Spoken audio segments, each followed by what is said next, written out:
بسم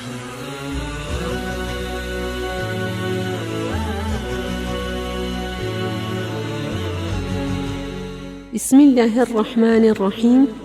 کتێبخانەی ڕۆشنایی دەنگی، ناوی کتێب تەنها بۆ ئافرەتان، نووسینی دکتور ئیبراهیم تاهیر معروف ئەڕەباتی، نەخشەسازی ناوەوە شنۆ حەمەدەمین، شوێنی چاپ دارولمەعریفە، بەیروت، لوبنان، ژمارەی سپاردن 241 ساڵی 2009 پێدراوە، تیراژ 1500 دانە، خوێندنەوە لەیلا عەلی ڕەحمان ڕەحیمی، کارەدەنگیەکان گوڵاڵە کازم محەممەد.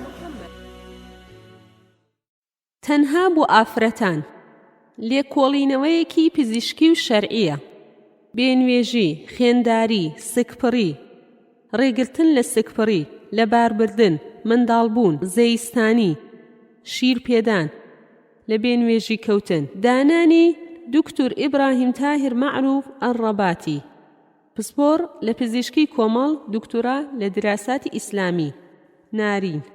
تەنها بۆ ئافرەتان، پەراوێکە زۆر بە وردی باسی ئەو کلدارە فیسیۆلۆژیانە دەکات کە لە ژیانی ئافرەتاندا ڕوودەدات، وەک بێنوێژی و خوێنداری و سکپڕی و منداڵبوون و شیرپێدان و لە بێنوێژی کەوتن.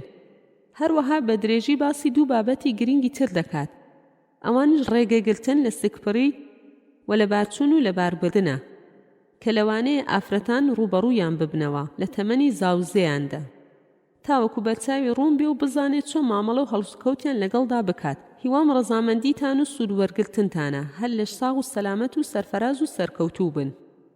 يا أيها الناس إن كنتم في ريب من البعث فإنا خلقناكم من تراب ثم من نطفة ثم من علقة ثم من مضغة مخلقة وغير مخلقة لنبين لكم ونقر في الأرحام ما نشاء إلى أجل مسمى ثم نخرجكم طفلا. سورة الحج آية 5. ووصينا الإنسان بوالديه إحسانا حملته أمه كرها ووضعته كرها وحمله وفصاله 30 شهرا. سورة الأحقاف آية 15. پێشکەشە لاپەڕە 6. پێشکەشە بە هەموو ئەو خوشکانەی دەیانەوێت بگەنە زانستی ڕاستەقینەی پزیشکی بۆ ئەوەی لە کلدارە فیسیۆلۆژی و بایۆلۆژیەکانی خودی خۆیان بگەن، تاوەکو ژیانی خۆیان بە ئاراستەیەکی ڕاست و دروست و ئاسوودەوە بەرەو پێش بەرن. سوپاس و پێزانین. لاپەڕە 7. سوپاسی خۆم ئاراستەی هەموو ئەو بەڕێزانە دەکەم کە هاوکاریان کرد بۆ ئەوەی ئەم پەراوە بێتە چاپکردن و بگاتە دەستی خوێنەرانی بەڕێز، بە تایبەتی بەڕێز مامۆستا مەلا عەبدولقادری ماجدی، بەڕێز مامۆستا مەلا عەبدوڕەحمان ئازادی، بەڕێز مامۆستا مەلا تاریق نانەکەلی کە ئەرکی پێداچوونەوەی عەرەبی و کوردیەکانیان گرتە ئەستۆ. خوای گەورە پاداشتی خێریان بداتەوە. خوێنەری بەڕێز، ئەم تڕاکە بە کۆتا هات. پێشەکی لاپەڕە 9. سوپاس و ستایش بۆ خوای گەورە کە ئادەمیزادی دروست کردووە لە ئاوێکی کەم، جوانترین شێوەی جەستەیی و بەرزترین پلەی هۆش و زانیاری پێبەخشیوە.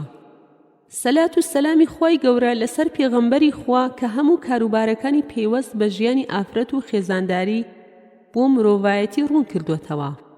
ڕەزا و ڕەزامەندی خوا لەسەر هاوڵ و یارانی بێت. خوێنەری بەڕێز، ئەو پەراوەی لە بەردەستانە باسی چەند بابەتێکی زۆر گرنگ دەکات. ئەو بابەتانەی کە بە شێوەیەکی سروشتی و خۆرسک لە گشت ئافرەتێکی دروست ڕوودەدات کە پەیوەندێکی زۆر بەهێزی ڕۆژانەی بە ژیانی هەموو تاکێکی ڕەگەزی مێینە هەیە، هەر لە تەمەنی کەوتنە ناو بێنوێژیەوە تاوەکو شوکردن و منداڵبوون و شیرپێدانی جگەرگۆشەکەی، تاوەکو تەمەنی لە بێنوێژی کەوتن. لەگەڵ ئەو بابەتانەش دوو بابەتی ترمان باس کردووە کە پەیوەندی بە ژیانی هەردوو هاوسەر و کۆمەڵگە هەیە، ئەوانش ڕێگرتنە لە سکپڕی، بربەسکاری و لە بارچوون و لە باربردنە. ئەو بابەتانە بە شێوەیەکی زانستی ئاسان کرا و ڕوون کراوەتەوە بە پشتبەستان بە سەرچاوەکانی پزیشکی باوەڕپێکرا و نوێ. بە درێژی باسی بێنوێژی کراوە لەبەر گرنگی ئەو بابەتە لە ژیانی کچۆڵەی تازە پێگەیشت و وەک یەکەم نیشانەی چوونە ناو ژیانی زاوزێیی نەمانی ئەو دیاردەیەش لە دوای تەمەنی 45 ساڵی مانای گەیشتنە تەمەنی لە زاوزێ کەوتنە، هەروەها لەبەربوونی پەیوەندیەکی ڕاستەوخۆ لەگەڵ بربەسکاری و لەبارچوون و سکپڕی و زۆربەی ڕووداوەکانی تر هەیە کە لە ژیانی مێینەدا. سکپڕی کردارێکی سروشتیە، لە هەمان کاتدا زۆر ئاڵۆزە لە ڕووی پزیشکیەوە. چەندە میلیاردخانە و دەیەها هۆرمۆنی تێدا بەشداری دەکەن بە پلانێکی داڕێژراو بۆ دانانی شێوە و ئاکاری ئەو بوونەوەرە نوێیە کە کۆرپەلەیە. هەروەها سکپڕی تاکە ڕێگەی دروستی مانەوەی ڕەگەزی ئادەمیزادە لەسەر زەوی. بۆیە بە درێژی باسی نیشانەکان و گۆڕانکاریەکانی جەستەیی و دەرونیمان کردووە کە لەو ماوەیە درێژەدا ڕوودەدات کە کەمترینی 6 مانگە. هەروەها باسی کلداری منداڵبوون و زەیستانی کراوە. باسێکی تێروتەسەلی بابەتی بربەسکاری و لەبارچوون و لەباربردنمان کردووە بە هەموو ڕێگە و هۆکارەکانی کۆن و نوێیەوە، لەگەڵ لایەنە باشەکان پۆزەتیڤ و ماکە خراپەکان نێگەتیڤەکانی هەر یەک لەو ڕێگایانە. باسی شیری دایک و سوورەکانی بۆ منداڵەکە و دایکەکە خۆی، باسی جیاوازی ئەو شیرە لەگەڵ شیری وشک کراوە. بە درێژی تاوەکو دایکان ئاگادار بنکەوە هیچ شیر و خواردنێکی تر نییە شوێنی ئەو دیارەخوایی بگرێتەوە. لە کۆتایی بابەتەکانەوە باسێکی تەواوی کلداری لە بێنوێژی کەوتنمان کردووە لەگەڵ نیشانەکانی و کاریگەری لەسەر ئافرەت و دەوروبەری.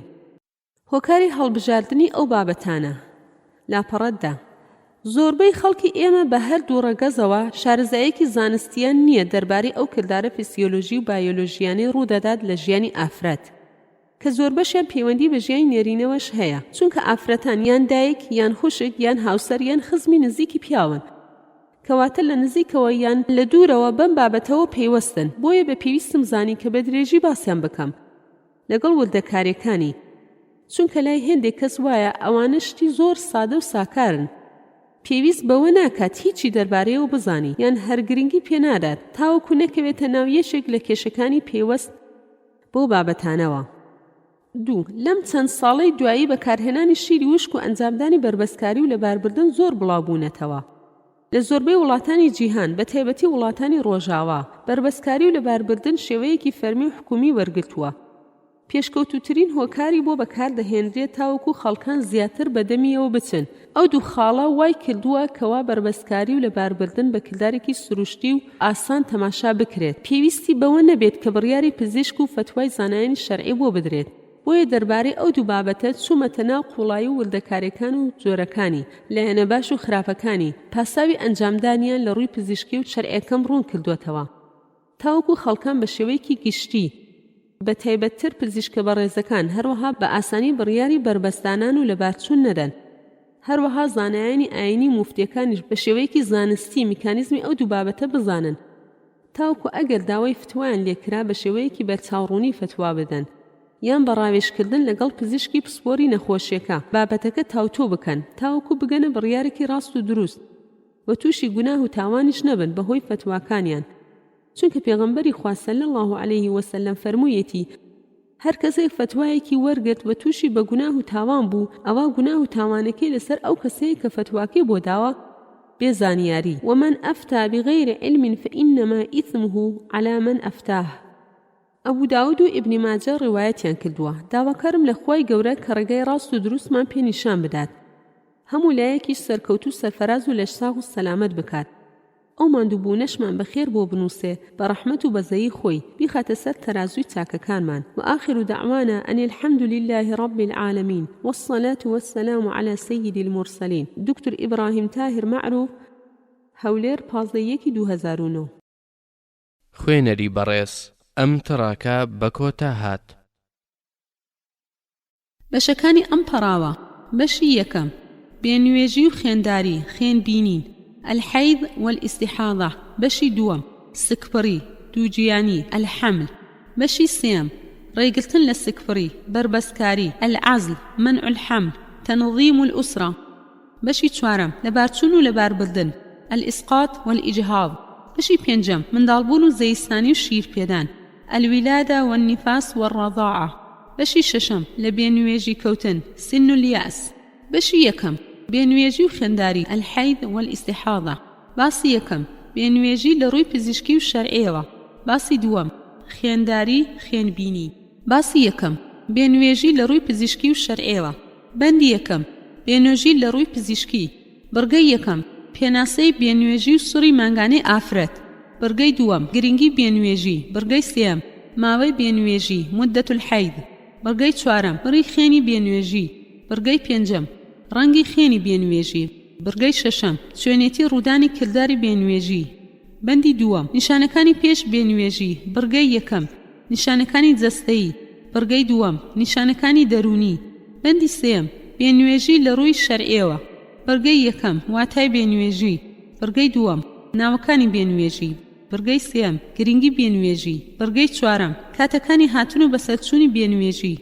بڕگەی پێنجەم ژمارەی ڕۆژەکانی بێنوێژی. خوێنەری بەڕێز ئەم تڕاکە بە کۆتا هات. باسی یەکەم بێنوێژی لە ڕووی پزیشکی و شەرعیەوە. لاپەڕە 19. لەبەر گرنگی بابەتی بێنوێژی بە درێژی باسی دەکەین لە ڕوانگەی پزیشکی و شەرعیەوە. بەندی یەکەم بێنوێژی لە ڕووی پزیشکی. لاپەڕە 19. بڕگەی یەکەم پێناسەی بێنوێژی و سووری مانگانەی ئافرەت. لاپەڕە 19. یەکەم بێنوێژی. لاپەڕە 19. ئەم خێنەیە کە لە دامەنی ئافرەت دێتە خوارەوە پاش گەیشتنە تەمەنی پێگەیشتن هەر 28 ڕۆژ جارێک ڕوودەدات. دووەم سووری مانگانەی ئافرەت ئەلعادەت الشەهریە. هاتنی بێنوێژی یەک لە دوای یەک دەست پێ دەکات لە سەرەتای بێنوێژی تاوەکو سەرەتای ئەو بێنوێژەی بە دواوەوەی دێت. ماوەکەشی 21 بۆ 35 ڕۆژە. لە زۆربەی ئافرەتان 28 ڕۆژە. لە هەندی ئافرەتیش 21 بۆ 40 ڕۆژ. بڕگەی دووەم گرنگی بێنوێژی. لاپەڕە 19. 1. نیشانەیەکە بۆ دەستپێکردنی ژیانی زاوزەی ئافرەت. 2. نەمانی بێنوێژی نیشانەی کۆتایی هاتنی منداڵبوون و تەمەنی زاوزەیە. 3. ڕێکوپێکی بێنوێژی مانای ساغی و سڵامەتی کۆئەندامی زاوزەیە. شێوی بێنوێژی بە واتای ناتەواوی کۆئەندامی زاوزێ و کۆئەندامەکانی ترە یان واتای ناتەواوی باری دەرونی ئافرەتە. 4. وەستانی بێنوێژی یەکەمین نیشانەکانی سکپڕیە دووگیانی. 5. شێوی بەردەوام لە بێنوێژی سەر دەکێشێ بۆ نەزۆکی لە کاتی سکپڕی هاتنی خوێن بە مانای لەبارچوونە. بڕگەی سێم ماوەی بێنوێژی مدەت الحەید. لاپەڕە 20. ماوەی بێنوێژی و سووری مانگانە لە ئافرەتێکەوە بۆ ئافرەتێکی تر جیاوازە. لە هەمان ئافرەتیش لە تەمەنی زاوزێ لە ماوەیەک بۆ ماوەیەکی تر دەگۆڕێ. بڕوو هێندەی خێنەکە و ماوەکەی لە سەرەتای پێگەیشتن جیاوازە لەگەڵ تەمەنی تەواو پێگەیشتن کەم دەبێتەوە پێش تەمەنی لە زاوزێ کەوتن. بە شێوەیەکی گشتی لە تەمەنی زاوزێ بێنوێژی ڕێکە لە زۆربەی ئافرەتان خۆیان کاتەکەی دەزانن. هەر کاتێکیش گۆڕانکاری ڕووبدات ئەوە بە ئاسانی هەستی پێدەکەن. ماوەی بێنوێژی 2 بۆ 8 ڕۆژە بە شێوەیەکی گشتی 4 بۆ 6 ڕۆژ یان 2-5 ڕۆژە. بڕگەی چوارەم بڕی خێنی بێنوێژی کەمیەت و دەمی الحەید. لاپەڕە 20. ئەویش جیاوازە لە ئافرەتێک بۆ ئافرەتێکی تر. ئەوەی لای ئافرەتێک ئاساییە بۆ ئافرەتێکی تر نەئاساییە. ئەو خێنەی کە دێتە خوارەوە لە کاتی بێنوێژی لە نێوان 30 بۆ 80 میلیلیترە. بڕگەی پێنجەم ڕەنگی خێنی بێنوێژی لەون و دەمی الحەید. لاپەڕە 20. ڕەنگی خێنی بێنوێژی ڕەشە. هەرگیز نامەیە و نابەستێ گەر بۆ ماوەیەکی درێژ بمێنێتەوە. ئەگەر خێنەکە مەیی و بەستای و ڕەنگەکەی سوور بوو ئەوە خێنی بێنوێژی نییە و خێنەکەی تری نائاساییە. بڕگەی شەشەم چۆنێتی ڕوودانی کردداری بێنوێژی. لاپەڕە 21. منداڵدان و هێلکەدان و مەمکی ئافرەت بگرە هەموو کۆئەندامی زاوزەی دەست بە گۆڕانکاری دەکەن بەهۆی زیادبوون و کەمبوونی بڕوو هێندەی ژمارەیەک لە هۆرمۆن. لێرەوە ئێمە تەنها باسی گۆڕانکاریەکانی منداڵدان دەکەین تاوەکو بزانین کردداری بێنوێژی چۆن ڕوودەدات. ڕووی ناوەوەی منداڵدان داپۆشراوە بە چینەخانەیەکی تەنک کە ئەستورەکەی 1/2 میلیمتر تێناپەڕێ. ژمارە و قەبارەی مولولەکانی خوێن و گەلاندەکانی تێیدا زۆر کەم و سادەیە. بەڵام کاتی کردداری بێنوێژی دەست پێ دەکات ئەم چینەخانەیە بە 3 قۆناغدا دەڕوات. 1. قۆناغی گەشەکردن مەرحەلەتون نمو. لاپەڕە 21. لەو قۆناغەدا چینی ناوەوەی منداڵدان دەست بە گەشەکردنێکی خێرا دەکات.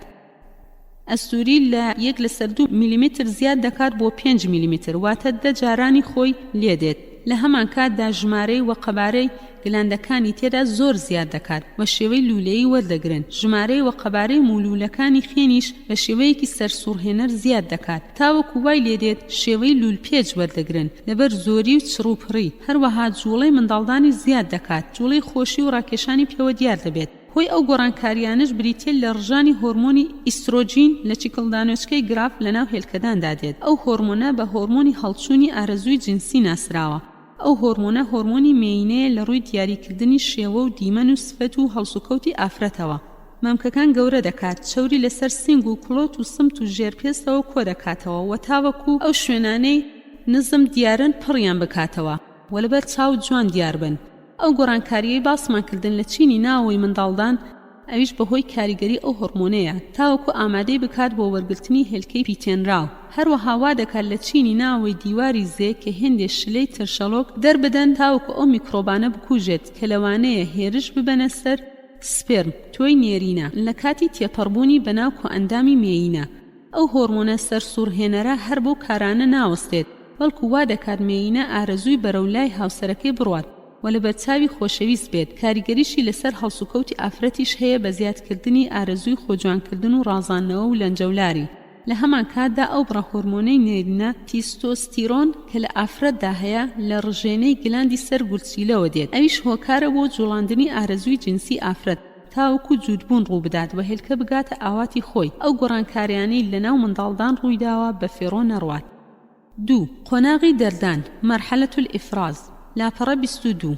گەشەی منداڵدان لەو قۆناغە زیاد دەکات. چینی ناوەوەی منداڵدان زیاتر تند و تۆڵ دەبێت و دیواری منداڵدان شێوەی ئیسفەنجی وەردەگرێت. هۆی ئەو گۆڕانکاریەش بریتیە لە ڕژانی هۆرمۆنی پرۆجیسترۆن لە چیکڵدانۆچکەی گراف. دوای دەچوونی هێلکە ڕێژەی ئەو هۆرمۆنە زیاد دەکات. چینە لینجەکەی ملی منداڵدان ناهێڵی سپێرم بچێتە ناو منداڵدان لە سەرەتای دەستپێکردنی بێنوێژی تاوەکو چەند ڕۆژێک پێش هاتنە خوارەوەی هێلکە. لەو کاتەدا گۆڕانکاری زۆر لە منداڵداندا ڕوو دەدات بەهۆی هۆرمۆنی ئیسترۆجین. لەوانە زیادبوونی دەردانی مادەی چڵمنی ئەلمەخاتی، کەمبوونەوەی لینجی زێ دەزولیفیەکان ڕوو لە سەرو دەکەن تاوەکو بتوان بە ئاسانی سپێرم بەرەوسەرەوە پاڵ بدەن. هۆرمۆنی پرۆجیسترۆن بە هۆرمۆنی سکپڕی ناسراوە چونکە منداڵدان ئامادە دەکات بۆ وەرگرتنی هێلکەی پیتێنراو. مەمکەکان گەشە پێدەکات بۆ کاتی منداڵبوون. هەروەها کار لە گوچیلەکان دەکات بۆ کەمکردنەوەی دەرهاویشتنی ئاو خوێ بۆ پێویستی کۆرپەلەی داهاتوو. جوڵەی منداڵدان دەگۆڕێ لە کێشکردن و خۆشی بۆ جوڵەیەکی هێمن و نەرم و قوڵ. ئەو جورە جوڵەیەش 2 سوودی هەیە. یەکەمیان پێش پیتین هاوکاری پاڵدانی سپێرمەکان بۆ سەرەوە. دووەمیان دوای پیتینیش هاوکارە بۆ ئەوەی هێلکەی پیتێنراو بتوانێت بە ئاسانی خۆی بە دیواری ناوەی منداڵدان هەڵواسێ، کەواتە ئەو هۆرمۆنە کۆ ئەندامی زاوزێ و ئەندامەکانی تری لەش ئامادە دەکات بۆ کردداری پیتین و دروستبوونی کۆرپەلە. 3. قۆناغی هاتنە خوارەوەی خوێن مەرحەلەت التەمس لاپەڕە 23. گەرویستی خوای گەورە وابوو پیتینی هێلکە ڕووی نەدا، ئەوە دوای 14 ڕۆژ لە هاتنە خوارەوەی هێلکە ئەوە ئەو قۆناغە دەست پێ دەکات. ئەو هەموو ئامادەکاریەی کرابوو لە ناو منداڵدان بڕوو ئاستی ئەو هۆرمۆنانەی ناو زەردەتەنی هێلکەدان دەڕژان کەم دەبنەوە. ئافرەتەکە لە ڕووی دەرونیەوە تووشی پشێ و ناڕەحەتی دەبێت، هەست بە دڵتەنگی ژیانێکی تەنهایی دەکات. کاتێ هێلکەدان ئاگادار کراوە کە هێلکە نەپیتێنراوە، ئەوە ڕێژەی هۆرمۆنی پرۆجیسترۆن یەکسەر دادەبەزێت. بەمەش بۆڕیەکانی خوێن بە شێوەیەکی وا توند تەسک دەبنەوە خۆراک قەدەغە دەکەن لە چینی ناوەوەی منداڵدان تاوەکو لەبار یەک هەڵدەوەشێتەوە و خوێنێکی ڕەشی تاریک دێتە خوارەوە لەگەڵ پارچە هەڵوەشاوەکانی چینی ناوەوەی منداڵدان. ئەو خێنە پیسە دەیبەستێ و پێیت دەبێت. پاش ماوەیەکی کەم پێش هاتنە دەرەوەی لە ناو منداڵدان ئەنزیمێکی تایبەت دەڕژێتە سەری بە ناوی توێنەرەوەی ڕیشاڵە لیفیەکان. لە ئەنجامی ئەوەدا خێنێکی ڕەش دێتە خوارەوە کە هەرگیز نامەیەت و نەیبەستێ هەرچەندە بۆ ماوەی چەند ساڵێک جێبهێڵدرێ. لێرەوە دەپرسین ئایا سروشت ئەو کردارە جوان و ڕێک و پێکەی وا داڕشتۆ ئەو هۆرمۆنی وا ئاراستە کردووە کە ئەو کارە گرنگ و سەرسوورهێنەرانە ئەنجام بدەن، یان خودای گەورە کە ئەو کارە گرنگ و سەرسوورهێنەرانە ئەنجام بدەن، یان خودای گەورە ڕێگەی بۆ دیاری کردوون. قال ربنا الذي أعطى كل شيء خلقه ثم هدى سورة طه آية 5. بندی دوم نیشانەکانی پێش بێنوێژی الإعراض قبل الحيض لاپەڕە 24. بریتیە لە کۆمەڵێک نیشانەی جەستەیی و دەرونی و عاتیفی لەگەڵ سووری مانگانە دیار دەکەون. چەند ڕۆژێک پێش هاتنە خوارەوەی خوێن زیاد دەکات، لەگەڵ هاتنە دەرەوەی خوێنەکە پلە پلە کەم دەکات. زیاتر لە 150 نیشانەی جیاجیا تووشی ئافرەتان دەبێت لە کاتی بێنوێژی. بەم هۆکارانەی خوارەوە دەناسرێتەوە. 1. نیشانەکان لەگەڵ بەرەو پێشەوە چوونی سوورەکە زیاد دەکات. 2. نیشانەکان لەگەڵ هاتنە دەرەوەی خوێنەکە پلە پلە کەم دەکات. لە ڕۆژی سێم زۆربەی نیشانەکان ون دەبن. 3. لەوانەیە هێندێک نیشانە بۆ ماوەیەکی زیاتر بمێنێ، دوای 7 ڕۆژ بە تەواوی ون دەبن.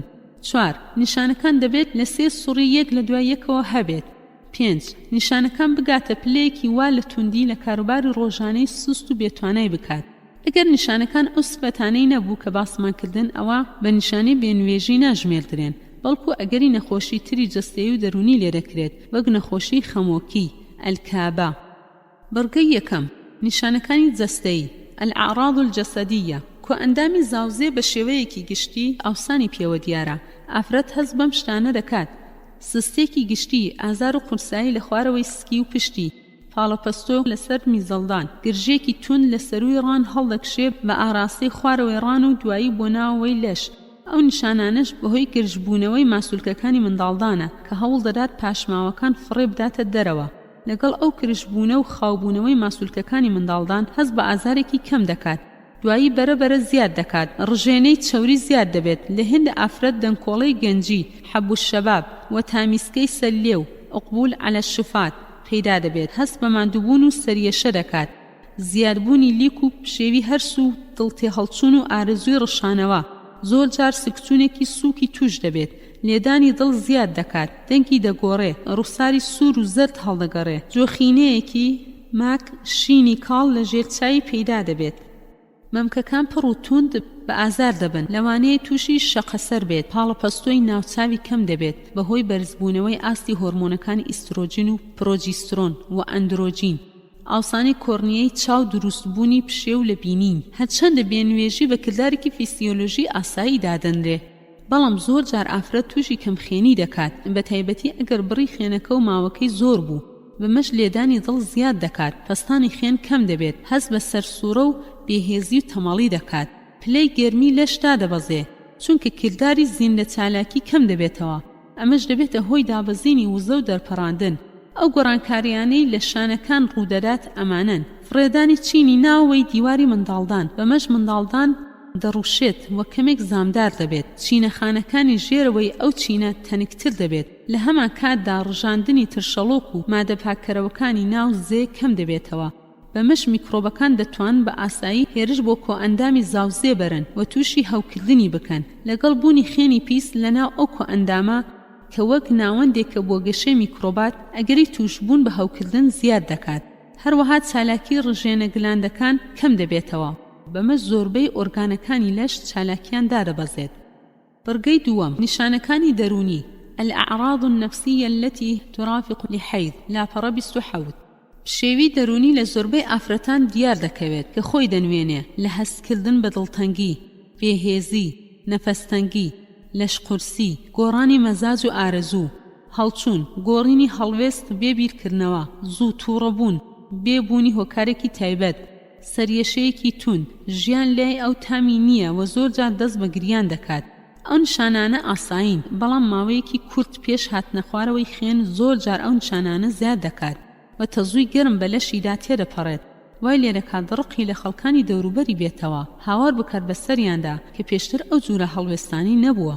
ئەو نیشانانەش وا لە ئافرەت دەکات کە باری تەندروستی نەئاسایی بێت. کەم ئافرەتیش هەیە هێندێک لەو نیشانانەی نەبێت. ئەو گۆڕانکاریانش مانگێ جارێک ڕوودەدا.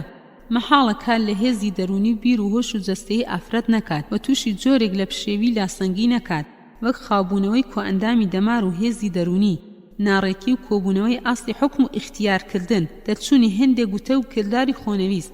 ئەوش هۆکارێکە لەو هۆکارانە کە بۆتە هۆی ئەوەی پێغەمبەری پێشەوا صلی الله علیه وسلم بڕیاری تەلاقدانی لە کاتی بێنوێژی ئافرەت بەتاڵ کردوێتەوە. ئەو گۆڕانکاریانە لە ئەنجامی بەرزبوونەوەیەکی خێرای ئاستی ژمارەیەک لە هۆرمۆنەکانی جنسی و ئۆرگانیەوە، وەک هۆرمۆنی ئیسترۆجین، پرۆجێسترۆن، ئەندرۆجین، پرۆلاکتین، پاراثۆرمۆن، رێنین، ئەلدۆستیرۆن، کە ڕژێنە گلاندەکانی ژێرمێشک و سەر گولچیلە و دەرەقی و هێلکەدان و زۆری تر تێدا بەشدارن. بەڵام کاتێ پیتینی هێلکە ڕووی نەدا، ئەوە ئاستی ئەو هۆرمۆنانە بە خێرایی دادەبەزن. کارەساتێک لە چی ناوەی دیواری منداڵدان و زەردەتەنی ناو هێلکەدان و زۆربەی بەشەکانی کۆئەندامی زاوزێ و بگرە هێندێک لە ئەندامەکانی تری لەش ڕوودەدات. هێندێ لە زانایان هۆکاری بەشێک لەو نیشانانە دەگەڕێنەوە بۆ دروستبوونی لاسەنگی لە نێوان هۆرمۆنە جنسیەکانی ستیرۆیدی، ڕێژەی مادەی سیرۆتۆنین لە ناو کۆئەندامی دەمار. ئارزووی جنسی ئافرەت بۆ نزیکبوونەوە لە پیا و ئارزووی کردداری جنسی کەم دەبێتەوە. بە پێچەوانەوە ئارزووی تەنهایی و ئاسوودەیی دەکات. ئەمەش لەبەر دابەزینی ئاستی هۆرمۆنی تیستۆستیرۆنە لە ناو خوێن. هەروەک باسمان کرد کەوا کۆئەندامی زاوزێ بەگشتی لەبارێکی نائاسایی و زامدارە، بۆیە کردداری جنسی زیانی زۆرە و کارێکی ئاسایی نییە. هەر بۆیە شەریعەتی ئیسلام قەدەغەی جوربوونی کردووە لەو ماوەیەدا.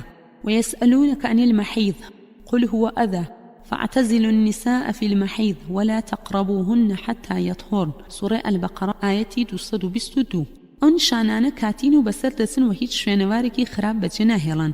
ئافرەتەکە بۆ دۆخی تەندروستی جارین دەگەڕێتەوە. مەرجیش نییە ئەو نیشانانەی باسمانکردن هەر هەمویان لە ئافرەتان دیار بکەون، بەڵکو بەدەگمەن هەمویان دیار دەکەون لە یەک ئافرەتدا. هەیە تەنها تووشی بە چەند نیشانەیەکی ئاسایی دەبێت لە گوێرەی باری جەستەیی و دەرونی خۆی. هەیەنە تەنها هەز بە هاتنە خوارەوەی خوێن دەکات بێ دیارکەوتنی هیچ نیشانەیەکی تر. خوێنەری بەڕێز ئەم تڕاکە بە کۆتا هات. بەندی سێم بێنوێژی لە ڕووی شەرعیەوە لاپەڕە 29. بڕگەی یەکەم واتای بێنوێژی لاپەڕە 29. ئەلیف بێنوێژی لە زمانەوە حەیض الحەیض وشەیەکی ناسراوە تحەیض حەیضا ومەحیضا والمەحیض لەوانەیە لە ناو بێت یان چاوک. کۆیەکەی الحائض حەوائض وحویض الحەیضە هاتنە خوارەوەی خوێنە الحەیضە خودی خوێنەکەیە والحیاض خوێنی بێنوێژیە والمەحیض جێگاو شوێنی هاتنە خوارەوەی خوێنە. المەحیض لای سەرجەمی زانایان یەکسانە لەگەڵ الحەیضە. گوتراوە کاتەکەیەتی، گوتراوە شوێنەکەیەتی، گوتراوە ئەو ناوە هاتووە لەبەر پیسی خوێنەکە و ئازارەکەی. لە کاتی بێنوێژی بۆ پیاو تەنها شوێنی هاتنە دەرەوەی خوێنەکە قەدەغەیە نەوەک شوێنەکانی تری لەش. بێ بێنوێژی لە ڕووی زاراوەیەوە الحەیض ئیستلاحان یەک ئەو خێنەیە کە لە دامەنی ئافرەت دێتە خوارەوە لە ئەنجامی نەخۆشی یان منداڵبوونەوە نییە، ڕەنگی ڕەشی تۆخ و تیرەیە، گەرمەوە بە ئازارە. دوو خێنێکی پیسە و نەفسی پاک و دروست لێی دوور دەکەوێتەوە لە دامەنی ئافرەت دێتە خوارەوە و لە ئەنجامی نەخۆشیەوە نییە. سێ ناوێک کە بەو خێنەوە دەوترێت کە لە منداڵدانی ئافرەت دێتە دەرەوە لە کاتێکی دیاری کراو لە ئەنجامی منداڵبوونەوە نییە کە شتێکی سروشتیە لە کچەکانی نەوەی ئادەم. هەر وەک پێغەمبەری خوا صلی الله علیه وسلم بە عایشە ڕەزای خوای لەسەر بێ فەرموو کاتێک بێنوێژ بوو لە کاتی حەجدا ئەوە شتێکە خوای گەورە لەسەر کچەکانی ئادەمی نووسیوە. هذا شيء كتبه الله على بنات آدم. بڕگەی دووەم ناوەکانی بێنوێژی ئەسماء الحەیض لاپەڕەسی یەک هاتنە خوارەوە ئەسسەیل لە بنچینەوە بە واتای ڕۆیشتن هاتنە خوارەوە و ڕێگەگرتنە بەردێت. هەر وەک موبەڕەت دەڵێ ئەگەر ئاو زیاد بکات و هەڵسێ پێی دەڵێن حاض السیل. ابن حەجەر لە کتێبی فتح الباری شەرح البخاریدا دەڵێت لە دابوونەریتەوە بەو خێنەوە دەڵێن کە لە کاتی تایبەت لە شوێنی تایبەت دێتە خوارەوە. لە دابوونەریتەوە بەو خێنە دەڵێن کە لە کاتی تایبەت لە شوێنی تایبەت دێتە خوارەوە. دوو خێن ونیکاح التمس. تمثت المرأة تتمث تمثا والطمثت تطمث بالضم طمثا وهي الطامث أي حاضت. الفراء دەڵێت التمس مانای خێنە بەواتای بێگەیشتن المەس ونیکاح دێت. هەروە خوای گەورە فەرموویەتی دەربارەی حورەکانی بەهەشت لم يطمثهن إنس قبلهم ولا جان. سورة الرحمن آية 56. سێ پاک بوونەوە القڕ خوێندیتن و پاکی دوو ناوی دژ بەیەکن. ئەبوو عوبەیدە دەڵێ بۆ هەردوو ناو بەکار دێت خوێندیتن و پاکبوونەوە هەروەها بەواتای کۆبوونەوەی خوێن دێت لە منداڵدان. هەروە خوای گەورە فەرموویەتی والمطلقات يتربصن بأنفسهن 3 قروء. سورة البقرة آية 228. بڕگەی سێم گرنگی بێنوێژی ئەهەمیەت الحەیض لاپەڕە 31. یەک بێنوێژی پێوەستە بە زۆربەی عیبادەت و خواپەرستیەکانی وەک نوێژ ڕۆژ و تەواف دەستانە قورئان و خوێندنەوەی مانەوە لە مزگەوت و پیاتێپەڕبوون ئەوانە هەموویان لە کاتی بێنوێژیدا دروست نین. دوو بەهۆی بێنوێژیەوە کاتی سکپڕی دەزاندرێ هەروەها ماوە یا عیددەی ئافرەتی تەلاق دراو. سێ بەهۆی ئەوە کاتی پێگەیشتن و بلوغ دیاری دەکرێت لەگەڵ جێبەجێکردنی فەرمانەکانی شەرعی دین و دنیا. چوار زودبوون و بێگەیشتن قەدەغەیە لە کاتی بێنوێژی. بڕگەی چوارەم کاتەکانی هاتن و بەسەرچوونی بێنوێژی ئیقبال الحەیض و ئیدبارو لاپەڕە 31. لە عایشە و ڕەزای خوای لەسەر بێ دەجێڕنەوە دەڵێ فاتیمەی کچی ئەبی حەبیش ڕەزای خوای لەسەر بێ خێنی دەبینی دوای بێنوێژی منیش پرسیارم کرد لە پێغەمبەری خوا صلی الله علیه وسلم ئەویش فەرمووی ئەو شلەیە خێن نییە هەر کات خێنی بێنوێژی بینی با نوێژەکان نەکات ئەگەر کاتی بێنوێژی بەسەر چوو خۆی بشوات و نوێژەکان بکات ذلك عرق وليس بالحيضة فإذا أقبلت الحيضة فدعي الصلاة وإذا أدبرت فاغتسلي وصلي. لروايتك ترد هاتوا إذا كان دم الحيض فإنه أسود يعرف فأمسكي عن الصلاة هاتنی بێنوێژی دەناسێ بۆ خێنەی کە لە کاتی دیاریکراو دێتە خوارەوە بەڵام کاتی کۆتایی هاتنی دیار نییە و ناکۆکی لەسرە لە نێوان زانایان هەیانە دەڵێ کۆتاییەکی وشکبوونی خێنەکەیە هەیانە دەڵێ هەر کاتێ ئەو پاچە قوماشەی دانرابوو شلەیەکی ڕەنگ سپی پێوە نووسابوو لە جیاتی خوێن ئەوە واتای تەواوبوونی بێنوێژیە لەسەر ئەو فەرمودەیە ئەو معتیەت دەجێڕێتەوە ئەوە خێنی ڕەش و لێڵ ئەسەفرا والکەدیرا لە ڕۆژانی بێنوێژی ئەوە بە بێنوێژی دەژمێردرێ بەڵام لە دوای ئەو ڕۆژانە ئەوە پاکە و چی لەسەر نییە كنا لا نعد السفرة والكديرة بعد الطهر شيئا هر وەک ئیمامی شەوکانی دەڵێ ڕەشی و لێڵی پاش ڕۆژانی بێنوێژی بە بێنوێژی لە قەڵەم نەداوە هر وەک ئیمامی شەوکانی دەڵێ ڕەشی و لێڵی پاش ڕۆژانی بێنوێژی بە بێنوێژی لە قەڵەم نەداوە سەرجەمی زانایان لەسەر ئەوان پاش تاوەبوونی کاتی بێنوێژی ئەوە پاکردنەوە و خۆشوشتنی لەسەرە بڕگەی پێنجەم ژمارەی ڕۆژەکانی بێنوێژی ئەقل الحەیض و ئەکثەڕه لاپەڕە 33 ماوەی بێنوێژی جێگەی خلافی زانایانە بە گوێرەی ئەو فەرمودانی هەن لەسەر ئەو بابەتەوە ماوەی دیاریکراوی بۆ نییە لە زمان و لە شەرعیشەوە ماوەی دیاریکراوی نییە بەڵکو هەر ئافرەتی خۆی دەزانێت ماوەکەی بە ڕەچاوگرتنی ئەو خاڵانە جۆری ژیان نەتەوە دابوونەریتی کۆمەلگا کەش و هەوای ئەو وڵاتێک کە تێدا دەژیت لە ڕووی گەرما و سەرماوە کاریگەری ئەو بابەتانە لەسەر کردداری بێنوێژی زۆربەی زانایان لەسەر ئەوەن کەوا کەمترین ماوەی بێنوێژی 1 شەو و 1 ڕۆژە درێژترین ماوەشی 15 ڕۆژە زۆرنەی ئافرەتان لە 6 بۆ 7 ڕۆژ بێنوێژ دەبن خێنی دوای 15 ڕۆژ بە خێنی بێنوێژی لە قەڵەم نادرێ زۆربەی زانایانی هەر 4 مەسحاب لەسەر ئەوان کەوا کەمترین ماوەی پاک بوونەوە ئەتۆهر 15 ڕۆژە زۆرینەکەشی ماوەی دیاریکراوی نییە بڕگەی شەشەم حکومەکانی بێنوێژی ئەحکام المەرأة الحائض لاپەڕە 33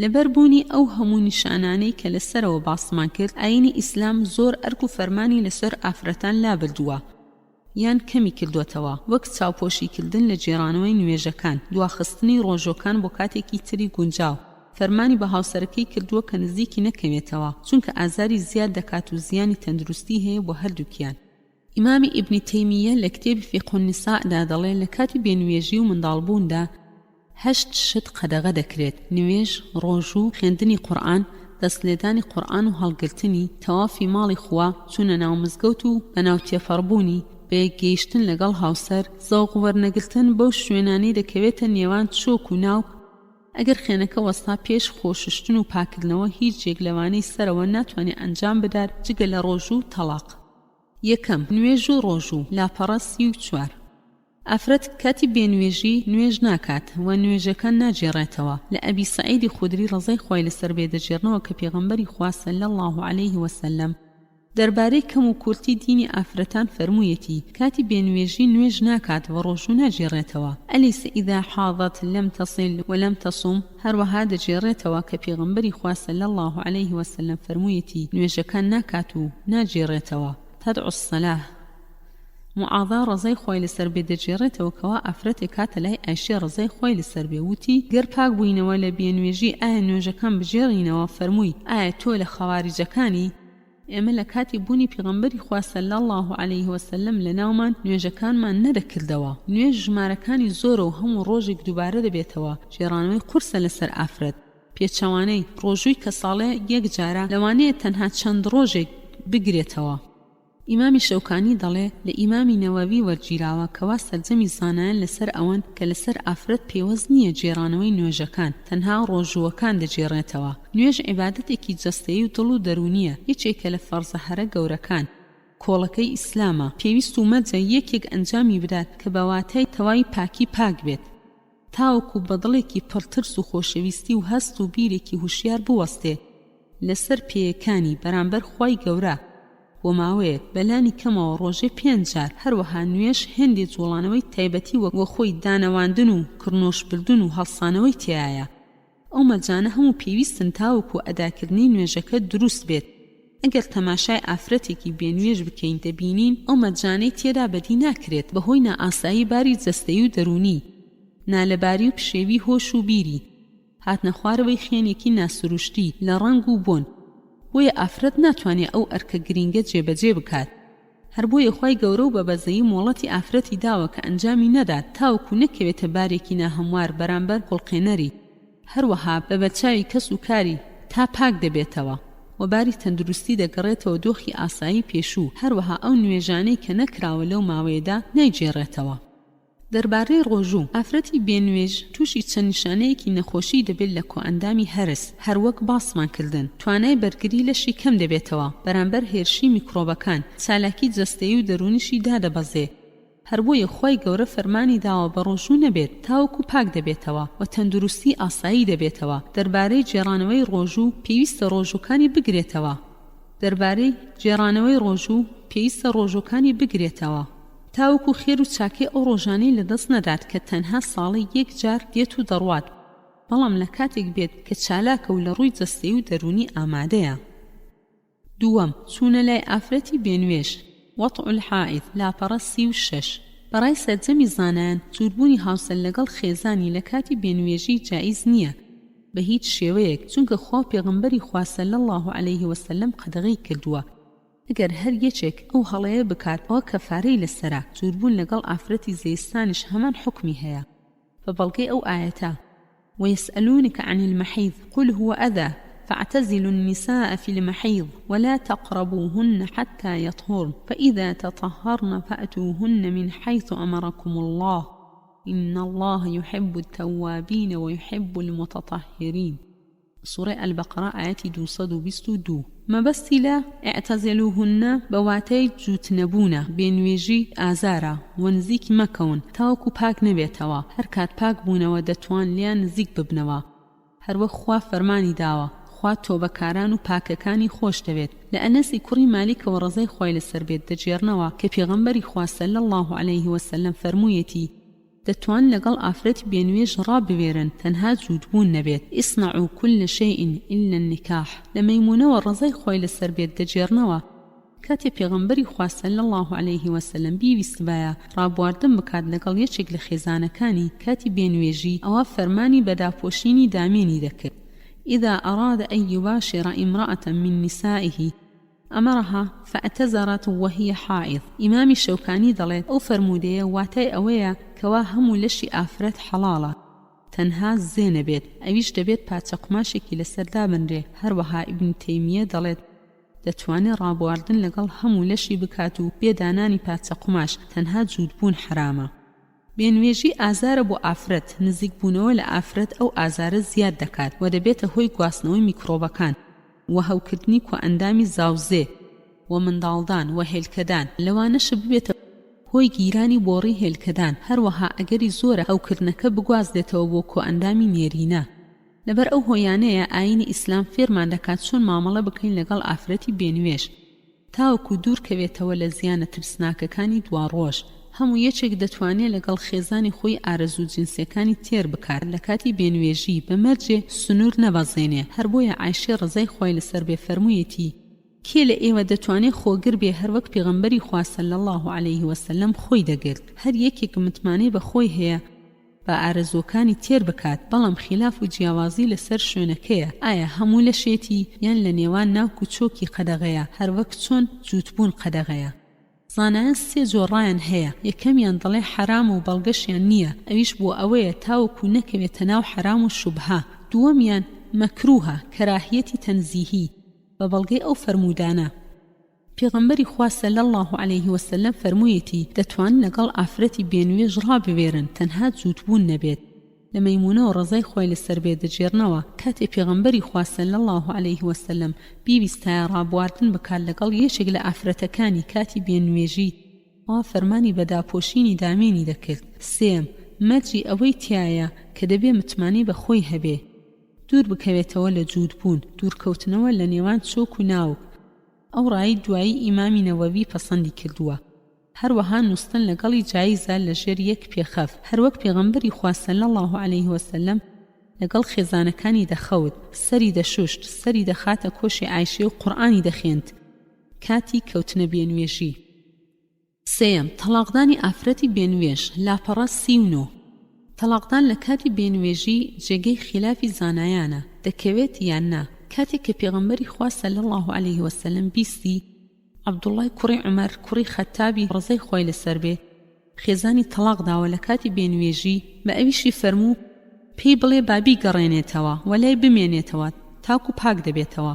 پاشان بکەوێتەوە بێنوێژی پاشان پاک ببێتەوە دوایی دەتوانێت لای خۆی بهێڵێتەوە یان تەلاقی بدات بەمە جێ نەچێتە لای لەو ماوەی کە لە پاکیدایە مرة فليراجعها ثم ليمسكها حتى تطهر ثم تحيض ثم تطهر ثم إن شاء أمسك بعد وإن شاء طلق قبل أن يمسه فتلك العدة التي أمر الله أن تطلق لها النساء هەندێ لە زانایان دەڵێن فەلیوراجعها واتای ئەوەیە تەلاقی کەوتووە بەڵام دوای پاکبوونەوە کەوتنە بێنوێژی و پاکبوونەوەیەک کە نەچێتە لای اینجا تەلاقی دەکەوێت زانایان دەڵێن ئایا ئەو جۆرە تەلاقدانە فەرمانی ئیستیحبابە یان فەرمانی واجبە ئیستیحباب مەذهبی ئیمامی حەنەفی و شافعیە واجبیش لە مەذهبی ئیمامی مالکیە هەروەها خلاف هەیە لەسەر ئەوەی کە تەلاق دەکەوێت لە دوای بێنوێژی یەکەم یان دووەم لێرەوە کۆتایی دەهێنین بەو باسە بۆ زیاتر زانیاری دەتوان لە کتێبەکانی فقهی سوود وەربگرن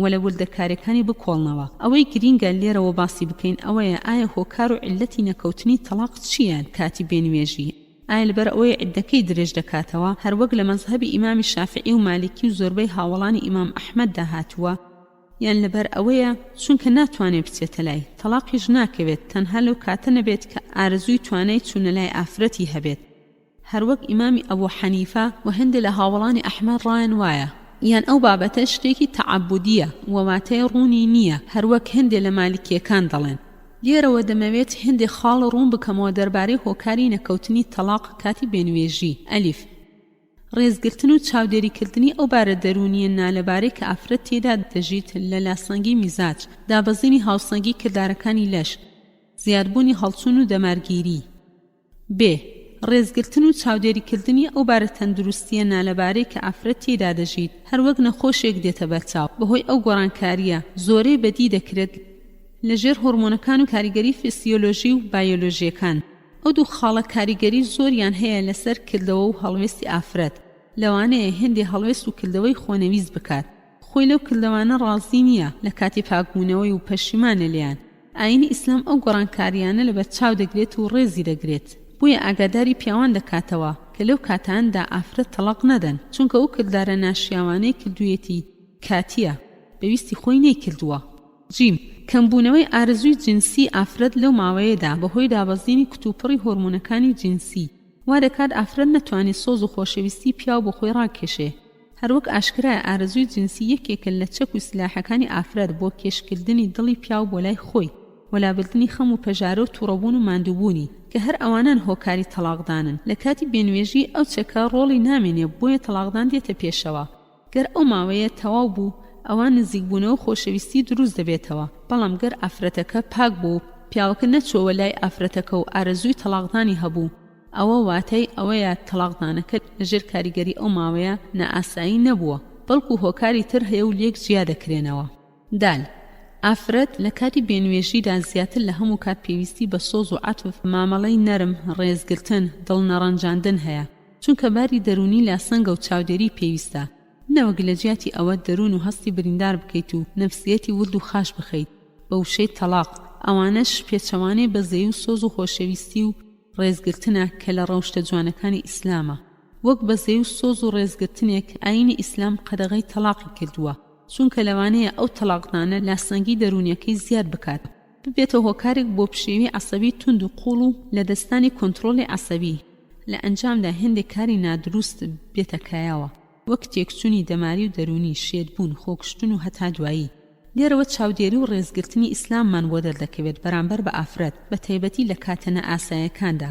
پێغەمبەری خوا صلی الله علیه وسلم گرنگی بۆ بابەتە داوە ئەو دیاردەیە چەوت و لارانەی کە جوولەکەکان هەیان بووە بەرامبەر ئافرەتی بێنوێژ ڕاستی کردوێتەوە هەروەک فەرموویەتی یەهودیەکان کاتی ئافرەت بێنوێژ دەبوو لە ماڵ دەریان دەکرد نانیان لەگەڵ نەدەخوارد و نەدەچوون بەلایەن بۆ تێکردنی ئارزووی جنسی إن اليهود كانت إذا حاضت منهم المرأة أخرجوها من البيت ولم يآكلوها ولم يجامعوها پێغەمبەری خوا صلی الله عليه وسلم فەرموویەتی دەتوان لەگەڵ ئافرەتی بێنوێژ ڕابوێرن تەنها جووتبوون نەبێت هەر بەوەندە نەوەستاوە بەڵکو فێری موسڵمانانی کردووە کەوا چۆن مامەڵە لەگەڵ ئافرەتەکانیان بکەن کاتێ بێنوێژن وەک بەیەکەوە ناخواردن بەیەکەوە خەوتن تێرکردنی ئارەزۆکان بە هەموو جۆرەکانی شەرعی تەنها جووتبوون نەبێت کە زیانی سەرەکی و گەورەی بۆ ئافرەتەکەیە.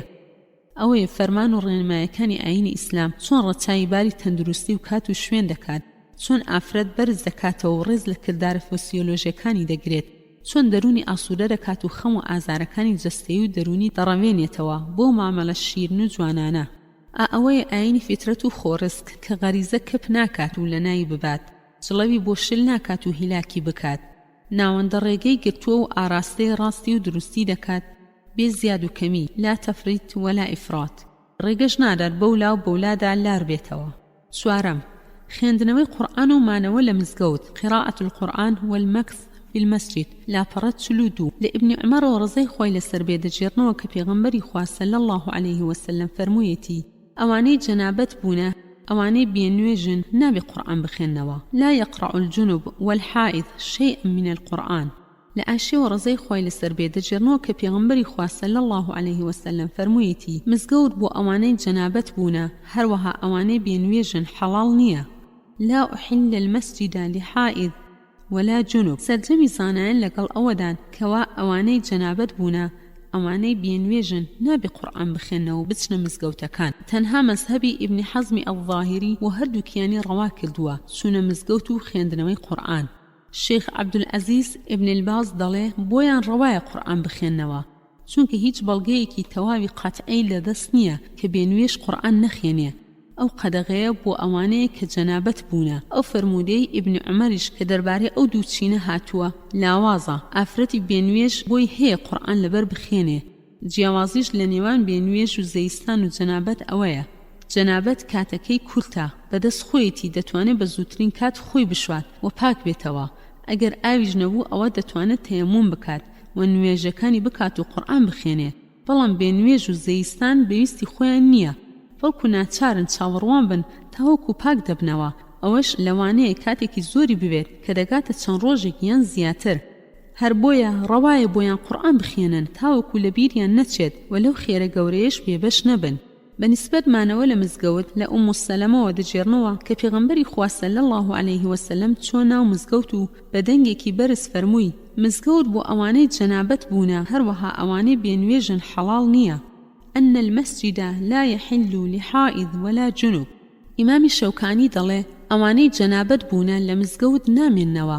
ڕووداوی بێنوێژی گەورەترە لە جەنابەت بوون، بۆیە لە لای زانایان بێنوێژی لە پێشترە ئەولا بە قەدەغەکردن. پێنجەم، دەستلێدانی قورئان و هەڵگرتنی. مەس المصحف وحمله. لاپەڕەت 44 خۆی گەورە فەرموویەتی لا يمسه إلا المطهرون. سوورە الواقعە ئاەتی 79. لە ئیبنی عومەرەوە ڕزای خۆی لەسەر بێت دەجێڕنەوە کە پێغەمبەری خوا صلی الله عليه وسلم فەرموویەتی نابێ کەس دەست لە قورئان بدات تەنها ئەوەی پاک نەبێت. أن لا يمس القرآن إلا الطاهر. بەڕای سەرجەمی زانایان بێنوێژ نابێ دەست لە قورئان بدات. ئیبنی حەزمی ئەڵظاهری دەڵێ ڕەوایە ئەوانەی لە جەنابەتن دەست لە قورئان بدەن، هەروەها ئەو گەنجەی پێگەیشتووە و جەنابەت بووە دەست لە قورئان بدات بە مەبەستی فێربوون تاوەکو ئەو ماندووبوونەی لەسەر هەڵسێ بەوەی کە بەردەوام پاک بێت. شەشەم، تەوافی بیت الطواف. لاپەڕەت 44 لە ئیبنی عەباسەوە ڕزای خۆی لەسەر بێت دەجێڕنەوە کە پێغەمبەری خوا صلی الله عليه وسلم فەرموویەتی تەوافی ماڵی خوا وەکو نوێژ وایە، تەنها جیاوازی ئەوەی هەیە دەتوانن قسە بکەن، ئەوەی قسەش دەکات با تەنها خێر بڵێت. إن الطواف بالبيت مثل الصلاة إلا أنكم تتكلمون فمن تكلم فلا يتكلم إلا بخير. هەر وەک پێغەمبەری خوا صلی الله عليه وسلم بە عایشە ڕزای خوای لەسەر بێ فەرموو کاتی بێنوێژ بوو لە کاتی حەجدا دیارە تووشی بێنوێژی بووی. ئەوە شتێکە خوای گەورە لەسەر کچەکانی ئادەمی نووسیوە هەر وەک حاجەکانی تر بکە، تەنها ئەوە نەبێ تەوافی ماڵی خوا مەکە. قال لعلك نفستي؟ قالت بلى. قال هذا شيء كتبه الله على بنات آدم فافعلي ما يفعل الحاج غير أن لا تتوفي بالبيت حتى تطهري. ئافرەتی بێنوێژ تەوافی ماڵی خوا ناکات، هەموو زانایان لەسەر ئەوڕایان لەگەڵ جیاوازی لە هۆیەکەی دەڵێن لەبەر ئەوەیە پاکی یەکێک لە مەرجەکانی تەواف یان لەبەر ئەوە چوونە مزگەوت بۆیان ڕەوا نییە، بۆیە تەوافیش بۆیان ڕەوا نییە. خوێنەری بەڕێز ئەم تڕاکە بە کۆتا هات.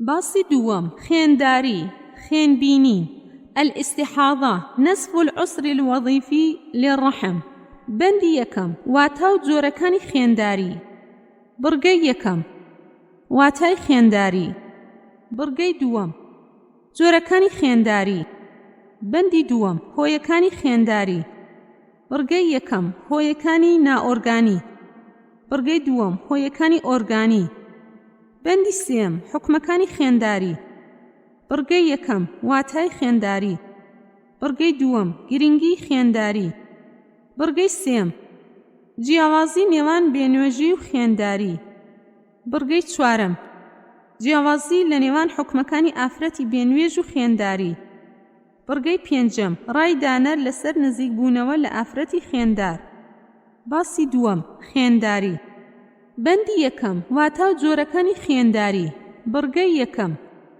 بەندی یەکەم واتە و جۆرەکانی خوێنداری لاپەڕە 49 بڕگەی یەکەم واتای خوێنداری لاپەڕە 49 خوێنبەربوونێکە لە منداڵداندا ڕوودەدات بەهۆیەک لە هۆیەکانی پێوەست بەو شوێنە شوێنەواری ئەلمەوضعی وەک شێرپەنجەی کۆئەندامی زاوزێ یان هەوکردنیان کاریگەری لابەلاکانی سکپڕی بەهۆی لاسەنگی هۆرمۆنەکان بڕگەی دووەم جۆرەکانی خوێنداری ئەنواع الاستحاضة لاپەڕە 49 زۆر جۆر خوێنداری هەیە لەوانە 1 زیادبوونی ڕۆژەکانی بێنوێژی 2 زیادبوونی بڕی خوێنەکە 3 بڕی خوێن زۆر زۆرە 4 خوێنبەربوونەکە پچر پچرە بەندی دووەم هۆیەکانی خوێنداری لاپەڕە 49 دوو هۆکاری سەرەکەی هەیە بۆ خوێنداری بڕگەی یەکەم هۆیەکانی نائەندامی نائۆرگانی بریتێ لە سەرنەکەوتنی کردداری هێلکەدانان لە ئەنجامی گۆڕانی کاری تەوەری دەمار هۆرمۆنی کە دەگاتە نزیکەی 185 کۆی هەموو هۆیەکان ئەویش دەکرێتە دوو بەش ئەلیف هۆیەکانی پێوەست نییە بە کردداری هێلکەدانان ڕوودەدات لەو ئافرەتانەی گەیشتوونەتە دواتەمەنی زاوزێ بە تایبەتی لەوانەی قەڵەون ئەو جۆرە بەوە دەناسرێتەوە کە خوێنبەربوونەکەی ناڕێکە بێ هۆیەکانی پێوەست بە هێلکەدانان ڕوودەدات لەو ئافرەتانەی گەیشتوونەتە 35 تا 45 ساڵ ئەو جۆرە بەوە دەناسرێتەوە کە خوێنبەربوونەکەی ڕێک و زۆر و بە ئازارە بڕگەی دووەم هۆیەکانی ئەندامی ئۆرگانی لاپەڕە 50 ئەلیف هۆیەکانی شوێنەواری ئەلمەوضعی شێرپەنجەی کۆئەندامی زاوزێ یان هەوکردنی ئەو کۆئەندامانە شێرپەنجەی کوشەندە شێرپەنجەی لیمفە گلاندەکان ئەو شێرپەنجانەی کە هۆرمۆنی جنسی دەردەرەن زامداربوونی کۆئەندامی زاوزێ بە تایبەتی زێ و ملی منداڵدان شێواوی بۆڕیەکانی خوێن بەکارهێنانی هۆکارەکانی ڕێگرتن لە سکپڕی منع الحەمل ب هۆیەکانی گشتی جەستەیی شێوی لە کاری ڕژێنە گلاندەکان ڕژێنە گلاندی ژێرمێشک گلاندی دەرەقی گلاندی سەر گورچیلە شێوی لە بڕی هۆرمۆنی پرۆلاکتین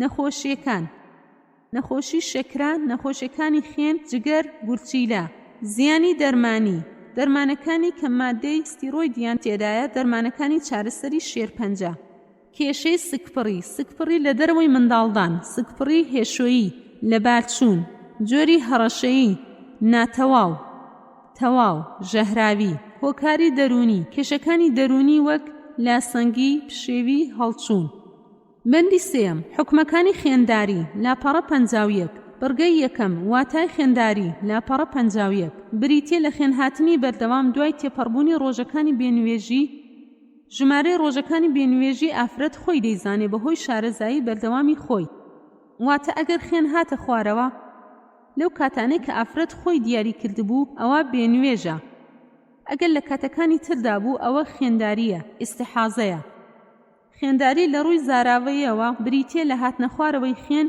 لە کاتی نائاسایی واتە کاتی بێنوێژی و زەیستانی نەبێ وەک خوێنبینین دوای تێپەڕبوونی ماوەی دیاریکراوی بێنوێژی خوێنبینینی کەمتر لە ژمارەی ڕۆژەکانی بێنوێژی یان پێش تەمەنی کەوتنە بێنوێژی منداڵی ئیبن حەجەر لە کتێبی فەتح الباریدا دەڵێ زوهری دەڵێ خوێنی بێنوێژی لە بنکەی منداڵدانەوە دێت وە گەرمە و ڕەشە، بەڵام خێنی خێنداری زۆربەی لە ملی منداڵدانەوە دێت و ڕەنگی وەک خێنی بێنوێژی نییە.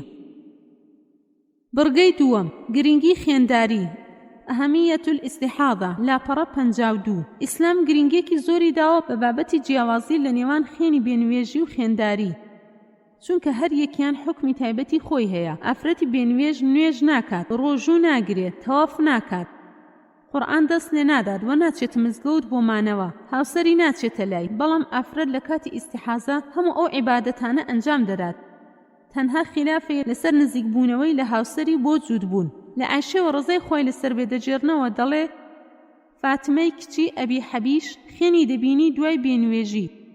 منیش پرسیارم کرد لە پێغەمبەری خوا صلی الله علیه وسلم، ئەویش فەرمووی خێنی بێنوێژی ڕەشە و ناسراوە، هەر کات خێنی بێنوێژی بینی با نوێژەکان نەکات، ئەگەر کاتی بێنوێژی بەسەرچوو خۆی بشات و نوێژەکان بکات. ذلك عرق وليست بالحيضة، فإذا أقبلت الحيضة وإذا فدع الصلاة وإذا أدبرت فاغتسلي وصلي. لروايتي كتر هاتوا إذا كان دم الحيض فإنه أسود يعرف فأمسكي عن الصلاة. پێویستە دەست نوێژ بشوێت بۆ هەموو نوێژەکان لەگەڵ نوێکردنەوەی داپۆشەری دامێن. بڕگەی سێم، جیاوازی نێوان بێنوێژی و خێنداری. لاپەڕە 53. 1.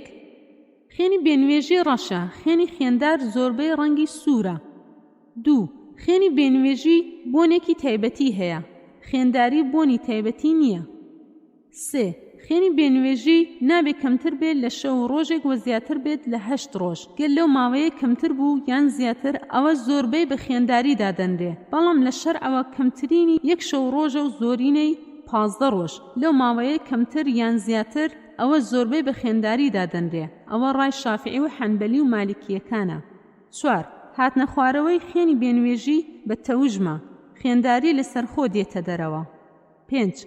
کەمترین تەمەنی بێنوێژی 9 ساڵە، هەر خێنێک پێش 9 ساڵ هاتە خوارەوە ئەوە خێنداریە. هەروەها ئەو خێنەی کاتی سکپڕی دێتە خوارەوە ئەوە خێنداریە. 6. خێنی بێنوێژی پاش تەمەنی 45 بۆ 55 ساڵ نامێنێ لە زۆربەی ئافرەتان، هەر خێنێک دوای ئەو تەمەنە هاتە خوارەوە ئەوە خێنداریە. بڕگەی 4. جیاوازی لە نێوان حکومەکانی ئافرەتی بێنوێژ و خێندار. لاپەڕە 53. ئەلیف. ئافرەتی بێنوێژ ڕەوانیە تەواف بکات، قورئان بخێنێتەوە، لە مزگەوت بمێنێتەوە، بەڵام لە کاتی خێنداری هەموو ئەوانە دەتوانێ بکات. ب. ئافرەتی بێنوێژ نوێژ ناکات، بەڵام لە کاتی خێنداری دەتوانێت نوێژ بکات، بەڵام بۆ هەر نوێژێک دەست نوێژ دەشواتەوە، هەروەک هاتووە لە حەدیسی فاتمەی کچی حەبیش ڕزای خۆی لەسەر بێت. تەوەضئی لكل الصلاة. جیم. بێنوێژ ڕۆژوو ناگرێ، بەڵام خێنداری حکمی نەخۆشی هەیە. 1. بە ڕۆژوو دەبێت ئەگەر هۆیەکەی شۆنەواری بێت یان بەهۆی نەخۆشیێکی گشتی بێ. 2. ئەگەر نەخۆشیەکەی قورس بوو وەک شێرپەنجەی خوێن، ژەهرایی بوونی خوێن، ڕۆژوو لەسەری گران بوو ڕۆژەکە ناگرێت، لە جیاتی هەر ڕۆژی خواردنی هەژارێک دەدات. خی گەورە دەفەرمێ وعلى الذين يطيقونه فدية طعام مسكين. سوورەی ئەلبەقەرە ئاەتی 184. 3. ئەگەر نەخۆشیەکەی سووک بوو چاوەڕوانی شیفای لێ دەکرا، یان ئەگەر ڕۆژۆکە بۆ هۆی قورسکردنی نەخۆشیەکەی، یان بۆ هۆی دواکەوتنی چاکبوونەوەی، یان بۆ هۆی کەمکردنەوەی کاریگەری دەرمانەکانی، ئەوە بۆی هەیە ڕۆژۆکە نەگرێ و دوای بیانگرێتەوە. ئەو حاڵەتەی باسمان کرد ئەو نەخۆشیان نەدەگرێتەوە. نەخۆشیەکانی ڕژێنە گلاندەکان، هەوکردنی ئەندامەکان، دەرمانی کیمیاوی بۆ چارەسەری شێرپەنجە، دەرمانی کیمیاوی بۆ چارەسەری شێرپەنجە. هەروەک خوای گەورە دەفەرمێ ومن كان مريضا أو على سفر فعدة من أيام أخر. سوورەی ئەلبەقەرە ئاەتی 185. ئیبن حەزم دەڵێ قەزا و جێڕانەوەی ڕۆژوو نییە لە 5 باردا نەبێت: بێنوێژ، زەیسان، نەخۆش، چوونە سەفەری دوور، ئەوەی خۆی دەڕشێنێتەوە بەویستی خۆی. دال. چوونە لای ئافرەتی. لە کاتی بێنوێژی قەدەغەیە، بەڵام بۆ خێنداری جیاوازی هەیە. حەمنەی کچی جەحش ڕزای خوای لەسەر بێت خێندار دەبوو، بەڵام مێردەکەی دەچۆ لای. أنها كانت تستحاض وكان زوجها يجامعها. ئیمامی بەیهەقی ڕوایەتی کردووە. ئەو فەرمودەیە بەڵگەیە لەسەر ئەوەی کەوا چوونە لای ئافرەت لە کاتی خێنداری جاییزە، هەرچەندە خێنی لەبەر بڕوات. زۆربەی زانایان لەسەر ئەوەن، بەڵام ئیمام ئەحمەد قەدەغەی کردووە. ئیبن سیرین دەڵێ مەکروهە، چونکە تەنها ڕیوایە ئیکرەمە هەیە، ئەویش تەنها یەک هاوڵ ئەو کارەی کردووە. پێغەمبەری خوا صلی الله علیه وسلم فەرمانی ڕاست و دروستی لەسەر ئەو کارە نەداوە. ئیمامی ئەحمەدیش ئەو جۆرە جوودبوونەی بە هیچ شێوەیە قەدەغە نەکردووە، مەرجیشی بۆ دانەناوە. ئەوەش ڕای زۆربەی زانایانە، وەک ئیبنی عەباس و سەعیدی کوڕی موسەیب، کۆمەڵێک لە تابعیەکان بە بەڵگەی ڕیوایە ئەکرەمە کە ئەبوو داود ڕیوایەتی کردووە، کەوا حەمنەی کچی جەحش خوێندار بووە و مێردەکەی تەلحەی کوڕی عەبدوڵڵا ڕەزای خۆی لەسەر بێ لەگەڵی جوود دەبوو. هەروەها ئومو حەبیبە خوێندار بووە، مێردەکەی عەبدوڕەحمانی کوڕی عەوف ڕەزای خۆی لەسەر بێت دەچۆ لای.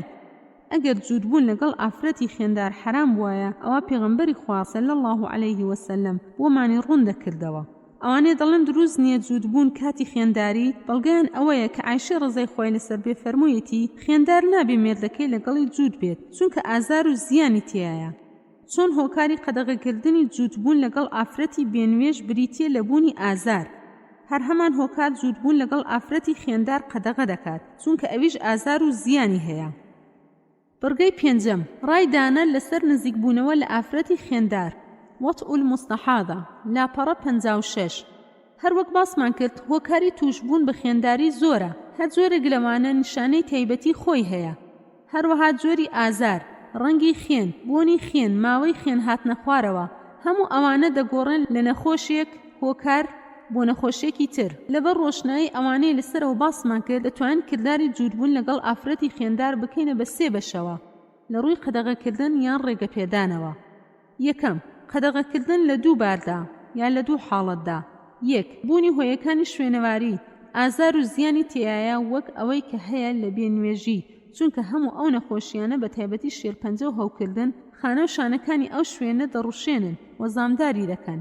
ئەگەری زۆری هەیە بۆ گواستنەوەی ئەو هەوکردنە بۆ ئەندامەکانی سەرەوە وەک منداڵدان و هێلکەدان، هەروەها گواستنەوەی هەوکردنەکە بۆ پیاوەکەش بەهۆی بەرکەوتنی ڕاستەوخۆ. مانەوەی ئەو هەوکردنە لە ئافرەتدا بۆ ماوەیەکی درێژخایەن لەوانەیە تووشی نەزۆکی بکات بەهۆی جیرانی جۆگەی هێلکەدان. دوو، سکپڕی و لەبارچوون، بە تایبەتی لەبارچوون لە جۆری هەڕەشە، الئسقاط المهدد و ژەهراوی بوون، الئسقاط التەسەممی. لەبارچوونی هەڕەشات چارەسەری دەکرێت بەوەی ئافرەت ئاسوودە و حەساوە بێت لەباری جەستەیی و دەرونی بۆ ماوەی 2 هەفتە. لەوانەیە بەهۆی کردداری جوودبوون لەبارچوونەکە لە جۆری هەڕەشەوە زیاد بکات و بکاتە جۆری حەتمی کە چارەسەری نییە. باری دووەم، جوودبوون لە کاتی بوونی لەبارچوونی ژەهراوی دەبێتە هۆی گواستنەوەی هەوکردنەکە و زیادکردنی ئازار و زیانی. دووەم، وا باشە مستحەبە کە جوودبوون نەکرێت لە کاتی بوونی هۆیەکانی نائۆرگانی کە دەناسرێتەوە بەوەی خوێن هاتنێکی ڕێک زۆر بە ئازار، هەروەها جوودبوون نەکرێت لە کاتی بوونی لەبارچوونی تەواو. سێیەم، قەدەغەنەکردنی جوودبوون لە کاتی خوێنداری بەهۆی نەخۆشیەکانی گشتی کە دەبێتە هۆی ئاوسان فراوانبوونی بۆڕیەکانی خوێن لە ناو کۆئەندامی زاوزێ. ئەوە جوودبوون ئازار و زیانی ڕاستەوخۆی نییە، تەنها زیانی ئەوەیە بوونی خوێن لە ناو ئەندامەکانی زاوزێ وەک ناوەندێکە بۆ گەشەی میکرۆبەکان. ئەوەش ڕێگە خۆشکەرێکە بۆ توشبوون بە هەوکردن بۆ میکرۆبانەوە. ئەگەر ئەو ئەندامانە زوو پاک نەکرێنەوە لەو خوێنەی پێوەی لیکاوە، ئەگەر پیاو خۆی بگرێ و جڵەوی نەفسی و ئارەزۆکانی تون بکات دوور بکەوێتەوە لە جوودبوون، ئەوە پاکتر و جوانتر و باشترە، چونکە سروشت و نەفسی ئادەمیزادیش وایە لە خوێن دوور دەکەوێتەوە. والله ئاعلم. خوێنەری بەڕێز، ئەم تڕاکە بە کۆتا هات. بەشی دووەم، سکپڕی، دووجیانی، ئەلحەمل. باسی یەکەم، چۆنێتی خوڵقانی کۆرپەلا. باسی دووەم، نیشانەکانی ئافرەتی سکپڕی. باسی سێم، پاشکۆکانی سکپڕی. باسی چوارەم، حکومەکانی ئافرەتی سکپڕ. باسی یەکەم، چۆنێتی خوڵقانی کۆرپەلا، تەکوین، تەخەلق الجنین. بەندی یەکەم، چۆنێتی ڕوودانی پیتێن. بڕگەی یەکەم، سەرکەوتنی سپێرمەکان. بڕگەی دووەم، پیتێنی هێلکە. بەندی دووەم، قۆناغەکانی دوای پیتێن. بڕگەی یەکەم، دابەشبوونی هێلکەی پیتێنراو. بڕگەی دووەم، قۆناغی هەڵواسراوە. بڕگەی سێم، قۆناغی گۆشتە جۆراو. بڕگەی چوارەم، جوڵانی کۆرپەلا. بەندی سێم، ماوەی سکپڕی. بەندی یەکەم، چۆنێتی ڕوودانی پیتێن. لاپەڕە 63. بڕگەی یەکەم، سەرکەوتنی سپێرمەکان لاپەڕە 63 لە نیوەی مانگدا هێلکە پێدەگات و دەکەوێتە خوارەوە و قامچەکانی دەوروبەری هێلکەدان ڕای دەکێشن و پاڵی دەدەن بەرەو ناو جۆگەی هێلکەدان. لە نیوەی جۆگەی هێلکەدان یەکێک لە سپێرمەکان لەگەڵی جوود دەبێت بۆ پیتێن. ئەگەر لە نێوان هەردوو هاوسەر جوودبوون ڕوویدابێ ئەوە سپێرمەکان بە خێرایی زۆر بەرەو هێلکە سەر دەکەون و لە نێوان خۆیان پێشبڕکێ دەکەن تاوەکو بگەنە هێلکە و تەنها یەکێکیان دەتوانێت پیتێنی لەگەڵدا بکەن کامیان خێراتر و بەهێزتر بێت ئەوەی خوای گەورە بە قەدەر بۆی داناوە. ژمارەی ئەو سپێرمانەی سەر دەکەون 300 میلیۆنە بە تەنها بەڵام تەنها 200 سپێر لە کۆتایی پێشبڕکێکەدا دەتوانێت بگاتە دەوروبەری هێلکە چونکە ماوەکەی دوور و درێژە نزیکەی 30 بۆ 40 سانتیمتر دەبێت. پێویستە سپێرم ئەو ماوەیە ببڕێت بەناو کۆئەندامی زاوزێ تاوەکو دەگاتە هێلکە لەو کات سەری لە دیواری هێلکە دەدات بۆ چوونە ژوورەوە. بەهۆی دەردانی ئیزایمەکی تایبەت بە ناوی ئەکرۆسین دەتوانێت دیواری هێلکە ببڕێت. اینجا سپێرم لە ناو هێلکەدا دەتوێتەوە و پیتێن ڕوودەدات. دیواری هێلکە زۆر پتەوە.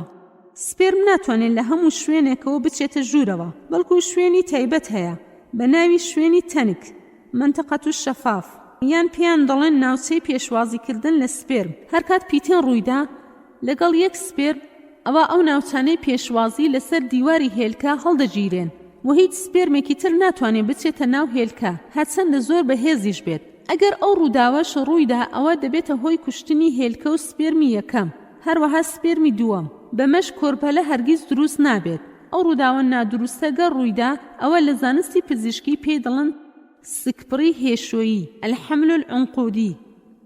ئەگەر ئەو نەخۆشیە چارەسەر نەکرێت بە نەشتەرگەری ئەوە ئافرەتەکەش دەمرێت یان تووشی شێرپەنجە دەبێت لە داهاتووەکی نزیکدا. ئەو ڕووداوەش بەڵگەیەکی زۆر زانستیانەیە لەسەر ئەوەی دەبێ هەر ئافرەتێک بۆ یەک پیاو بێت. هەر کەس زیاتر لە یەک پیاوچوونە لای ئافرەتێک ئەوە شێواندن و تێکدانی باری هاوسەرێتی و خێزان و کۆمەڵگەیە تێکەڵاوی نەوەکانی بەدواوەیە و کەس منداڵی خۆی ناناسێ و کێشەی میراتیش سەرباری هەموو کێشەکانی تر. هەموو شەریعەتەکانی ئاسمانی ئەو جۆرە هاوسەرێتیان قەدەغە کردووە و لە واقعیشدا سەرناگرێ چونکە کێشەی زۆری بەدواوەیە و ئەمەش کۆتایی ژیانی مرۆڤایەتیە. ئەو ناوچانەی پێشوازی ڕۆلی زۆریان هەیە لە کردداری پیتێن. یەک چونکە هێندێک چینی تایبەتی پێشوازیکەری تایە تاوەکو سەرنجی سپێرمەکان ڕاکێشێ بۆ لای هێلکە. دوو ناهێڵن فرە پیتێن ڕوو بدات دوای پیتێن بەرگری دەکەن لە چوونەژوورەوەی سپێرمەکانی تر چونکە ئەو ناوچانە چینێکی تر لە خانە دروست دەکەن و ڕێکی دەخەن بە ناوی پێشوازیکەری جۆری تایبەت وەک هێڵی بەرگری دژی فرەسپێرمی اللقاح المتعدد. لە هەمان کاتدا ناوچەکانی پێشوازی پێشوو هەڵدەگیرێ و نامێنێ. سێ هەر ئەو ناوچانان هاوکاری هێلکەی پیتێنراو دەکەن بۆ گەیاندنی بە سەلامەتی بۆ ناو منداڵدان. ئەو دیمەنە سەرسوڕهێنەرە کە دەیبینین هێلکە وەک بوو خۆی ڕازاندۆتەوە سپێرمەکانیش ماندوو شەکەتن پێشبڕکێ دەکەن بۆ گەیشتنە ئاواتیان. پاش ڕوودانی پیتێنی هێلکە بۆ سپێرمەی خوای گەورە دیاری کردووە ئەوە ئەوانی تر هەموو دەمرن لە داخانە یان سەری خۆیان بە دیواری هێلکە دەن و لە ناو دەسن چونکە پێشوازیان لێ ناکرێت. چۆن پێشوازیان لێ بکرێت ئەوە هێلکە بۆتە خاوەن هاوسەر و ماڵ و حاڵی خۆی چۆن ماڵی خۆی تێک دەدات بۆ یەکێکی تر. ئەو ڕووداوانە کە بەو شێوەیە دەیبینین بەڕاستی ڕێک و پێکی و کردار جوانی و حکمەتی خوای گەورەمان بۆ دیار دەکەوێت لە هەموو کارەکانی. چونکە ئەگەر هەر 200 سپێرم پیتێنی بکردایە هەر جارێک ئافرەت 200 منداڵی بووایە ئەوە دەبوایە ژیانی ئەو ئافرەتە پێش منداڵبوون و دوای منداڵبوون و ژیانی خێزان و کۆمەڵگا و باری ئابووری جیهان چی بەسەر بەهاتایە. بەڕاستی خوای گەورە خاوەن بەزەوی و حکمەتە جا ئەو حکمەتە زانستی سەردەم و زانایان بیزانن یان نا. ئەوە هەموو کارەکانی چ پەنهانی چ دیارەکان هەمووی بە سوور و قازانجی مرۆڤایەتیە و پڕێتی لە حکمت. بڕگەی دووەم پیتێنی هێلکە نوتفەة الئەمشاج لاپەڕە 65. لە کاتی پیتێنی هێلکە ئەو بەرگە جوانە و کڵاوە زێڕینەی کە لەسەر سەری بوو کە بۆ سەرنج ڕاکێشانی سپێرمەکانە دای دەکەنێ و دیوارێکی ئەستور دروست دەکات تاوەکو سپێرمی تر نەچنە ژوورەوە. پاش ئەوەی هێلکە ژیانی خۆی و هاوسەرەکەی دابین کرد و دڵنیا بوو لە هێرشەکانی دەرەوە ئەوە خەریکی کارەکانی ناو ماڵی خۆی دەبێت وەک دابەش بوون بەرەو پێشەوە چوون هەروەها ڕۆڵی کرۆمۆسۆمەکان دێت بۆ کۆنتڕۆڵی کردداری خۆڵقاندنی کۆرپەلە و بەرەو گەشەبردننی. کرۆمۆسۆمەکان بۆیە ڕەنگیەکان تەحەکوم دەکەن بە چۆنێتی خۆڵقانی کۆرپەلە بۆ بەرنامەی خوای گەورە بۆیانی داڕێشتووە. کۆرپەلە گەشە دەکات لە ماوەی 9 مانگدا سیفەتەکانی ئەو کۆرپەلەیە بەهۆی ئەو بۆ ماوانەوە دیاری دەکرێت کە لەسەر کڕۆمۆسۆمەکانەوە دابەش بوون. لەسەر هەر کڕۆمۆسۆمێکدا 30,000 بۆ 100,000 بۆ ماوە هەیە. بەهۆی 3 جۆر بۆ ماوە خۆڵقانی کۆرپەلە ڕێک دەخرێت. یەکەمیان بۆ ماوەکانی پێکهێنان و دروستکردن، التەکوین والبیناء. دووەمیان بۆ ماوەکانی ڕێخستن و تەسویەکردن، التەنظیم والتەسویە. سێیەم بۆ ماوەکانی شێوە و دیمەن و ڕووکار، الشکل والصورە. بەندی دووەم، قۆناغەکانی دوای پیتێن، لاپەڕا 66. بڕگەی یەکەم، دابەشبوونی هێلکەی پیتێنراو، لاپەڕا 66. هێلکە دەست دەکات بە دابەشبوونی یەک لە دوای یەک، واتە دەبێتە 2 خانە. 4 8 16 32 خانە. ئەو کات پێ دەڵێن شێوە تۆ، ئەتوتە. پاش چەند ڕۆژێک شێوەی گۆ تۆب وەردەگرێت. دوایی ئەو گۆیە پڕ دەبێت لە شلە. ئەو کات پێ دەڵێن توورەکەی میکرۆبی یان گۆی میکرۆبی، الکوڕەة الجرثومیە. ئەو کردارەش 1 بۆ 7 ڕۆژ دەخایەنێ. هێلکەی پیتێنراو بە جۆگەی هێلکە دەچێتە خوارەوە بۆ ناو منداڵدان. ئەو ڕێگایەش 4 ڕۆژی دەوێت. هەر لەو ماوەیەشدا منداڵدان خۆی ئامادە دەکات بۆ وەرگرتنی ئەو میوانە خۆشەویستە. لە هەمان کات زەردەتەنی الجسم الأصفر ناو هێلکەدا هۆرمۆنی پرۆجسترۆن دەردەدات بۆ ئەوەی کردداری سکپڕی بەڕێوە بچێت، چونکە ئەو هۆرمۆنە بە هۆرمۆنی سکپڕی ناسراوە، بێ هاوکاری ئەو هەرگیز کۆرپەلە گەشە ناکات. بڕگەی دووەم، قۆناغی هەڵواسراوە، مەرحەلەة العەلەقە، لاپەڕە 67. واتای هەڵواسراو العەلەقە لەگەڵیدایە وەلێ گیان نابێتەوە، دڵی پێوەی بەندە و خۆشی دەوێت، چۆتە ناو پەردەی دڵی. هێلکەی پیتێنراو هێلانە بۆ خۆی دابین دەکات لە ناو دیواری ناوەوەی منداڵدان دوای 7 بۆ 8 ڕۆژ پاش دەرچوونی لە هێلکەدان. بە دیواری سەرەوەی پشتەوەی منداڵدان خۆی هەڵدەواسێ و لەسەر خۆ دەچێتە ناو قوڵایی دیوارەکەی. خواردنی خۆشی دابین دەکات. خانەکانی دەرەوەی هەڵواسراوەکە خانەی جیانەکراون، خەلایە الخارجیە غەیر المتەمەیزە. ڕاستەوخۆ خۆی دەبەستێتەوە بە بۆڕێکانی خێنی دیواری منداڵدان بۆ دابینکردنی خۆراکی کۆرپەلە. بەڵام خانەکانی ناوەوەی هەڵواسراوە ئەرکی دروستکردنی کۆرپەلە و پەردەکانی دەوروبەرێتی. بەو جۆرە خانانە دەوترێت خانەی خوڵقێنەری جیاکراوە، الخەلایە المخلقة المتەمەیزە في مرحلة المضغة. لە ڕۆژی نۆیەم دەبینین هەڵواسراوە خۆی بە تەواوی خستۆتە ناو قوڵایی دیواری منداڵدان. ڕۆژ بە ڕۆژیش خێنی زیاتری بۆ دەچێت بە گوێرەی بڕی گەشەی ڕۆژانەی کۆرپەلە. ئەوەی جێگەی سەرسوورمانە ئەوەیەکەوە ئەو شتانەی بە سوودن بۆ کۆرپەلە بەهۆی ئەو تۆڕە بۆریە خێنانە دەگاتە کۆرپەلە و ئەو شتانەشی زیان بەخشە قەدەغەی دەکات. لە ڕۆژی 9 بۆ 14 گۆڕانکاری زۆر ڕوودەدات لە ژمارەی بۆڕێخێنەکان و دیواری منداڵدان، تاوەکو دەگاتە ئەوەی دەریاچێک لە خوێن دروست دەبێت. لە هەفتەی سێمەوە باڕستە خانەی ناوە بۆ 2 چینەخانە جیا دەکرێتەوە. چینی دەرەوە کە پێی دەڵێن ئێکتۆدێرم، چینی ناوەش پێی دەڵێن ئیندۆدێرم. پاشان چینی ناوەڕاستیش دروست دەبێت، پێی دەڵێن مێسۆدێرم. لە کۆتایی هەفتەی سێم تەختەی کۆرپەلە لە شێوەی خڕ دەگۆڕێ بۆ شێوەی هەرمێیی کە لای سەری فراوانە و لای خوارەوەی تەسکە. ئەو تەختەی کۆرپەلەش لە 3 چین پێک هاتووە. بڕگەی سێم، قۆناغی گۆشتە جۆراو، مرحلة المضغة أو التخلق، تكوين الأعضاء، لاپەڕە 68. واتای گۆشتە جۆراو المضغة مضغ يمضغ ويمضغ لك وأمضغه الشيء ومضغ جوين پاچە گۆشتێکی بچووک بە هێندەی دەمی ئادەمی زادێک. لە سەرەتای هەفتەی 4 باڕستەی جەستەیی الكتل البەدەنیە دروست دەبێت لە لای سەریەوە بۆ لای خوارەوە. دوای تەواوبوونی ژمارەیان دەگاتە 42 بۆ 44 باڕستە لە هەلایەکەوە. ئەو باڕستەیەش لەو قۆناغەدا دیارترین و باشترین نیشانەیە کە پێوەی بناسرێتەوە. هەر لەسەر ئەو باڕستەشە کۆ ئەندامی پەیکەر ئێسکەکان و ماسوولکە دروست دەبن. هەر ئەو باڕستەشە شێوەی گۆشتی جۆراو دەگەیەنێ لە دوای قۆناغی هەڵواسراوە. پاش دیارکەوتنی ئەو باڕستەیە کۆ ئەندامی دەمار و بۆڕیەکانی خوێن دەست بە گەشەی تەواو دەکەن. بەمەش سووری خوێنی کۆرپەلە تەواو دەبێت و دەبەسترێتەوە بە خوێنی وێڵاش و دایکی. بەمەش کۆرپەلە خواردنی ڕاستەوخۆ لە دایکی وەردەگرێ و ئەندامەکانی تری دەست بە جیابوونەوە و تایبەتمەندی دەکەن، التەمەیوز.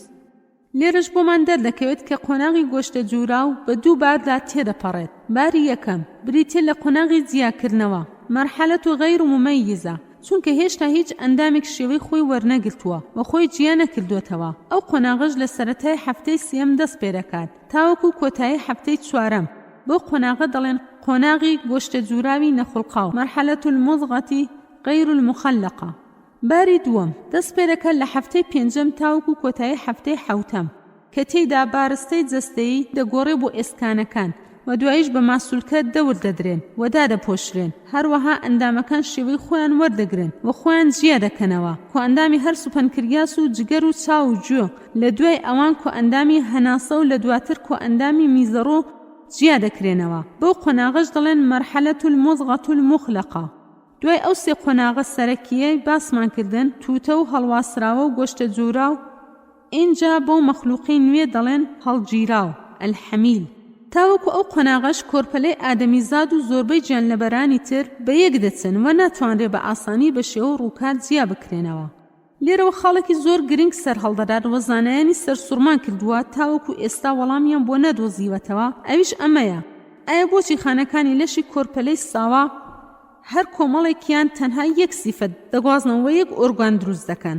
بۆچی هەموو ئۆرگانەکان دروست ناکەن هەرچەندە هەر خانەیەک هەموو سیفەتەکانی تری لەشی تێدایە هەر وەک ئاشکرایە کەوا بۆ ماوەکان سیفەتەکان دەگوازنەوە لە دەیک و باوک بۆنەوەکانی هەر یەک لە خانەکانی کە دروست دەبن دوای پیتێنی هێلکە هەموو سیفەتەکانی ئەو ئادەمیزادەی کۆرپەلەی تێیە کە لە دوای چەند مانگێک لەدایک دەبێت بەڵام کاتی خۆڵقاندن و دروستبوونی کۆرپەلە هەر کۆمەڵە خانەیەک تەنها یەک کار ئەنجام دەدەن و تایبەتمەندی دەنوێنن بۆ دروستکردنی یەک جۆر لە ئەندام هەرچەندە لە ناو زاکیرە و مێمۆری خۆی هەموو زانیارەکانی ئەندامەکانی تری لەشی تێدایە بەڵام ئەو زانیارانی تر ناخێنێتەوە بێجگە لەو زانیارانی کە بۆی دیاری کراوە ئایا چی وای لێ کردووە ئەو جۆرە هەڵسو کەوتە بکات پرسیارێکی بێوەڵام لای زانایان دوو لە خوا و دەسەڵاتەکانی وەڵام هەرچەندە هەموو خانەکان هەموو زانیارەکانی تێدایە دەربارەی لەش بەگشتی بەڵام خۆی پەروەردگار هەر کۆمەڵە خانەیەک ڕێگەی بۆ دیاری کردو و هیدایەتی داوە کە تەنها یەک جۆر شانە و ئەندام دروست بکەن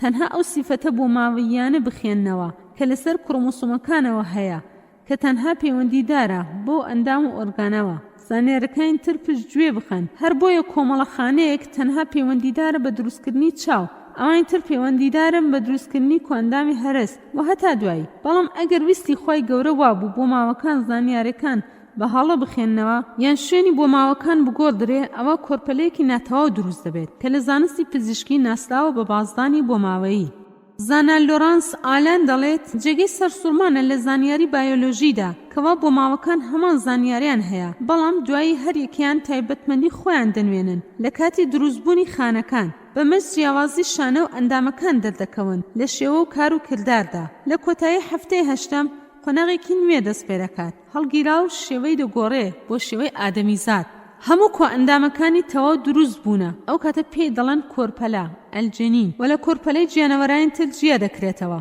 لەو کاتەوە تاوەکو کاتی منداڵ بوون ئەوە تەنها گەشە و نەشونەما دەکات و گەورە دەبێت بەڵام هیچ گۆڕانکاری تر لە شێوە و ئەندامەکان ڕوو نادات چونکە شێوە و دیمەنی کۆتایی وەرگرتووە لە کۆتایی ئەو قۆناغەدا چەند ئاەتێکی قورئانی پیرۆز دەهێنمەوە کە تێدا باسی قۆناغەکانی پیتیان و هەڵواسرا و گۆشتە جوورا و بە خۆڵقاندن و ڕوح دەکات لەگەڵ بڕیاردانی شێوە و ئاکاری دەرەوە و ناوەی ئادەمیزاد خۆی گەورە دەفەرمێ یا ئەیها الناس إن كنتم في ريب من البعث فإنا خلقناكم من تراب ثم من نطفة ثم من علقة ثم من مضغة مخلقة وغير مخلقة لنبين لكم ونقر في الأرحام ما نشاء إلى أجل مسمى ثم نخرجكم طفلا ثم لتبلغوا أشدكم ومنكم من يتوفى ومنكم من يرد إلى أرض للعمر لكي لا يعلم من بعد علم شيئا وترى الأرض هامدة فإذا أنزلنا عليها الماء اهتزت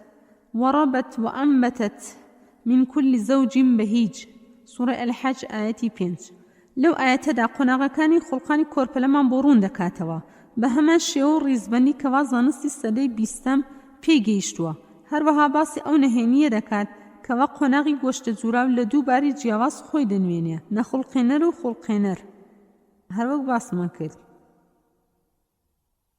هەروەها دەفەرمێ وَلَقَدْ خَلَقْنَا الْإِنسَانَ مِنْ سُلَالَةٍ مِنْ طِينٍ ثُمَّ جَعَلْنَاهُ نُطْفَةً فِي قَرَارٍ مَكِينٍ ثم خلقنا النطفة علقة فخلقنا العلقة مضغة فخلقنا المضغة عظاما فكسونا العظام لحما ثم أنشأناه خلقا آخر فتبارك الله أحسن الخالقين ثم إنكم بعد ذلك لميتون ثم إنكم يوم القيامة تبعثون سورة المؤمنون آياتي 12 و 16 ئەو ئاەتانە ئەومان بۆ ڕوون دەکاتەوە کەوا چۆن ئەندامەکان دەگەنە قۆناغی تایبەتمەندی و جیابوونەوە. هەروەها باسی ئەوە دەکات کەوا چۆن یەکەم جار ئێسقان دروست دەبێت دوایی بە ماسوولکە دادەپۆشرێت. وەزانینی خوێنەرانی بەڕێز تاوەکو سەدەی 20ەمی ڕابردوو هەروە گومان بوو لای زانان کەوا ماسوولکە دروست دەبێت دوایی ئێسقان، چونکە خانەکانی ئێسقان ئاڵۆزتر و پێشکەوتووترە لە خانەکانی ماسوولکە. دوای چەند ساڵ بە توێژینەوەیەکی زۆر گەیشتنە ئەوەی کەوا بپێچەوانەیە ئێسقان دروست دەبێت دوایی ماسوولکەکان دایدەپۆشن. کەواتە هەر دەبێت فەرمودەی خوای گەورە ڕاست بێت. جا خوای گەورە چی فەرموو لە قورئانی پیرۆز؟ هەر ئەو بڕیاری کۆتایی زانیاری تەواوە. جا زانان بیزانن یان نا؟ پێشکەوتنی زانستی پێی گەیشتووە یان نا؟ لەوانەیە هێندی زانیاری ناو قورئان هەبێ هەر زانیاری مرۆڤ پێی نەگات تا ڕۆژی دوایی. هەروەها خوای گەورە دەفەرمێ الذي أحسن كل شيء خلقه وبدأ خلق الإنسان من طين ثم جعل نسله من سلالة من ماء مهين ثم سواه ونفخ فيه من روحه وجعل لكم السمع والأبصار والأفئدة قليلا ما تشكرون سورة السجدة آيات حود بونو.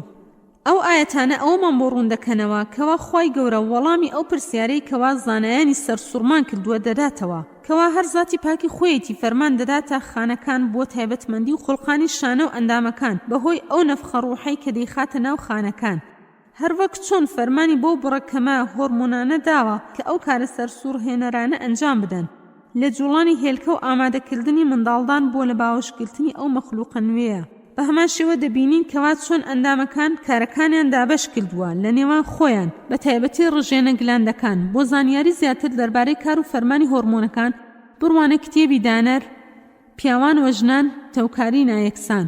هەروەها خوای گەورە فەرموویەتی يا أيها الإنسان ما غرك بربك الكريم الذي خلقك فسواك فعدلك في أي صورة ما شاء ركبك سورة الانفطار آية 6 بۆ 9.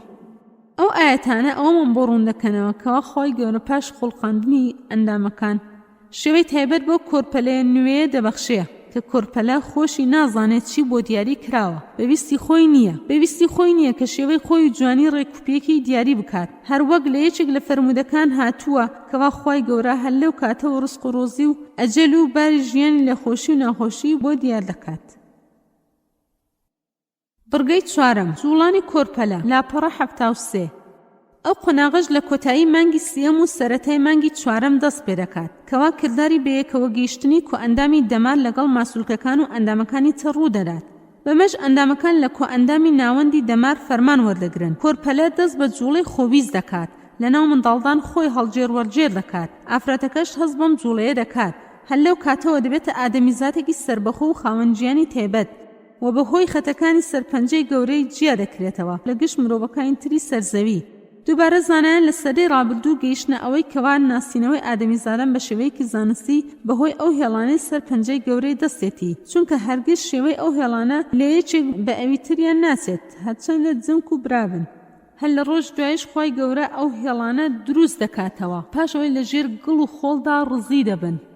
هەروەک دەفەرمێ بەلا قادرين على أن نسوي بنانه بل يريد الإنسان ليفجر أمامه سورة القيامة آية 3 و 4. بندی 3 ماوەی سکپڕی مدة الحمل. ماوەی سکپڕی 40 هەفتەیە واتە 280 ڕۆژە بە تێکرایی 37 بۆ 40 هەفتەیە کە لە یەکەم ڕۆژی دوایین بێنوێژی حساب دەکرێت پێش ئەو سکپڕیە. لە واقعدا پیتێنی هێلکە ڕوو دەدات پاش دەستپێکردنی بێنوێژی بە 2 هەفتە. بەڵام زانایان دەڵێن لەبەر ئەوەی ڕۆژی هاتنە دەرەوەی هێلکەی پێگەیشتوو لە ناو هێلکەدان دیار نییە بە شێوەیەکی قەتعی بۆیە بڕیار دەدەن کەوا یەکەم ڕۆژی دەستپێکردنی دوایین بێنوێژی بریتیە لە سەرەتای سکپڕی. کورتتری ماوەی سکپڕی کە کۆرپەلە دەتوانێت بژی دوای لەدایک بوون دەگاتە 6 مانگ. درێژتری ماوەی سکپڕیش دەگاتە 1 ساڵ. هەروەک خوای گەورە فەرموویەتی ووصينا الإنسان بوالديه إحسانا حملته أمه كرها ووضعته كرها وحمله وفصاله 30 شهرا سورة الأحقاف آية 15. وقال سبحانه ووصينا الإنسان بوالديه حملته أمه وهنا على وهن وفصاله في عامين سورة لقمان آية 14. هەروەها فەرموویەتی والوالدات يرضعن أولادهن حولين كاملين لمن أراد أن يتم الرضاعة. سورة البقرة آية 233. لەو دوو ئاەتە بۆمان دەردەکەوێت کەوا سکپڕی و شیرپێدانی تەواو دەگاتە 30 مانگ. شیرپێدانی تەواو خۆی 24 مانگە، واتە 2 ساڵ، کەواتە 30 کەم 24 6 مانگ. لێرەوە دەردەکەوێت کەوا کورتتری ماوەی سکپڕی دەکاتە 6 مانگ. ئەو کردارە بیرکاریە ئیمام عەلی و ئیبنی عەباس ڕەزای خۆی لەسەر بێت دەریان هێناوە لەو دوو ئاەتی قورئانی پیرۆز. لەو کاتێ ئیمامی عوسمان ڕەزای خۆی لەسەر بێ خەلیفە بوو، ئافرەتێکیان هێنا کە منداڵی بوو بە 6 مانگی، ویستیان حەدی لێ دەربکەن، گوایە زینەی کردووە. بەڵام پێش جێبەجێکردنی ئەو فەرمانە ئەو حسابانەیە ڕوونکردنەوە کە لەو دوو ئاەتەوە هاتووە و فەرمانەکە کۆتایی پێهاتوو. ئافرەتەکە بەڕێ کراوە بۆ ماڵی خۆی. خوێنەری بەڕێز ئەم تڕاکە بە کۆتا هات. باسی دووەم، نیشانەکانی ئافرەتی سکپڕ. ئێعراض الحەمل. بەندی یەکەم، نیشانەکانی بەهۆی پاڵەپەستۆی سکپڕی. بەندی دووەم، نیشانە گشتیەکان. بەندی سێم، نیشانەکانی دەرونی و دەماری. باسی دووەم، نیشانەکانی ئافرەتی سکپڕ. لاپەڕە 79. هەموو ژیانی ئافرەت گۆڕانکاری بەسەردادێت لە کاتی سکپڕی لەبەر گۆڕانکاری هۆرمۆنەکان و گۆڕانکاری لە مەمک و ئۆرگانەکانی تر. ئەو نیشانانەی لە ئافرەتی سکپڕ دیار دەکەوێت دەبێتە 3 بەشەوە. بەندی یەکەم، نیشانەکانی بەهۆی پاڵەپەستوی سکپڕی. لاپەڕە 79. ئەو منداڵدانەی کە پێش سکپڕی تەنها قەبارەی 5 میلیگرام هەیە، کاتی سکپڕی توانای زیاتر لە 5000 میلیگرامی هەیە. ئەوەش بەم شێوەی خوارەوە دابەش بووە. 3500 میلیگرام بۆ کۆرپەلا، 1500 میلیگرام کێشی شلەی ئەمینیۆنی، 500 میلیگرام کێشی وێلاش. ئەوەش مانای ئەوەیە قەبارەی منداڵدان لە کاتی سکپڕی 1000 جاری پێش سکپڕیە. کێشی منداڵدانیش 15 بۆ 20 جاری خۆی زیاد دەکات، لە 50 بۆ 75 غەرامەوە. دەگاتە 1200 غەرام کاتی سکپڕی. لە دوای منداڵبوون قەبارە و کێشی منداڵدان دەگەڕێتەوە باری جارانی خۆی لە ماوەی 6 بۆ 7 هەفتە. لە کاتی سکپڕی کێشی ئافرەتیش 11 بۆ 13 کیلۆگرام زیاد دەکات. لەو کێشە زیادە 5 بۆ 8 کێشی کۆرپەلە لەو شلە ئەمینیۆنی و وێلاشە. ئەوی تریشی کێشی شلەی زیاد بووە. ئەو کێشە زیادە پاڵەپەستۆ دەخاتە سەر ئۆرگان و ئەندامەکانی دەوروبەری خۆی و هێندە نیشانەی تایبەتی لێ بەدیار دەکەوێت. دروستبوونی باوبژ لە ڕیخۆڵە بەهۆی پاڵەپەستوی منداڵدان لەسەریان وای لێ دەکات کە تووشی تەمەڵی ببێ و کارەکانی بەڕێکی بەڕێوە نەچێ. بەمەش خواردن لە ناو ڕیخۆڵەکان دەمێنێتەوە بۆ ماوەیەکی زیاتر و دەترشێت و باوبژ دروست دەبێت و هەروەها بەرگری لە چوونە دەرەوەی ئەو باوبژەش دەکات. 2. قەبزی. ئەوەش بەهۆی هەمان میکانیزمی سەرەوەیان لەگەڵ گۆڕانی بڕی هۆرمۆنەکان. 3. فراوانبوونی بۆڕیەکانی خێنی قاچ و دروستبوونی دەواڵی ئەددەواڵی. ئەوەش بە شێوەی بۆڕی خێنی ڕەنگی شینی پێچاوپێچ دەردەکەوێت لە ژێر پێستە. زۆر جاریش ئازاری هەیە. ئەوەش بەهۆی پەستانی منداڵدانە لەسەر بۆڕی خێنهێنەرە گەورەکانی قاچ و بەرگری گەڕانەوەی ئەو خێنەیە لە قاچەوە بۆ ناودڵ. 4. مەیاسیری ئەلبواسیر. بریتێ لە فراوانبوون و جیرانی ئەو خێنهێنەرانی ناو ڕاستە و کۆم کە دروست دەبێت بەهۆی قەبزی و بەهۆی پاڵەپەستوی منداڵدان لەسەریان. 5. تەنگە نەفەسی ضیق التەنەفس. لە 2 مانگی دوایی لە سکپڕی ڕوودەدات بەهۆی پاڵەپەستوی منداڵدان لەسەر قەفەسەی سنگ و کەمکردنەوەی جوڵانەوەی سیەکان. 6. ڕقبوونی ماسوولکەکانی پشت و ئازار بەهۆی پاڵەپەستوی سەری کۆرپەلە لەسەر دەمارەکانی حەوز و قاچ و ڕان. زۆر جاریش بەهۆی کرژی لە ماسوولکەکانی پشت و ڕان دروست دەبێت لە مانگی دوایی سکپڕی، یان بەهۆی تێکچوونی هاوسەنگی ئافرەتەکە بێت لە کاتی وەستان، چونکە کاتی سکپڕی ئافرەت بۆ دواوە دەچەمێتەوە. ئەوە شوا دەکات ماسوولکەکانی پشت و ڕان بەردەوام کرژ بن و بە ئازار بێت. بەندی دووەم، نیشانە گشتیەکان. لاپەڕە 81. کۆ ئەندامی هەرس ئەلجیهاز الهەضمی. ئەو کۆ ئەندامە تووشی پشێوی زۆر دەبێت. ئافرەت دەست دەکات بەڕشانەوە بە تایبەتی بەیانیان و لە 3 مانگی یەکەمی سکپڕی. هێندە لە ئافرەتانیش تووشی پشێوی لە هەرسکردن دەبن. ئارەزوی خواردنیان کەم دەبێتەوە، دڵە کزە دەگرێ. ئەوانش دەبنە هۆی کەمبوونەوەی کێش، بزربوونی ئاو و شلە و کانزاکانی لەش. لە 2 مانگی 4ەم باری کۆ ئەندامی هەرس باشتر دەبێت، بەڵام دوای گەورەبوونی منداڵدان و کۆرپەلە دووبارە بەهۆی پاڵەپەستۆوە پشێوی دەکەوێتە ناو کۆ ئەندامی هەرس. 2. کۆ ئەندامی میزەڕۆ ئەلجیهاز البولی بەهۆی زیادبوونی ڕۆیشتنی خوێن بۆ ناو گورچیلەکان بە ڕێژەی 160 زیادبوونی پاڵاوتنی ناو پاڵاوتگەکانی گورچیلە بە ڕێژەی 150 دەرهاویشتنی پرۆتئین زیاد دەکات. 3. کۆ ئەندامی سووران جیهاز و دەوەران لێدانی دڵ زیاد دەکات بە ڕێژەی 110 بۆ 15 پاڵنانی دڵ بۆ خوێن بە ڕێژەی 110 زیاد دەکات. لە کاتی ئاسایی دڵ ڕۆژێ 5500 بۆ 8000 لیتر خوێن فڕێ دەدات، بەڵام لە ئافرەتی سکپڕ دەکاتە 15000 لیتر. لەباری ئاساییدا منداڵدان 1.5 ئەو خوێنەی بۆ دەچێت کە دڵ فڕێ دەدات، بەڵام منداڵدانی سکپڕ نزیکەی 170 خوێنی دڵی بۆ دەچێت، واتە 12 جارانی خۆی خوێنی بۆ دەچێت. ئەوەش بۆ پێویستی کۆرپەلەیە کە بەردەوام لە گەشەیە، هەروەها پێویستی دایکەکەش خۆی بۆ ئەو مەبەستەش دڵ خێراتر لێدات و زیاتر خوێن پاڵ دەدات. هەر بۆیەش کاتی سکپڕی لەوانەیە دڵی ئافرەت قەبارەکەی هەندێک فراوانتر بێت. هەندێک ئافرەت تووشی دابەزینی پاڵەپەستۆی خوێن دەبێت، بۆیە زۆر جار هەست بە سەرسوڕان دەکات. ئەو دابەزینە شتێکی سادەیە، بەڵام ئەوەی ترسناکە بەرزبوونەوەی پەستانی خوێنە. ئەگەر چارەسەر نەکرا ئەوە تووشی ژەهرایی بوون دەبێت، تەسەمم الحەمل الئرتجاج الحەملی. هەندێک جارش ئافرەت تووشی کەمخێنی دەبێت، چونکە کۆرپەلە بڕێکی باش لە کانزای پێویست دەبات لە خوێنی دایک، بەمەش ڕێژەی هیمۆگلۆمۆبین کەم دەبێت. بەرامبەر ئەوەش ژمارەی خڕۆکە سپیەکان و ڕێژەی نیشتنی خڕۆکە سوورەکان ESR زیاد دەکات. ئافرەتی سکپڕ پێویستی بە 700 تا 1150 میلیگرام لە ئاسن هەیە، 250 بۆ 350 میلیگرام بۆ کۆرپەلە، 400 بۆ 650 میلیگرام بۆ خوێنی دایک، 50 بۆ 150 میلیگرام بۆ خوێنی وێڵاش. ڕۆژانە سکپڕ پێویستی بە 5 بۆ 6 میلیگرام لە ئاسن هەیە. هەروەها پێویستی بە بڕێکی زیاد لە ترشی فۆلیک هەیە، لە کاتی ئاسایی پێویستی بە 50 بۆ 100 مایکرۆگرام هەیە، بەڵام لە کاتی سکپڕی پێویستی بە 150 بۆ 400 مایکرۆگرام هەیە. 4. کۆ ئەندامی هەناسەدان ئاوسانی گیرفانەکانی لوت و ئاو و هاتنە خوارەوەی جارجارە لە هێندە ئافرەتیش بەردەوامە تاوەکو کۆتایی سکپڕیەکەی، بە تایبەتی لە مانگی کۆتایی، ئەوەش بەهۆی هۆرمۆنی سکپڕیەوە پرۆجیسترۆن. هەروەها ئەو هۆرمۆنانە کار دەکەنە سەر ژیەکانی دەنگی بۆ دەنگێکی گڕ دەگۆڕێ. الصوت بحة الصوت جشة الصوت. 5. کۆ ئەندامی زاوزێ الجهاز التەناسلی لە هێندە ئافرەتدا بەهۆی ئاوسانی بۆڕەکانی خوێنەوە شلەیەکی زەردبار بەدی دەکرێت، ڕەنگی ئەو ئەندامانش کەمێک دەگۆڕێ بۆ وەنەوشەیی. 6. مەمک قەبارەیان گەورە دەبێت، ئافرەت هەست دەکات کەوا مۆمکەکانی پڕە. ئاوسان بە ئازارە کاتی دەستلێدانی لەگەڵ بەرەو پێشەوەچوونی سکپڕی ڕەنگی جۆخینە بەرەو ڕەشی دەڕوات و بازنەکەی فراوانتر دەبێت، گلاندەکانی چەوریش تێیدا دەئاوسێت. 7. پێستا ئەلجلد هێندێ هێڵی ڕەنگدار پێدا دەبێت لەسەر پێستەی ناوچەی ناو کوسک و گۆی مەمک پێی دەڵێن هێڵی سکپڕی.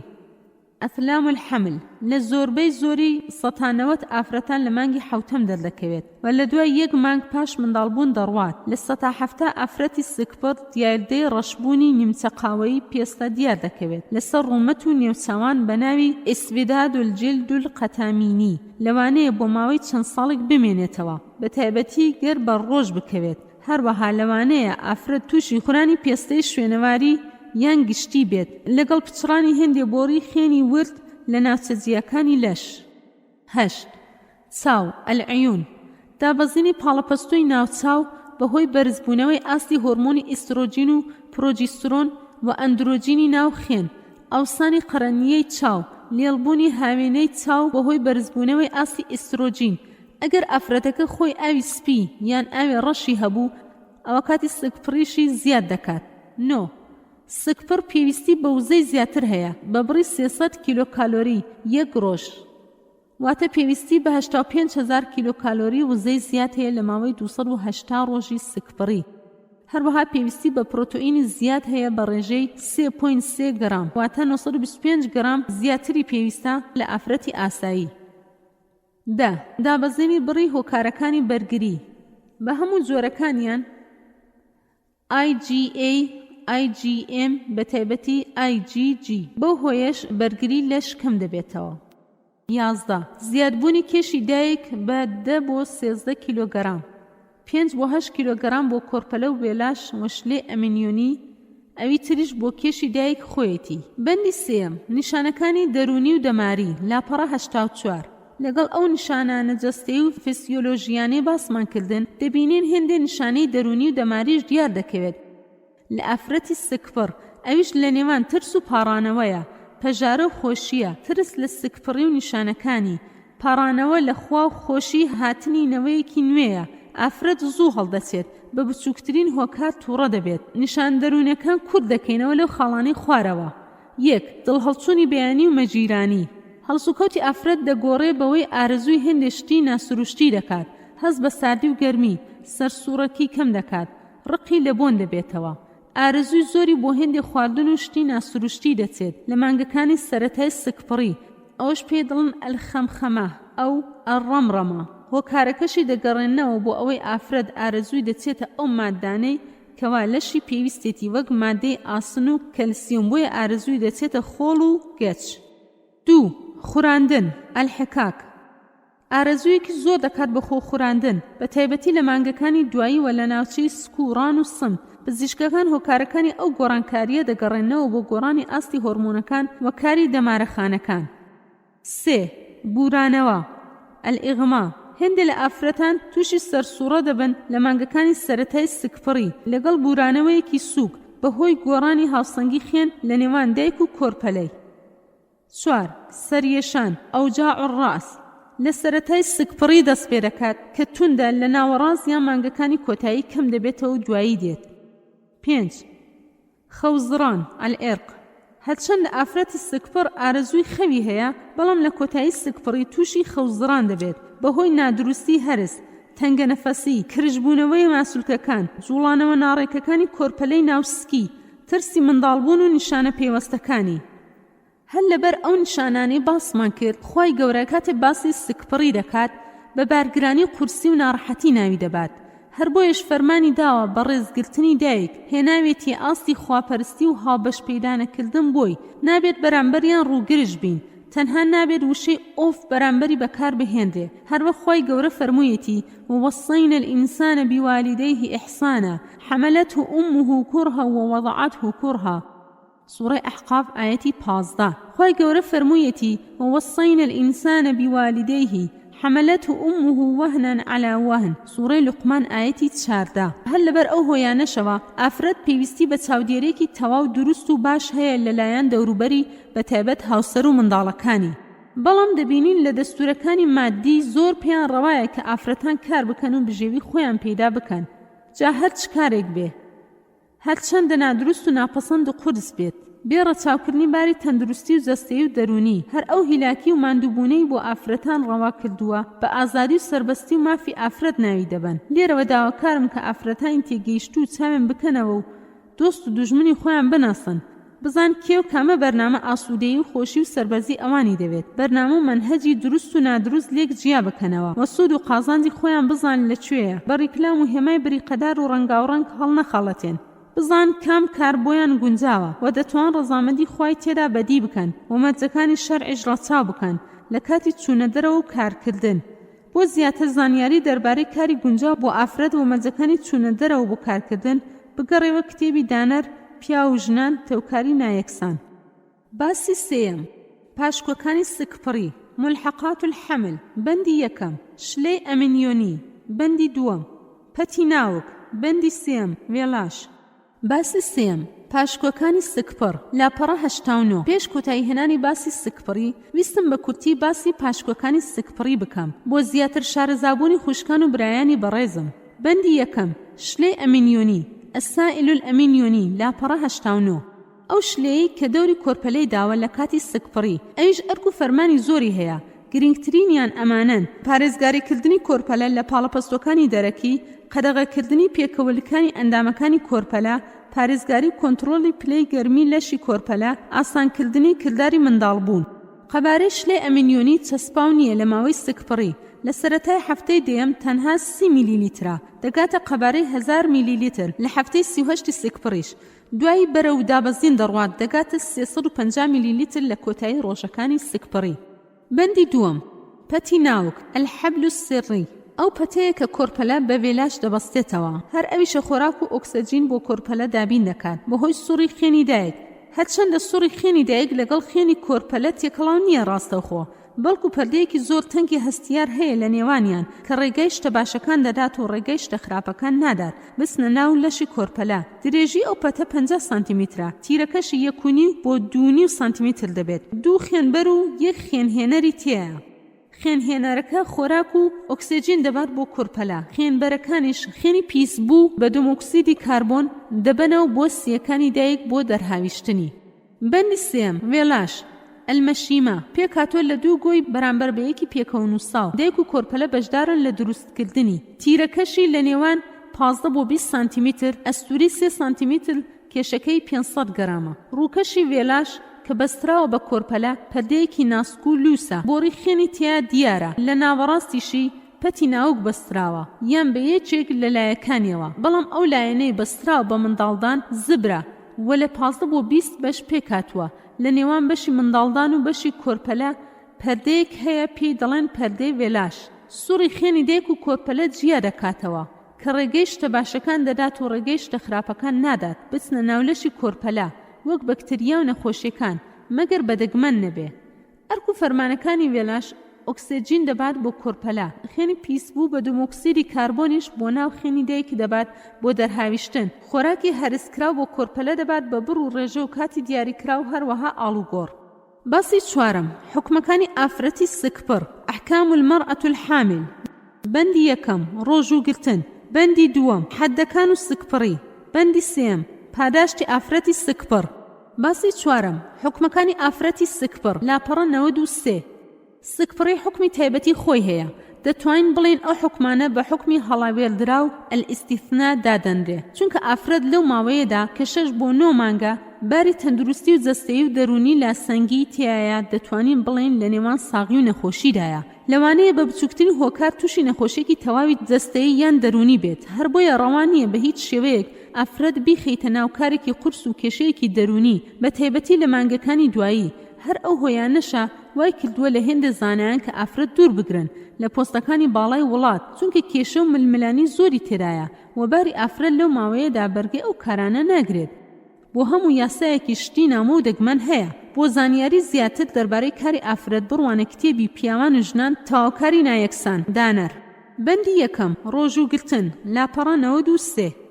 خۆی گەورە بۆ ئافرەتی سکپڕ گەر کەوتە ماندووبوون و بەرگەنەگرتن ڕێگەی داوە بە ڕۆژوو نەبێ، بەمەرجێ دوای منداڵبوون و پاکبوونەوە و گەڕانەوەی هێز و توانە بیجێڕێتەوە، چونکە ئافرەت لەو کاتەدا پێویستی بە دابینکردنی خۆراک هەیە بۆ خۆی و بۆ کۆرپەلا. ئەو بارانەی کە ئافرەتی سکپڕ ڕێگەی پێدراوە ئەمانن: ئافرەتی سکپڕ و شیردەری منداڵەکەی گەر لە گیانی خۆی و کۆرپەلەی ترسا تووشی زیان بێت ئەوە ڕۆژوو ناگرێت، بەڵام دوایی ڕۆژۆکە دەجێڕێتەوە فیدیەی لەسەر نییە. ئەگەر تەنها لە گیانی کۆرپەلە و منداڵەکەی ترسات ئەوە ڕۆژۆکەی دەگرێتەوە فیدیەش دەبێ بدات. لە مەزهەبی مالیکی هاتووە کە فیدیە لەسەر ئافرەتی شیردەرە نەوەک لەسەر ئافرەتی سکپڕ.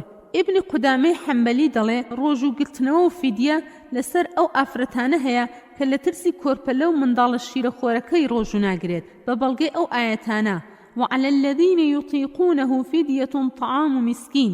سورة البقرة آية 184. بندی دووەم سنوورەکان و سکپڕی الحدود والحمل لاپەڕە 94. دواکەوتنی جێبەجێکردنی سنوورەکانی خۆی گەورە لەسەر ئافرەتی سکپڕ تاوەکو دوای منداڵبوون و پاکبوونەوەی لە زەیستانی وەک ڕەحمەتێک بۆ ئافرەت و منداڵەکەی. لە عیمرانی کوڕی حەسین ڕەزای خۆی لەسەر بێدەجێڕنەوە دەڵێ ئافرەتێکی تیرەی جەهینە کە سکی پڕ بوو پاش کاری زیناکردن هاتە لای پێغەمبەری خوا صلی الله علیه وسلم وتی: ئەی پێغەمبەری خوا صلی الله علیه وسلم پاکم بکەوە و حەدم لێ دەربکات، تاوانم کردووە. پێغەمبەری خوا صلی الله علیه وسلم بانگی وەلی ئافرەتەکەی کرد و فەرمووی: لەگەڵی باش بە، دوای دانانی سکەکەی وەرنەوە لامان. کاتێ هاتنەوە حەدی لەسەر دەرکرا و نوێژی لەسەر کرد. ئافرەتی سکپڕ حەدی لەسەر دەرناکرێ، چه حەدی جەڵدە بێ یان بەردباران ئەڕەجم بێت، سکپڕیەکە لە زینا بێت یان لە نیکاحی ئاسایی بێت. ئیبنی قودامە دەڵێت لەو بارەیەوە خلاف نییە لە نێوان زانایان. حکمەتی ئەو دوا قسنە ئەوەیە چونکە کۆرپەلە نەفسێکی ئازاد و بێتاوانە، لەوانەیە لە کاتی دەرکردنی حەدەکە بمرێ، بۆیە دوا دەخرێت. ئەوەیە مافی مرۆڤ لە ئیسلامدا. کۆرپەلەیەکی بێ ئاگا و هۆش مافی پارێزراوە، هێشتا هەر لە سکی دایکێتی. مافی خۆی گەورە دوا دەخرێت لەبەر خاتر و ڕێز و گەورەی ئەو بوونەوەرە بچکۆلەیە کە هێشتا ڕۆحی نەهاتۆتە بەر. بەندی سێم پاداشتی ئافرەتی سکپڕ ابن عمر ڕزای خۆی لەسەر بێ دەجێڕێتەوە لە پێغەمبەری خوا صلی الله عليه وسلم کە فەرموویەتی ئافرەت لە کاتی سکپڕی تاوەکو منداڵبوونی وە شیردانی پاداشتی هەیە وە کەسێک کە لە ڕگەی خوا کار دەکات ئەگەر لەو ماوەیەشدا تیاچوو ئەوە پلەی شەهیدی هەیە. إن للمرأة في حملها إلى وضعها إلى فصالها من الأجر كالمتشحت في سبيل الله فإن هلكت فيما بين ذلك فلها أجر شهيد. وفي رواية أخرى كالمرابط في سبيل الله.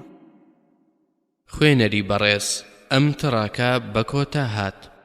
بەشی سێ بربەستکاری ڕێگرتن لە سکپڕی دیاریکردنی نەوەکان العزل منع الحمل تنظيم الأسرة تحديد النسل. باسی یەکەم واتای بربەستکاری و سیفەتەکان. باسی دووەم جۆرەکانی بربەستکاری و کاریگەرە لاوەکیەکانی. باسی سێم حکمی بربەستکاری لە شەریعەتی ئیسلام. باسی یەکەم واتای بربەستکاری و سیفەتەکان. بەندی یەکەم واتای بربەستکاری و سیفەتەکان. بەندی دووەم سیفەتەکانی بربەستی سەرکەوتوو. باسی یەکەم واتای بربەستکاری و سیفەتەکان لاپەڕە 101. بەندی یەکەم واتاکەی لاپەڕە 101. واتای زمانی عزل الشيء يعزله عزلا وعزله وانعزل وتعزل نحاه جانبا فتنحى تنحى عنه بلايونا بولايكي لادا خويل لادا. وعزل عن المرأة لم يرد ولدها بربسكاري كل لقل آفرتكا واتمنضالي نويز لو آفرتا پیاوەکە ئاوی خۆی لە کەنیزەکە لا بدات تاوەکو سکی پڕ نەبێت. واتای زاراوەیی لادانی ئاوی پیاو لە ئافرەتەکەی لە ترسی سکپڕی بربەست ڕژاندنی ئاوی ئارەزوو شەهوە لە دەرەوەی زێ. بەندی دووەم سیفەتەکانی بربەستکاری سەرکەوتوو مواصفات العزل وطرق منع الحمل. بربەستی سەرکەوتوو پێویستە ئەو سیفەتانەی تیابێ. 1. کاریگەری بەرزی هەبێت. 2. کاریگەری لاوەکیەکانی کەم بێت. 3. کار نەکاتە سەر کردداری جوودبوون. 4.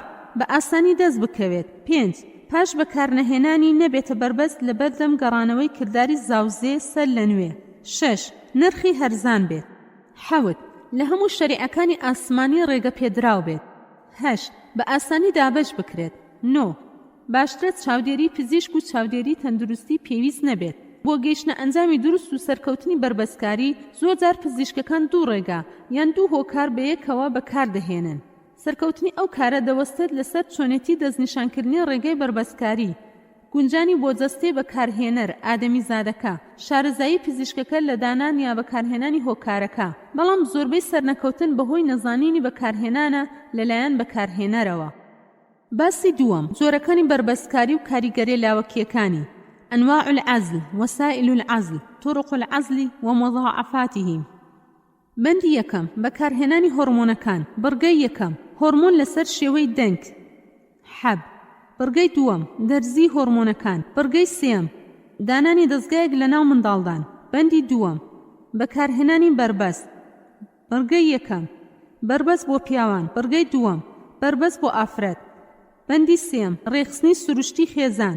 بڕگەی یەکەم بەکارهێنانی ڕۆژمێر. بڕگەی دووەم شیرپێدانی سروشتی. بڕگەی سێم دەرهاویشتنی ئاو لە دەرەوەی زێ. بەندی چوارم نەزۆکردن خەساندن. بڕگەی یەکەم نەزۆکردنی پیاو. بڕگەی دووەم نەزۆکردنی ئافرەت. باسی دووەم جۆرەکانی بربەست و کاریگەری لاوەکیەکانی ماکە خراپەکانی. أنواع العزل وطرق منع الحمل ومضاعفاته لاپەڕە 105. بە شێوەیەکی گشتی چ ئافرەت چ پیاو یەکێک یان زیاتر لە ڕێگاکان هۆکارەکانی بربەست بەکاردەهێنێ لە قۆناغێک لە قۆناغەکانی ژیانیدا لەبەر پاساوی خێزانی ئابووری کۆمەڵایەتی. بەندی یەکەم بەکارهێنانی هۆرمۆنەکان لاپەڕە 105. بڕگەی یەکەم هۆرمۆن لەسەر شێوەی دەنگ حەب لاپەڕە 105. یەکەم تێکەڵەی هۆرمۆنی پرۆجیسترۆن و ئیسترۆجین بەکاردەهێنرێ بە بڵاوی بە تایبەتی لەلایەن ئەوانەی لەش ساغن و لە سەرەتای ژیانی هاوسەریدان. بەکارهێنانی ئاسانە کە ئافرەتەکە ڕۆژێ یەک دەنگ حەب دەخوات بۆ ماوەی 21 ڕۆژ، دوای ئەوە 7 ڕۆژ دەیوەستێنێ.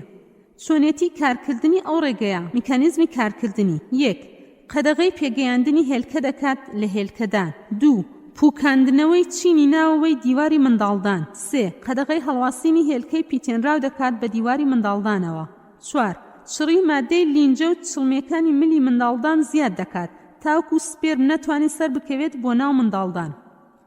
قەدەغەکردنی بەکارهێنانی ئەو هۆرمۆنانە دوو جۆرە قەدەغەکردنی هەیە. ئەلیف قەدەغەکردنی تەواوی یەکجاری المطلق. یەک بەرزبوونەوەی پەستانی خوێن، تەسکبوونەوەی خوێنبەرەکانی دڵ، جیرانی بۆڕیەکانی دڵ، خوێنبەربوونی بۆ ماوەیە یان وەرگیراو. دوو نەخۆشی کورتخایەنەکان و توندەکانی جگەر الحاد. سێ شێرپەنجەی مەمک. چوار شەقەسەر داء الشقيقة النوع البؤري. ب قەدەغەکردنی ڕێژەیی النسبي. یەک لەتەسەریەشان داء الشقيقة النوع العام. دوو خوێنهاتن لە منداڵدان بە شێوەی ناڕێک، خوێنبینینی ناڕێک. سێ نەجوڵانەوە بۆ ماوەیەکی زۆر. چوار نەخۆشی شەکرە و قەڵەوی. پێنج ئافرەتی جگەرەکێشی تەمەنی لە 35 بەسەرەوە. شەش نەخۆشیە تازەکانی جگەر و کیسەی زەرداو. حەوت شیرپێدانی منداڵی بچووکتر لە 6 مانگ. لایەنە باشەکانی پۆزەتیڤەکانی. یەک لە هەموو ڕێگەکانی تری بربەست بڵاوتر و ناسراوتر و ئاسانترە. دوو کار لە کردداری جوودبوون ناکات. سێ وا دەکات خوێنی بێنوێژی کەمازار بڕی کەم ڕێک بێت. چوار ئەگەری شێرپەنجەی هێلکەدان کۆڵۆن منداڵدان کەم دەکاتەوە. پێنج هەوکردنی کۆ ئەندامی زاوزێ کەم دەکاتەوە. شش ئەگەری تووشبوون بە نەخۆشی کیسەی هێلکەدان سکپڕی دەرەوەی منداڵدان شێرپەنجەی ڕیشاڵی کەم دەکاتەوە.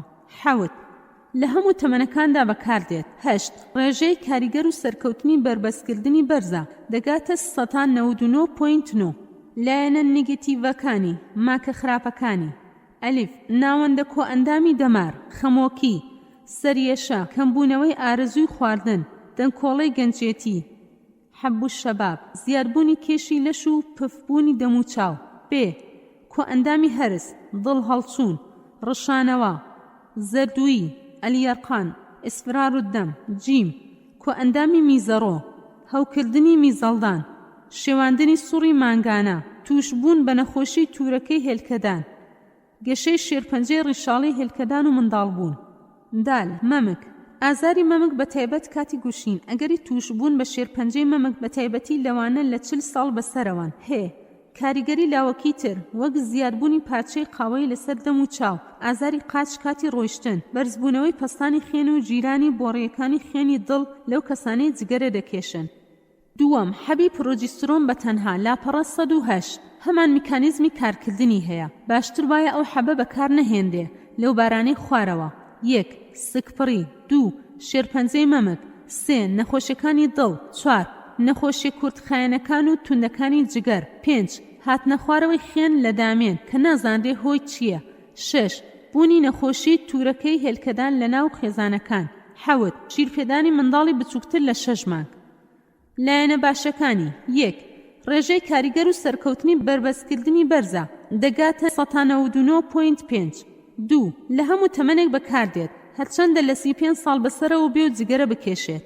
سێ ئەگەری شێرپەنجەی هێلکەدان و منداڵدان کەم دەکاتەوە.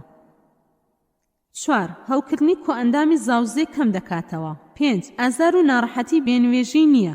شش دەتوانرێت لە کاتی شیرپێدانی منداڵ بەکار بهێنرێ. لایەنە خراپەکانی. هێندێ جار کردداری بێنوێژی ناڕێک دەکات یان ون دەبێت. دوو دەبێ حەبەکە هەموو ڕۆژە لە یەک کاتدا وەربگرێ. سێ قەڵەوی دەکات. ئەلبەدانە ئەسەمەنە. چوار مەمکی تند و بە ئازار دەکات. پێنج ئەگەری تووشبوونی توورەکەی هێلکەدان و شێرپەنجەی مەمک و زێ زیاد دەکات. شش سکپڕی لە دەرەوەی منداڵدان. حەوت سەریەشە. بڕگەی دووەم دەرزی هۆرمۆنەکان. لاپەڕە 109 یەکەم دەرزی پرۆجیسترۆن کە لە ماسوولکەی ڕان سمت دەدرێت. نابێت ئەو ڕێگایە بەکار بهێنرێت لەو بارانەی خوارەوە. یەک سکپڕی. دوو شێرپەنجەی مەمک. سێ نەخۆشیەکانی دڵ. چوار نەخۆشی کورتخایەنەکان و توندەکانی جگەر. پێنج هاتنە خوارەوەی خوێن لە دامێن کە نازانرێ هۆی چییە. شش نەخۆشی داخوڕانی ئێسقان تەنەخڕ العیظام. حەوت نەخۆشی شەکرە. هەشت بەرزی پەستانی خوێن و جیرانی بۆڕیەکانی خوێن. لایەنە باشەکانی. یەک ڕێژەی کاریگەر و سەرکەوتنی بربەستکردنی بەرزە دەگاتە 99.7. دوو لە هەموو تەمەنێک بەکاردێت. سێ ئەگەری شێرپەنجەی هێلکەدان منداڵدان سکپڕی لە دەرەوەی منداڵدان هەوکردنی کۆ ئەندامی زاوزێ کەم دەکاتەوە. چوار ئازار و ناڕەحەتی بێنوێژی نییە. پێنج دەتوانرێت 6 هەفتە دوای منداڵبوون بەکار بهێنرێ. لایەنە خراپەکانی. هێندێک جار کردداری بێنوێژی ناڕێک دەکات یان ون دەبێت. 2 کێشی لەش زیاد دەکات زیادەت الوەزن. 3 مەمکی توند و بە ئازار دەکات کەمکردنەوەی بڕی شیری دایک. 4 سەریەشە و سەرسوڕان و سکیێشەی هەیە. 5 خاوی لە گەڕانەوەی کردداری زاوزێ ماوەی گەڕانەوە بۆ منداڵبوون دوور و درێژە.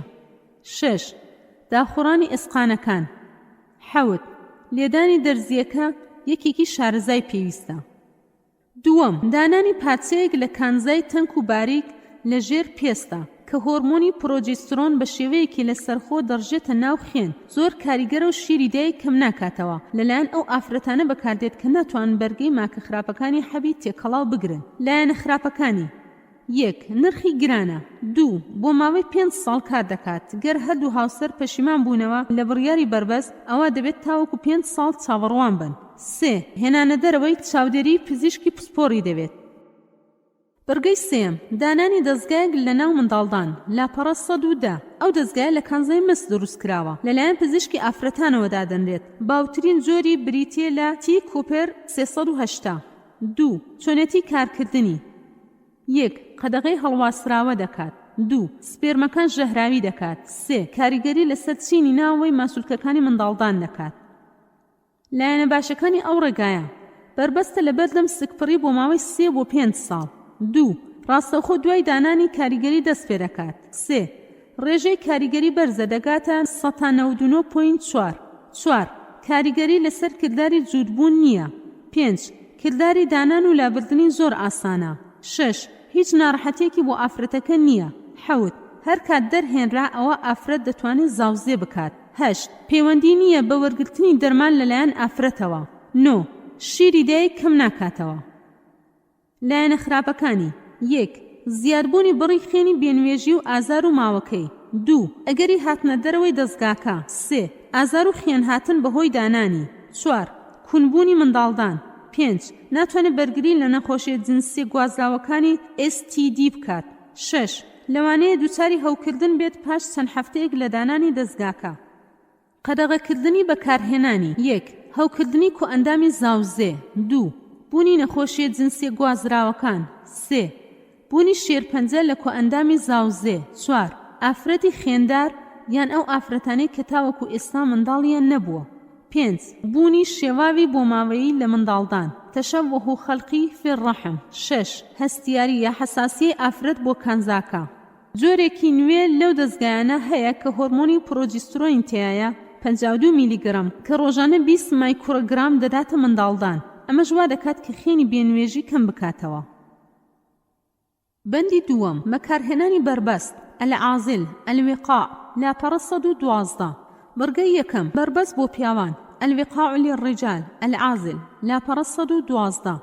بریتێ لە تورەکەیەک دروست کراوە لە مادەیەکی لاستیکی لە ناویدا مادەیەکی ژەهراوی هەیە بۆ کوشتنی سپێرمەکان. ئەو جۆرە پەلاستیکە گۆڕانی پلەی گەرما و شێک کاری زۆری تێناکات بۆ لە ناوچوونیان تێکچوونی. لایەنە باشەکانی ئەو ڕێگایە: ڕێژەی کاریگەری و سەرکەوتنی دەگاتە 186. گەر باش بەکار بهێنرێت دەگاتە 197.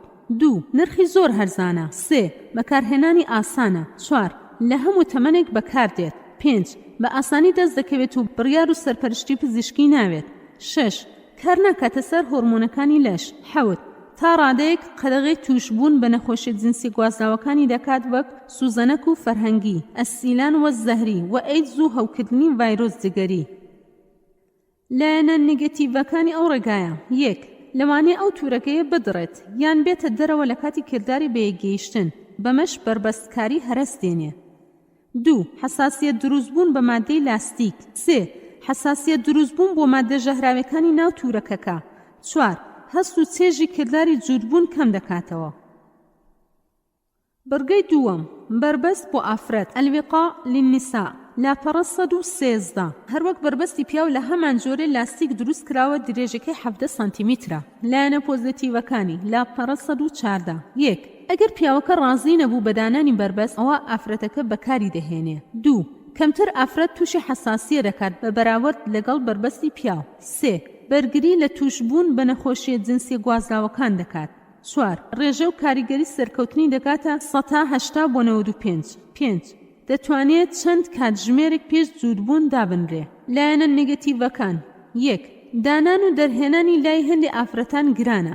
2 ملی دەرەوەی تورەکەکە لە دەرەوەدا دیارە ئافرەت بێزار دەکات. 3 ڕێژەی کاریگەری و سەرکەوتنی لە جۆری هۆرمۆنەکان زۆر کەمترە. 4 لە هێندێک وڵاتان گرانە و کەم دەست دەکەوێت. 5 هۆکارە بۆ سەرهەڵدانی خوران و برین و هەوکردنی کۆئەندامی زاوزێ. بڕگەی سێم هێندێک ڕێگەی تر هەیە بۆ بربەستکاری لە ئافرەتان وەک سپێرمە کوژەرەکان. یەک کاتژمێر پێش زووتبوون بەکاردێت. بەڵام کەف و شافی دامێن ئەوانە 8 بۆ 48 کاتژمێر پێش زووتبوون بەکاردەهێنرێ. لایەنە باشەکانی: 1 وەک هۆرمۆنەکان کاریگەری لابەلای زۆر نییە. 2 بەرگری لە نەخۆشی جنسی گوازراوەکان دەکات. 3 پەیوەندی بە شیرپێدان نییە. 4 ترسی هەوکردن و سکپڕی دەرەوەی منداڵدانی نییە. لایەنە خراپەکانی: 1 حەساسیە بۆ مادەی پەلاستیک و ژەهرەکان. 2 ئەگەری هەوکردنی ئەندامەکان. 3 ناتوانرێ ڕاستەوخۆ دوای منداڵبوون بەکار بهێنرێ. بەندی سێیەم ڕێخستنی سروشتی خێزان تەنظیم الئوسرە تەبیعیەن لاپەڕە 115. بڕگەی یەکەم بەکارهێنانی ڕۆژمێر لاپەڕە 115. ئەوەش بەوە دەبێت کەوا ژن و پیاو دوور بکەونەوە لە کردداری جوودبوون لەو ماوەیە کە دایکەکە هێلکە دادەنێت.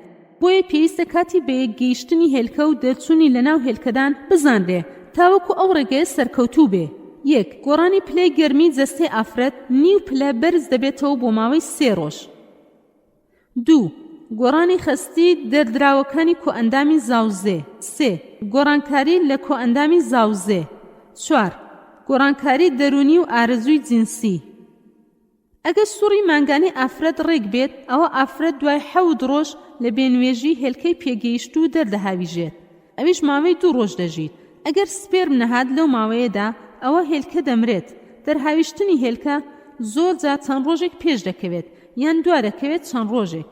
بۆ پارێزگاری و قەدەغەکردنی سکپڕی پزیشکان وا بە چاک دەزانن کە لە هەردوو هاوسەر لە ڕۆژی 12 بۆ 17 سوڕی مانگانە لێک نزیک نەبنەوە. بۆ زیاتر دڵنیایی دەڵێن وا چاکە لە ڕۆژی 8 بۆ 21. چۆنێتی دیاریکردنی ئەو ڕۆژانە بەم شێوەیە: 1 ئافرەتەکە 6 مانگی یەک لە دوای یەک چاودێری ژمارەی ڕۆژەکانی سوڕی مانگانی خۆی دەکات. 2 ئافرەت 18 ڕۆژ دەردەکات لە کورتترین ماوەی سوڕی مانگانە. 3 ئافرەت 11 ڕۆژ دەردەکات لە درێژترین سوڕی مانگانە. گریمان کورتترین سوڕی مانگانە 26 ڕۆژ بوو، درێژترین سوڕی مانگانە 32 ڕۆژ بوو. ئەوە 26 کەم 18 8 ڕۆژ، 32 کەم 11 21 ڕۆژ. نێوان ئەو دوو ژمارەیە کە 8 بۆ 21 ڕۆژە ئەو ڕۆژانەیە ئەگەری ئەوەی لێ دەکرێت ئەگەر جوودبوون ڕوویدا ئەوە لەوانەیە پیتێنی هێلکە ڕوو بدات وە سکپڕی دروست ببێت. بۆیە بۆ ماوەیە دەڵێن ڕۆژانی پیتێن و زاوزێ. لایەنە باشەکانی: 1 پێویست بە بەکارهێنانی حەب و دەرزی و دەستگای بربەستکاری ناکات. 2 ماکی خراپی نییە بۆ سەر ئافرەتەکە. لایەنە خراپەکانی: 1 ڕێژەی شکست خواردنی زۆرە. 2 ڕۆژەکانی دوورکەوتنەوە لە کردداری جوودبوون زۆرە. 3 نەگونجاوە بۆ ئەو ئافرەتانەی سوڕی مانگانەیان ناڕێکە یان خێندارن. 4 نەگونجاوە بۆ ئەو ئافرەتانەی کە پێیان وتراوە نابێت بە هیچ شێوەیەک منداڵیان ببێ چونکە ڕێژەی شکستی بەرزە. ڕۆژەکانی بێنوێژی لە مانگێکدا 7 ڕۆژ، ئەگەری ڕۆژەکانی هێلکەدانان و ڕوودانی پێتین 14 ڕۆژ، ڕۆژەکانی کە دەتوانرێت جوودبوونی تێدا ئەنجام بدرێت 9 ڕۆژە. بڕگەی دووەم شیرپێدانی سروشتی لاپەڕە 117. میکانیزمی ئەو ڕێگایە ئەوەیە دەبێت ئافرەتەکە 6 مانگ شیری خۆی بداتە منداڵەکە بە بەردەوامی تاوەکو کردداری هێلکەدانان ڕابوەستێنێ. لایەنە پۆزەتیڤەکانی: 1 ڕێژەی کاریگەری بەرزە، پێویستی بە بەکارهێنانی دەرمان و دەستگا نییە. 2 کۆرپەلە دەپارێزێ لە بەدخۆراکی لەو ماوەیەدا چونکە شیری دایک هەموو پێداویستەکانی منداڵی تێدایە. 3 پەیوەندی سۆزداری نێوان دایک و منداڵەکە زیاد دەکات. لایەنە نیگەتیڤەکانی: 1 گەر هەر بربەستێک بێتە پێش شیرپێدانی سروشتی ئەوە کاریگەری ئەو ڕێگەیە کەم دەبێتەوە. 2 دوای 6 مانگ پێویستە ڕێگەیەکی تری بربەستکاری بۆ ڕێگەگرتن لە سکپڕی بەکاربهێنێ. 3 ئەگەر دایک نەخۆشی گوازراوەکانی هەبوو یان هەندێک جۆر دەرمانی وەرگرت ئەوە لەوانەیە بەهۆی شیری دایکەوە بگوازدێتەوە بۆ منداڵەکە. بڕگەی سێم دەرهاویشتنی ئاو لە دەرەوەی زێ ئەلقەف خارج الرەحم لاپەڕە 118. ئەوەش کارێکە کۆنتڕۆڵکردنی زۆر ئاسان نییە، چونکە لەوانەیە ژمارەیەکی زۆر لە سپێر بڕژێت پێش هاویشتنی کۆتایی یان پیاوەکە خۆی بۆ نەگیرێ و کارەکە هەرەز بهێنێ. بەندی 4 نەزۆکردن، خەساندن، التەعقیم، لاپەڕە 118. بە واتای نەزۆکردنی هەردوو ڕەگەز، واتە نەهێشتنی ئاوی شەهوە، سپێرم و هێلکە، وەکرداری منداڵبوون بە شێوەیەکی گشتی بەکاردێت بۆ ئەوانەی کە زۆر بەتەمەنن و منداڵیان زۆرە، یان بۆ ئەوانەی کە منداڵی شێوا و ناتەواوی بۆ ماوەیان دەبێت بە بەردەوامی. بڕگەی یەکەم نەزۆکردنی ئافرەت، تەعقیم المەرئە، لاپەڕە 118. ئەو کردارە بۆ ئەوەیە تاوەکو سپێر نەگاتە هێلکە. نەزۆکردنی ئافرەت بەهۆی یەک لەو ڕێگانەی خوارەوە دەکرێت. ئەلیف، بەهۆی بەستانی جۆگەی هێلکە یان بڕین و لابردنی بە تەواوی، ڕەبت ئەو قەتع العنبوب الفالوب. ب، هەڵگرتنی بنبڕی منداڵدان، استئسال الرحم. ئەو کردارش ئەنجام دەدرێت بە دوورینەوە، دانانی بازنە، الحەلقە ئەو القڕاسە، بڕینی کارەبایی، القەتع الکەهرەبایی، گەرمایی بڕەر، الحەرارەة النافضە. کاریگەرە لابەلاکانی: 1. برینداربوونی ئەندامەکانی ناوەوە. 2. سکپڕی لە دەرەوەی منداڵدان. بڕگەی دووەم نەزۆکردنی پیاو، لاپەڕە 119. ئەو کردارە ئەنجام دەدرێت بە بڕین جۆگەی گوێزەرەوە بۆ بەرگری هاویشتنی سپێرم. ئەو کردارش ئەنجام دەدرێت بە دوورینەوە، دانانی بازنە، بڕینی کارەبایی، گەرمایی بڕەر، مادەی ڕەقکەرەوە. کاریگەرە لابەلاکانی، ماکە خراپەکانی: 1. هەوکردنی شوێنی نەشتەرگەریەکە. 2. خوێنبەربوون. 3. شێرپەنجەی جووتەگون و پرۆستات. 4. ئەوەی لە هەمووان گرنگتر و ترسناکترە ئەوەیە هەر کاتێ هەردوو هاوسەر ناچار بوون کە منداڵیان ببێ لەبەر هێندێ هۆکار یان ئارەزویان لە منداڵ بوو، ئەوە هەرگیز ناتوانن، چونکە ئەو کردارە نەشتەرگەریە، ناتوانێت پووسەڵ بکرێتەوە وەک ڕێگاکانی تری بربەستکردن. ئەو هۆیانەی وا دەکات کە هاوسەرەکان پەشیمان ببنەوە لە نەزۆکردنی خۆیان. 1. مردنی منداڵەکان بە هەر هۆیەک بێت. 2. هێنانی ژنی دووەم. 3. گۆڕانی میزاج و بیر و بۆچوون. 4. گۆڕانی باری ئابووری بۆ باشتر ئەگەر نەزۆکیەکە بەهۆی نەبوونی و هەژاری بوو بێت. خوێنەری بەڕێز، ئەم تڕاکە بە کۆتا هات. باسی سێم، حکمی بربەستکاری لە شریعەتی ئیسلام. الحكم العزل وطرق منع الحمل وتحديد النسل في شريعة الإسلامية. بندی یەکەم، فرمودەکانی هاتوون دەربارەی بربەستکاری. بندی دووەم، ڕای زانایانی مەزهەبەکان لەسەر بربەستکاری. بندی سێم، ڕای زانایانی سەردەم لەسەر بربەستکاری. بندی چوارەم، جۆرەکانی حکمی بربەستکاری. بندی پێنجەم، چۆنێتی پێکە و گونجاندنی قەدەغەکردن و ڕێگەپێدانی بربەستکاری لە دوو فرمودەی جیا. بندی شەشەم، ڕەزامەندی ئافرەت لە بربەستکاریدا. بندی حەوتەم، ماوەی بربەستکاریکردن. بندی هەشتەم، جۆرەکانی بربەستکاری لە ڕووی چۆنێتیەوە، هۆکاری نەهی و قەدەغەکردنی هەر یەکیان. بندی نۆیەم، پاساوەکانی بربەستکاری. بندی دێیەم، هۆکارە ڕاستەقینە و شاراوەکانی لە دوای ئەو بانگەوازەی دیاریکردنی نەوەکان. بندی یازدەهەم، چارەسەری کێشەی بربەستکاری. باسی سێم، حکمی بربەستکاری لە شریعەتی ئیسلام. لاپەڕە 123. بندی یەکەم، فرمودەکانی هاتوون دەربارەی بربەستکاری. 1. لە جابری کوڕی عەبدوڵڵاوە ڕەزای خۆی لەسەر بێ، پیاوێک هاتە لای پێغەمبەری خوا صلی الله علیه وسلم، وتی کەنیزەکم هەیە دەچمە لای، بەڵام نامەوێت منداڵی ببێت. پێغەمبەری خوا صلی الله علیه وسلم فەرمووی بربەست بکە گەرویستت، ئەوەی لە قەدەری خوا بۆی دانراوە هەر ئەوە دەبێت. أعزل عنها إن شئت فإنه سيأتيها ما قدر لها. 2. لأبو سعيد خدري ورزاي خوي لسربي كان زمان بركوت إمش بربستي من دكر ليان لبيغمبري خوامان صلى الله عليه وسلم برسيل وباريه وفرموي أو إيوادا كان سيجار فرموي هر نفسك تاروجي جواي قر خوابية بيت هبيه هرد بيت. أو أنكم لتفعلون قالها 3. وما من نفسه كائنة إلى يوم القيامة إلا هي كائنة. 3. جابر کوڕی عەبدوڵڵا ڕزای خۆی لەسەر بێت وتی ئێمە بربەستمان دەکرد لە سەردەمی پێغەمبەری خوا صلی الله عليه وسلم و قورئان دەهاتە خوارەوە. قال كنا نعزل على عهد رسول الله صلى الله عليه وسلم والقرآن ينزل. 4. ئەبوو سەعیدی خودری ڕەزای خۆی لەسەر بێ دەڵێ پێغەمبەری خوا صلی الله عليه وسلم فەرموویەتی دەربارەی بربەستکاری تۆ دەیخوڵقێنی تۆ ڕزق و ڕۆزی دەدەیت فەرمانی دەرچووە ئەوە قەدەرە أنت تخلقه أنت ترزقه أقره قراره فإنما ذلك القدر. 5. جابری کوڕی عەبدوڵڵا ڕزای خۆی لەسەر بێ دەڵێ ئێمە کەنیزەمان هەبوو بەربەستیمان دەکرد یەهودیەکانیش دەیانگوت ئەوە زیندە بەچاڵی بچووکە پرسیار کرا لە پێغەمبەری خوا صلی الله عليه وسلم لەو بارەیەوە فەرمووی یەهودیەکان درۆیان کرد گەر خوا ویستی خوڵقاندنی بووایە ئەوە ئەی خوڵقاند و نەدەتوانرا بەرگری لێ بکەن. قال كانت لنا الجواري وكنا نعزل فقالت اليهود إن تلك الموؤودة الصغرى فسئل رسول الله صلى الله عليه وسلم عن ذلك فقال كذبت اليهود لو أراد الله خلقه لم تستطع رده. 6. جوزامەی کچی وەهەب ڕزای خۆی لەسەر بێت دەڵێت لە پێغەمبەری خوا صلی الله عليه وسلم پرسیار کرا دەربارەی بربەست ئەویش فەرمووی ئەوە زیندە بەچاڵی شاراوەیە ذلك الوأد الخفي. 7. عمەری کوڕی خەتاب ڕزای خۆی لەسەر بێ دەفەرمێ پێغەمبەری خوا قەدەغە و نەهی لە بربەست کردووە لە ئافرەتی ئازاد بێپرسی خۆی نهى رسول الله صلى الله عليه وسلم أن يعزل عن الحرة إلا بإذنها. بەندی دووەم ڕای زانایانی مەزهەبەکان لەسەر بربەستکاری لاپەڕە 124. 1.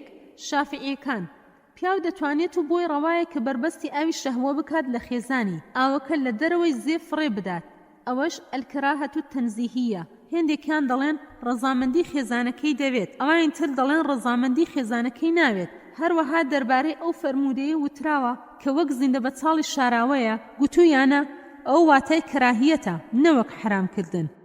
ئیمامی نەوەوی لە شافعیەکانەوە دەڵێ بربەستکاری لەلای ئێمەوە مەکروهە بۆ هەر ئافرەتێک بێت ئازاد یان کەنیزە ڕەزامەندی هەبێت یا ڕەزامەندی نەبێت چونکە ئەو کارە بنبڕکردنی نەوەکانە زیندە بەچاڵی شاراوەیە لە ناوبردنی منداڵبوونە هەروە کوشتنی منداڵێکە دوای لەدایکبوونی زیندە بەچاڵ بکرێت. 2.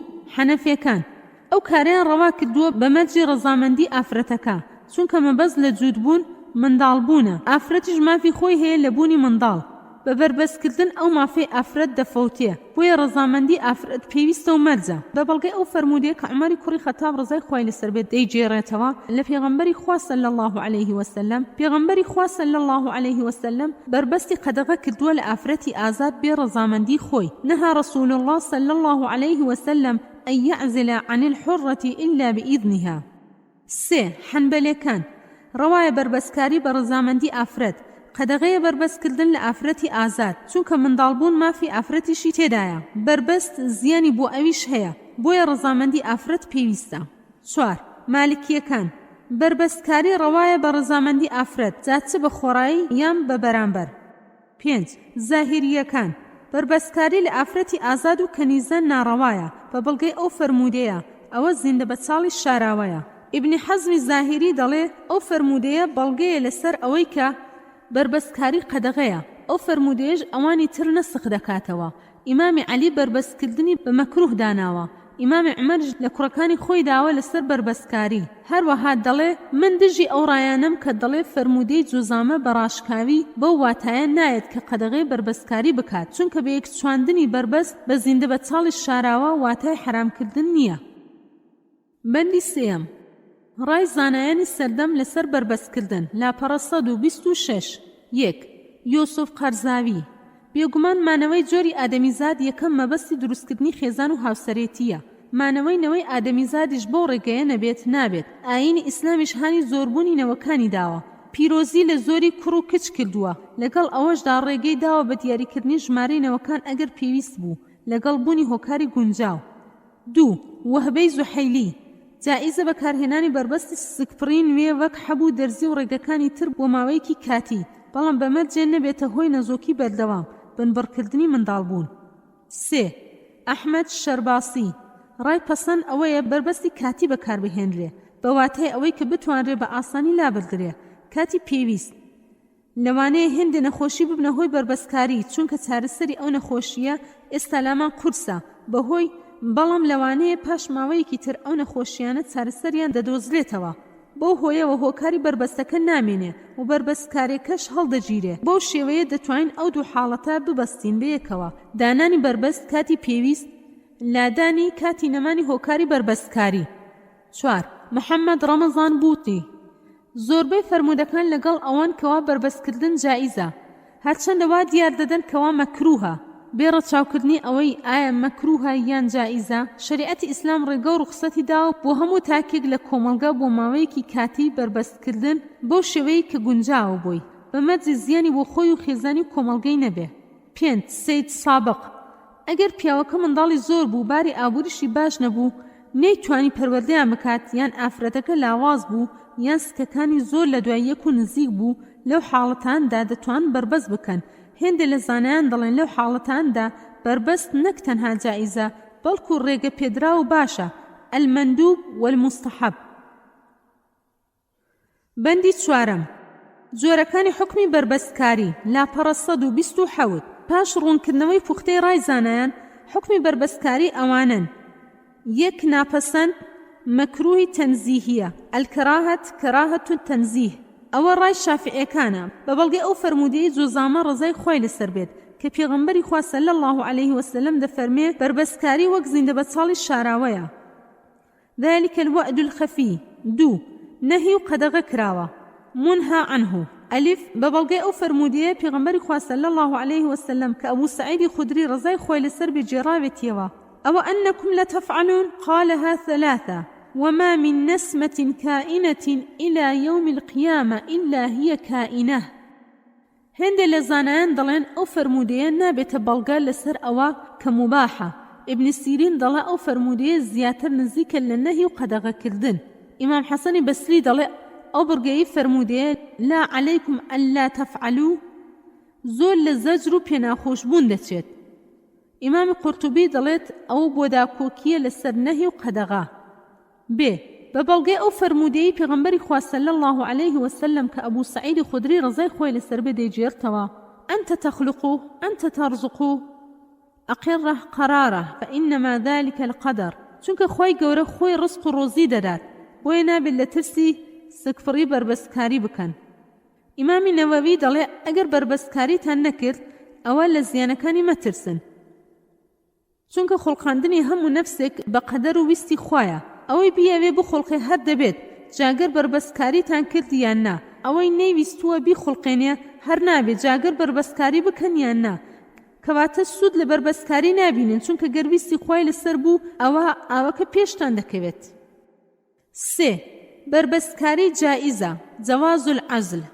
جائیزە بربەستکاری بەمەرجی پێویستێکی شەرعی، وەک ئەوەی لە ناو بێباوەڕان بژیت و لە پاشەڕۆژی منداڵەکەی بترسێ، یان لە مەیدانی جەنگ بوون، یان خاوەن کەنیزەکە حەز ناکات کەنیزەکەی منداڵی هەبێت چونکە دوایی ناتوانێت خزمەتی بکات، یان لەبەر بێهێزی ئافرەتەکە یان منداڵەکە بێت بەم بەڵگانەی خوارەوە. ئەلیف بە بەڵگەی ئەو فەرمودەیەی پێغەمبەری خوا صلی الله عليه وسلم کە ئەبوو سعیدی خودری ڕەزای خۆی لەسەر بێ جێڕاوێتیەوە: أعزل عنها إن شئت فإنه سيأتيها ما قدر لها.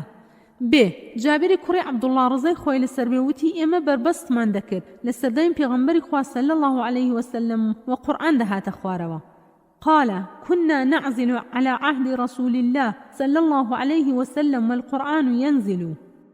أو فرمودية ببربلاوي وتواوي المطلق بواتي إباحة وحلالي نايت، هەردوو ڕوو هەڵدەگرێ بەواتەی نەهیدێ لە هەمان کات بەواتەی بربەستکاری دێت بەمەرجی پێویستی، وەک ئەوەی پیاوێک منداڵی زۆر بوو نەیتوانی بژێویان دابین بکات لەبەر هەژاری. ئیمامی غەزالی دەڵێت ترسان لە منداڵ زۆری خۆپاراستن لە بێزاری بوون بەهۆی ئەوانەوە ئەوە نەهی لێ ناکرێ، بەڵام تەواوی چاکە ئەوەیە کە پشت بەخوا بەستیت و دڵنیا بیت لە ڕەحمەت و بەزەیی خوا، چونکە فەرموویەتی: وما من دابة في الأرض إلا على الله رزقها. سورة هود آية 6. ژمارەیەک لە هاوڵانی پێغەمبەر صلی الله عليه وسلم ڕێگە و ڕوخسەری بربەستکاریان داوە، لەوانە ئیمامی عەلی، سعدی کوڕی ئەبی وەقاس، ئەبوو ئەیوبی ئەنساری، زەیدی کوڕی سابت، جابری کوڕی عەبدیلا، ئیبنی عەباس، حەسەنی کوڕی ئیمامی عەلی، خوباوی کوڕی ئەرت، ئەبوو سعیدی خودری، ئیبنی مەسعود. 4. جایزە بە شێوەیەکی تەواو بڵاوی، مطلق، جواز العزل مطلقا. جابری کوڕی عەبدوڵڵا ڕزای خۆی لەسەر بێت دەڵێ ئێمە کەنیزەمان هەبوو بەربەستیمان دەکرد یەهودیەکانیش دەیان گوت ئەوە زیندە بەچاڵی بچووکە پرسیار کرا لە پێغەمبەری خوا صلی الله عەلەیه وسەلەم لەو بارەیەوە ئەویش فەرمووی یەهودیەکان درۆیان کرد گەر خوا ویستی خوڵقاندنی بوایە ئەوە ئەی خوڵقاند و نەدەتوانرا بەرگری لێ بکەن 5 حرامکردن و قەدەغەکردنی بربەستکاری بە مطلقی تحریم العزل مطلقا لە جوزامەی کچی وەهەب ڕزای خۆی لەسەر بێت دەڵێت لە پێغەمبەری خوا صلی الله عەلەیه وسەلەم پرسیار کرا دەربارەی بربەست ئەویش فەرمووی ئەوە زیندە بەچاڵی شاراوەیە ذلك الوعد الخفي ابن حزم زاهری دەڵێ ئەو فەرمودەیە بەڵگەیە لەسەر ئەوەی کە بربەستکردن قەدەغەیە ئەو فەرمودەیەش ئەوانی تر نەسخ دەکاتەوە ئیمامی عەلی بربەستکردنی بە مەکروه داناوە ئیمامی عومەرش لە کوڕەکانی خۆی داوە لەسەر بربەستکردن بەندی 5 چۆنێتی پێکەوە گونجاندنی قەدەغەکردن و ڕێگەپێدانی بربەستکاری لەو دوو فەرمودەیە التوافق بين التحريم والإباحة لا پەڕەسەد سی ئیمام ابن قەیم لەو بارەوە دەڵێت ئەو فەرمودەیە کە پێغەمبەری خوا صلی الله عەلەیه وسەلەم فەرموویەتی کەذبت یەهود کەذبت یەهود لەبەر ئەوە بەدروی خسوونەتەوە چونکە ئەوان وایان گومان دەبێت کەوا لەگەڵ بربەستکاری هەرگیز سکپڕی نابێت گەروا بێت ئەوە بنبڕکردنی نەوەکانە کەواتە وەک زیندە بەچاڵی شاراوەیە بەڵام بربەستکاری ڕێگە ناگرێت لەوەی کەوا خوا ویستی بێ بیخوڵقێنێ نەخوڵقێ بەڵکو ئەوەی ویستی لەسەر بوونەی خوڵقێنێ بربەست بکات یان نا هەروەها دەڵێ کە ناوی بردووە بە زیندە بەچاڵی شاراوە لەبەر ئەوەیە تەنها مەبەست و نیەت و قەستی پیاوەکە ئەوە بووە کە ئافرەتەکەی لە سکپڕی دوور بکاتەوە هەر لەبەر ئەوە ناوی بردووە بە زیندە بەچاڵی شاراوە جیاوازی نێوان زیندە بەچاڵی شاراوە و زیندە بەچاڵی ڕاستەقینە ئەوەیە یەکەمیان تەنها مەبەست و نیەت و قەستە بۆیە بە شاراوە ناوی بردووە بەڵام ئەوی تر ڕاستەقینەیە نیەت و کرداری پێکەوە لەگەڵدایە بەندی 6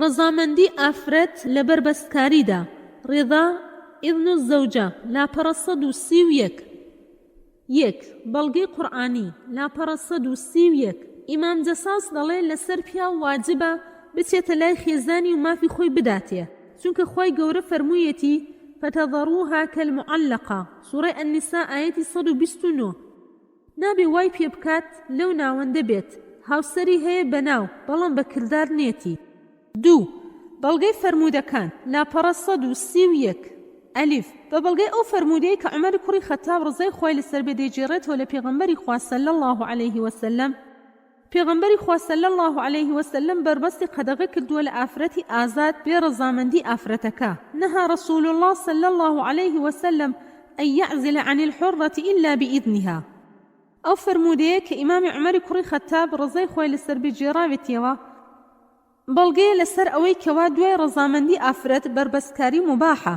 چونکە بربەستکاری ئافرەت بێبەش دەکات لە چێژی جووتبوون بێبەشی دەکات لە منداڵبوون هەر کات ئافرەت خۆی ڕازی بوو بەم بڕیارە بێبەش بوونە ئەوە بربەستکاری جائیزە بێ لە عەبدوڵڵای کوڕی عەمری کوڕی عاس ڕزای خۆی لەسەر بێت دەجێڕنەوە دەڵێ پێغەمبەری خوا صلی الله عەلەیه وسەلەم فەرمووی بیستومە بە ڕۆژ بە ڕۆژوویت و بە شەویش تا بەیانی خواپەرستی دەکەیت وتم بەڵێ ئەی پێغەمبەری خوا صلی الله عەلەیه وسەلەم فەرمووی ئاوا مەکە بە ڕۆژوو بۆ بە ڕۆژوو مەبە شەو هەڵسە بۆ خواپەرستی و هێندێک کاتیش بخەوە چونکە جستەت مافی بەسەرتەوە هەیە چاویشت مافی بەسەرتەوە هەیە خێزانەکەشت مافی بەسەرتەوە هەیە فلا تفعل صم وأفطر وقم ونم فإن لجسدك عليك حقا ولعينيك عليك حقا وإن لزوجك عليك حقا جيم لابن عباس ورزاي خوي لسر بدجيرنو كبيغمبري خوا صلى الله عليه وسلم فرمويتي زيانتان بو خوتان و بو كسي تر نبي لا ضرر ولا ضرار همو مذهبكان لسر اوريك كوتون كبربسكاري رضامندي خيزاني دبي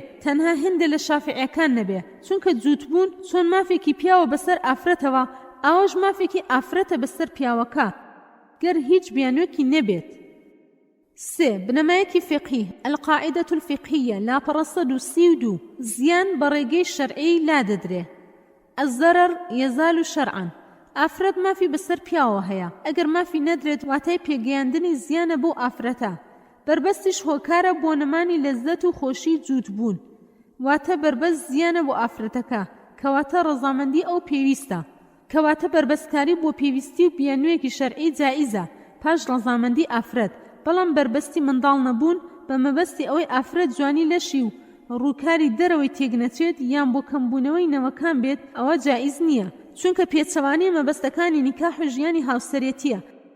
هەروەها زۆربوونی نەوەکان مافێکی شەرعی و کۆمەڵایەتی و گشتیە کە لە پێشترە لە ماف و بەرژەوەندی تاک لە کۆمەڵگا، ڕەزامەندی ئافرەت ئازاد بێیان کەنیزە وەرناگیرێ لەو حاڵەتانەدا.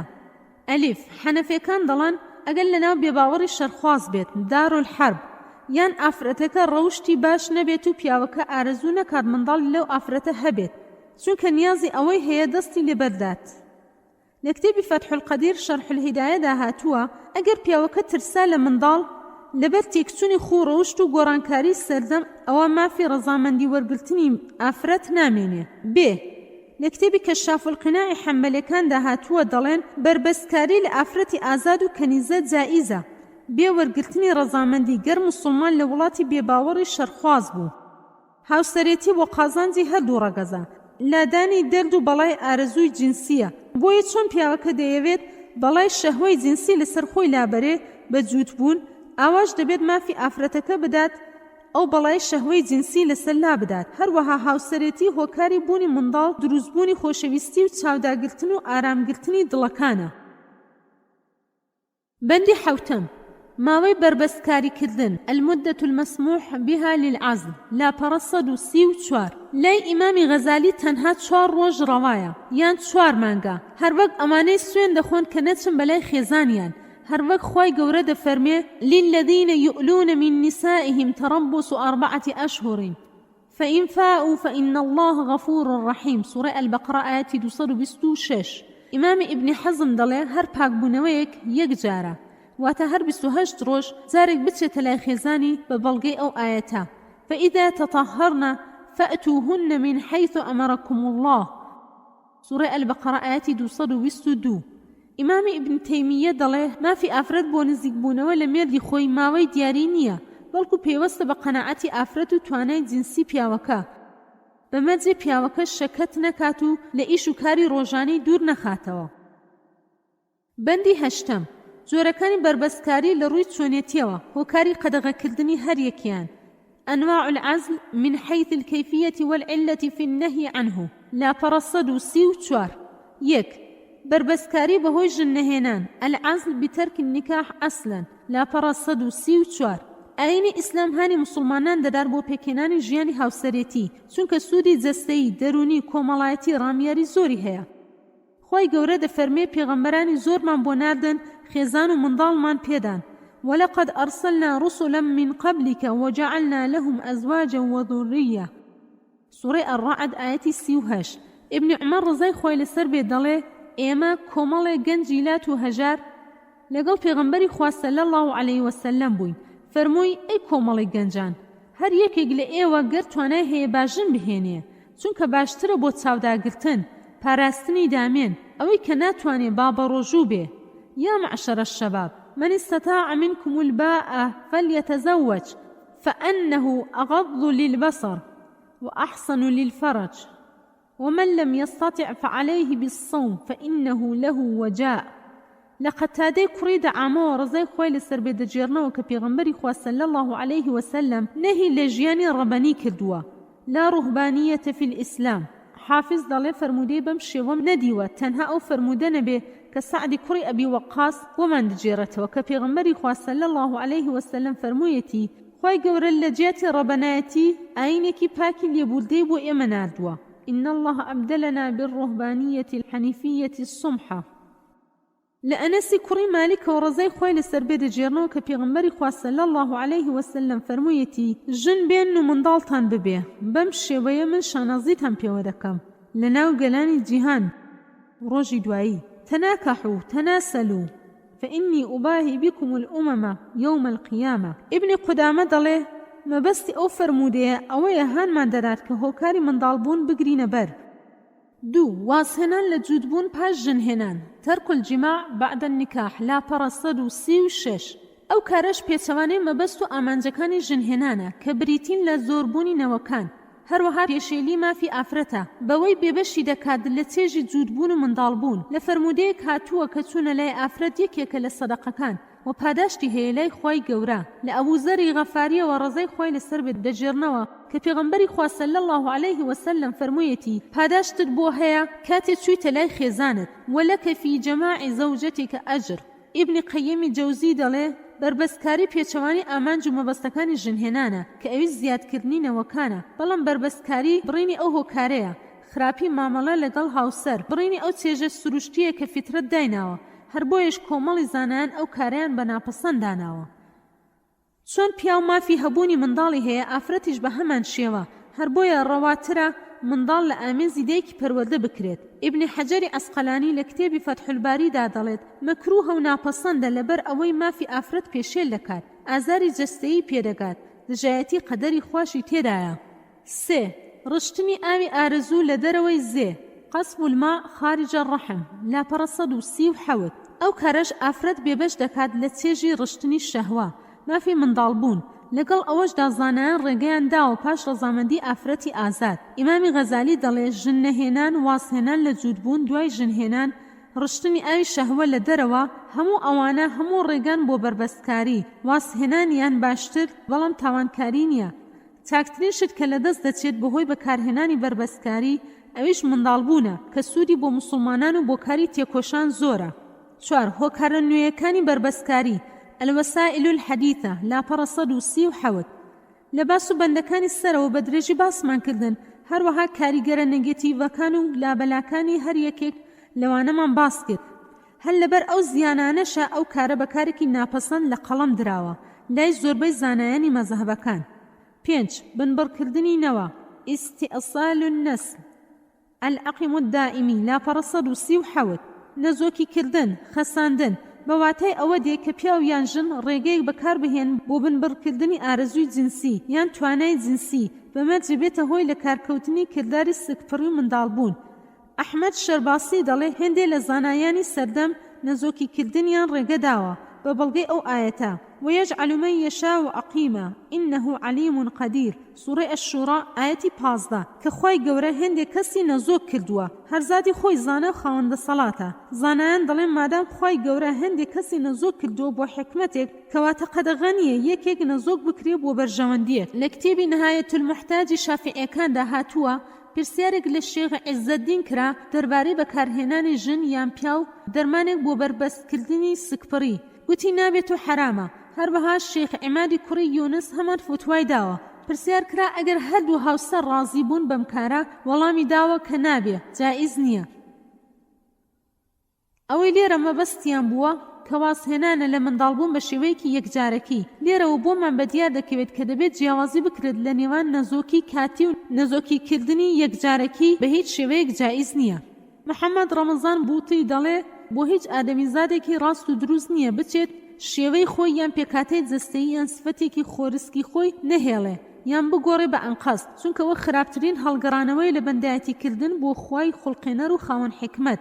خوای گەورە دەفەرمێ دەربارەی هەڵگەڕانەوە و خۆ بە زلزانینی شەیتانی گەورە و فەرمانکردن بەدەست و پەیوەندەکانی بۆ هەوڵدان بۆ گۆڕینی مەخلوقاتی خوا و هەڵگەڕانەوەیان. وەلەئاموڕەنەهم فەلەیوغەیڕن خەلق الله سوورەی ئەنیسا ئاەتی 118. هەندێک لە زانایان دەڵێن ئەوە مەبەستی خەساندن و کوتانی پێستەیە الخەساء والوشم. ئیمامی زەهەبی دەڵێ ئەوە لە گوناهە گەورەکانە بە بەڵگەی ئەو دوو فەرمودەیە. لە سەمرە ڕزای خۆی لەسەر بێدەجێڕنەوە کە پێغەمبەری خوا صلی الله عليه وسلم فەرموویەتی هەر یەکێک بەندەیەکمان بکوژێ دەیکوژین، هەر یەکێک لوتی بەندەیەکمان ببڕێ لوتی دەبڕین، هەر یەکێک بەندەیەکمان بخەسێنێ ئێمەش ئەو دەخەسێنین. من قتل عبده قتلناه ومن جدع عبده جدعناه ومن أخصاه أخصيناه.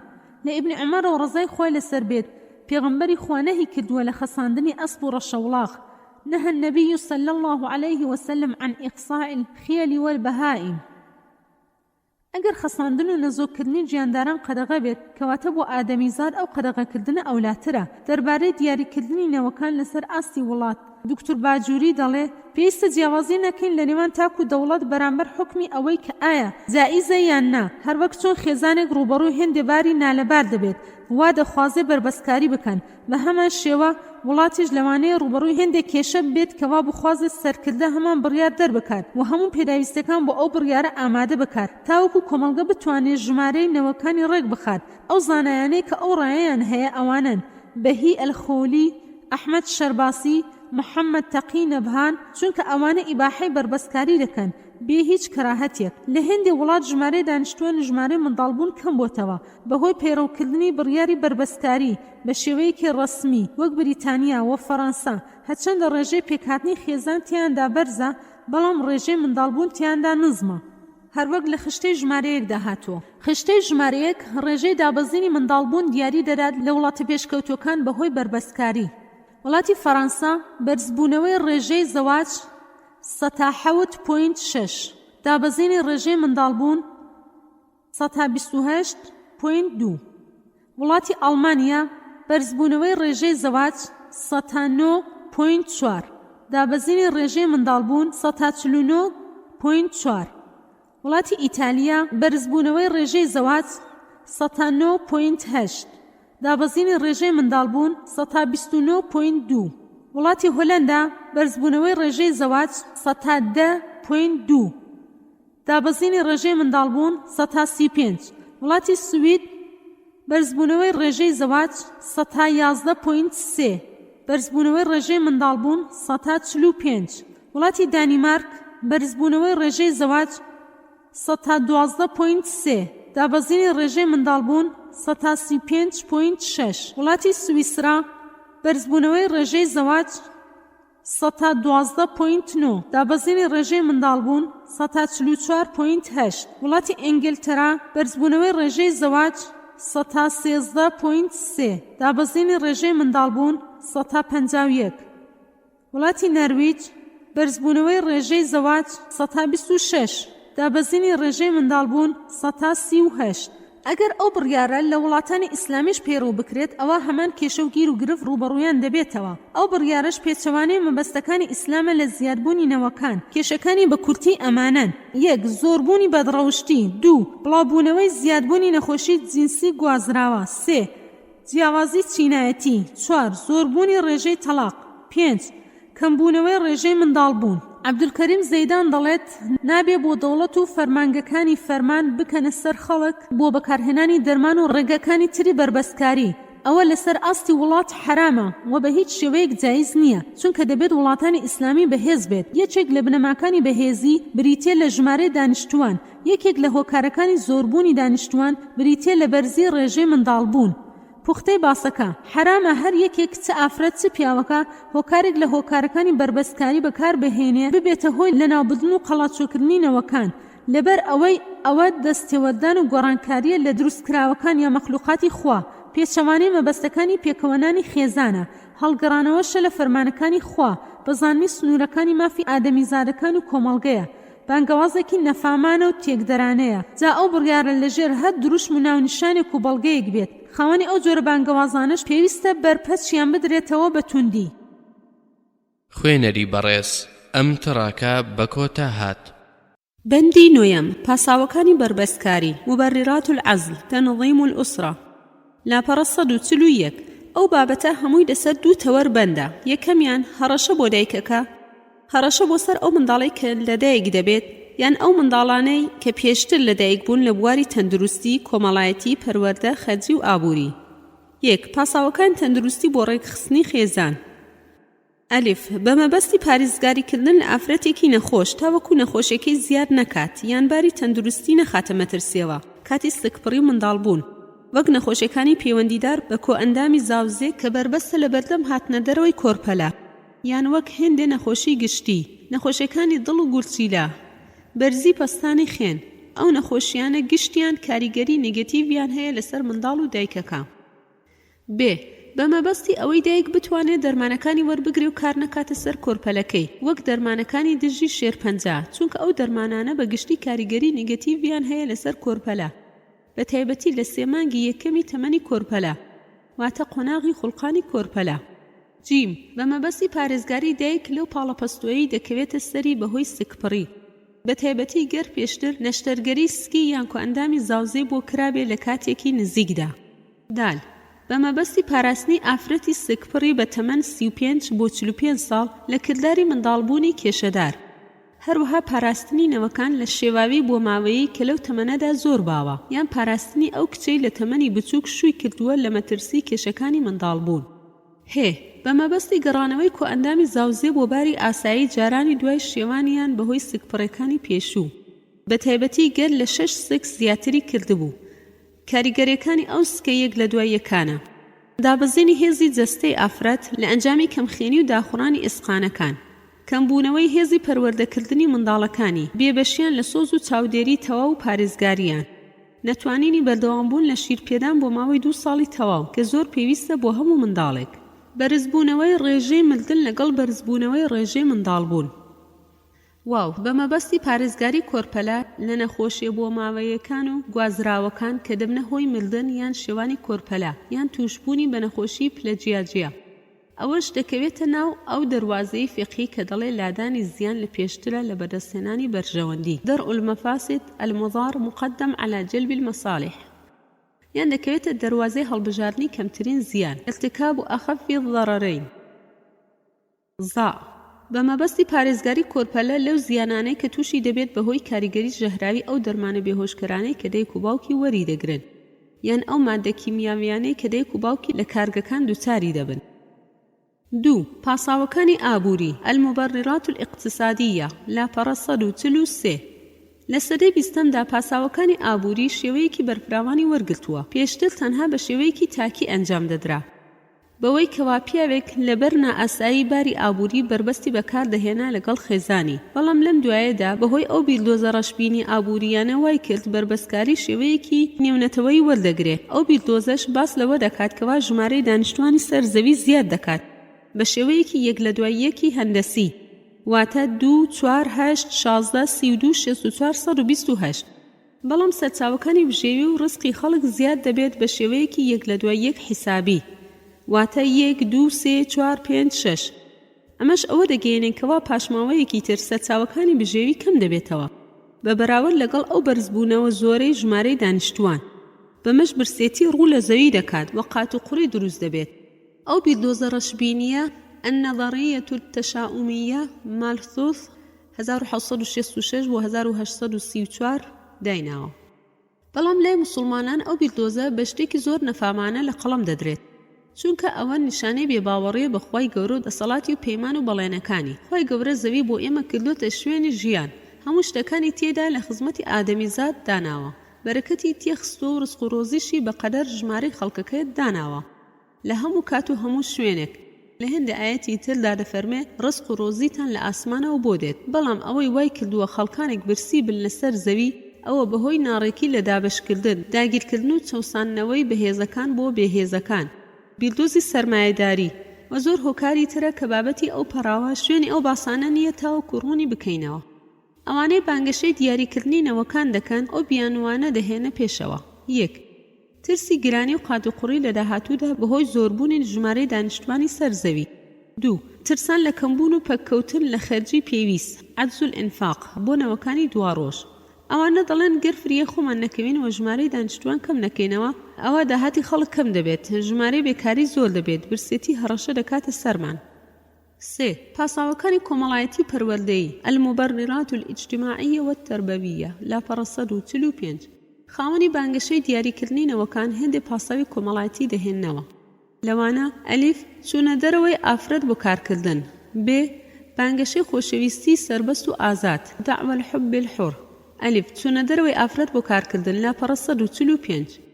چوونە دەرەوەی ئافرەت بۆ کارکردن یەکێکە لە هۆکارە سەرەکیەکانی دانانی بربەستکاری و بانگەشەی دیاریکردنی نەوەکان، چونکە کاتێ هەردوو هاوسەر دەچنە دەرەوە ناتوان چاودێری منداڵەکانیان بکەن و پەروەردەیان بکەن تاوەکو ببنە ئەندامێکی بەسوور بۆ کۆمەڵگا، بەڵکو دەیانەوێت لە لێپرسراوێتی و لە ماندووبوونی منداڵ پەروەردەکردن ڕزگاریان بێت.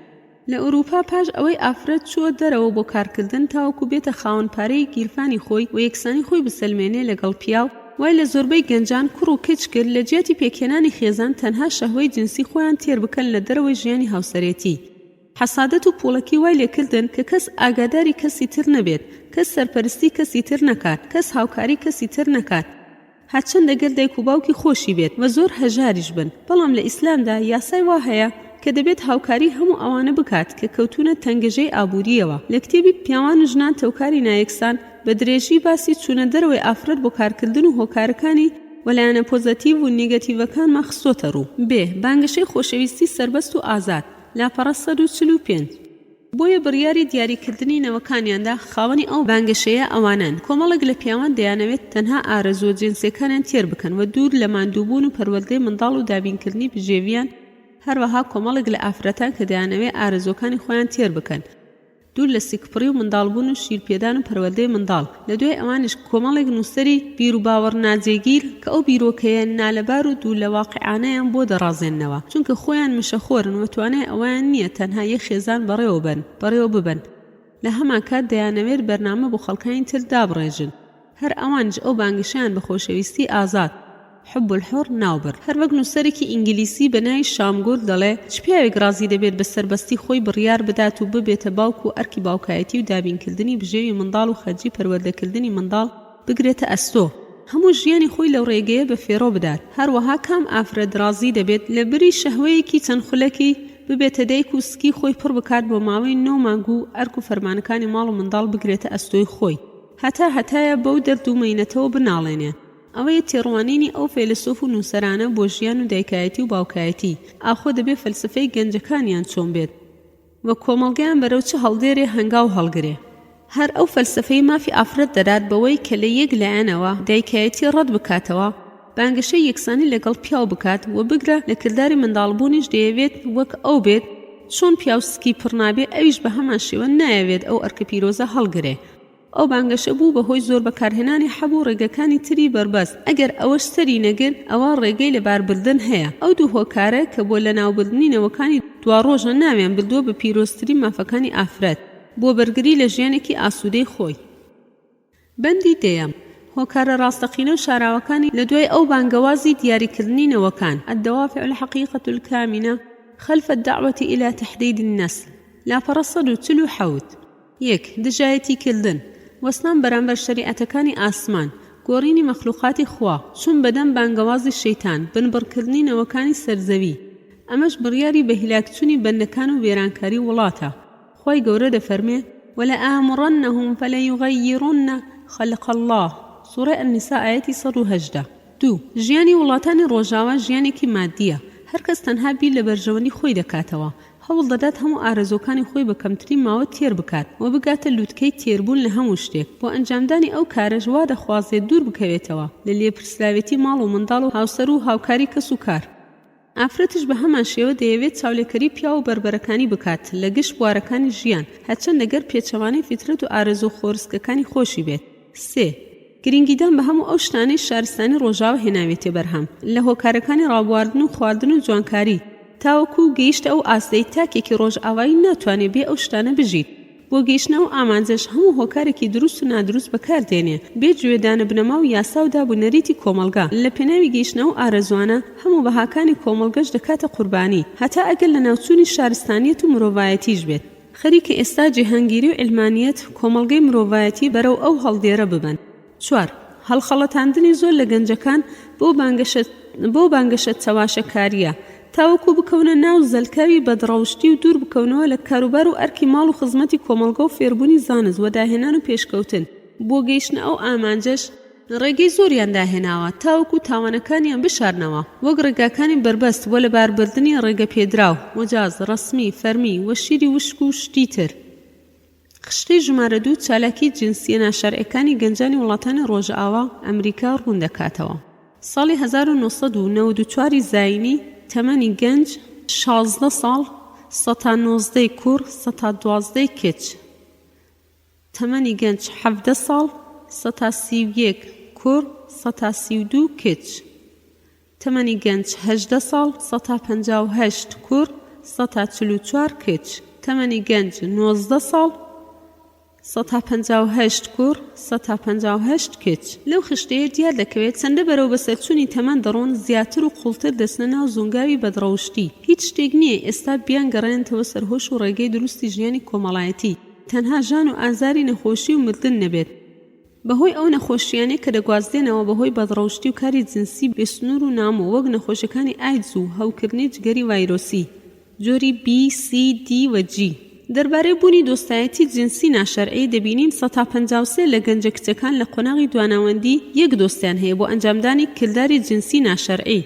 121 دوو دۆستیان هەیە 111 سێ دۆستیان هەیە 106 چوار دۆستیان هەیە 108 زیاتر لە چوار دۆستیان هەیە دەربارەی کوڕە گەنجەکان 134 یەک دۆستی کچی هەیە بۆ کرداری جنسی ناشەرعی 120 دوو دۆستیان هەیە 114 سێ دۆستیان هەیە 108 چوار دۆستیان هەیە 124 زیاتر لە چواریان هەیە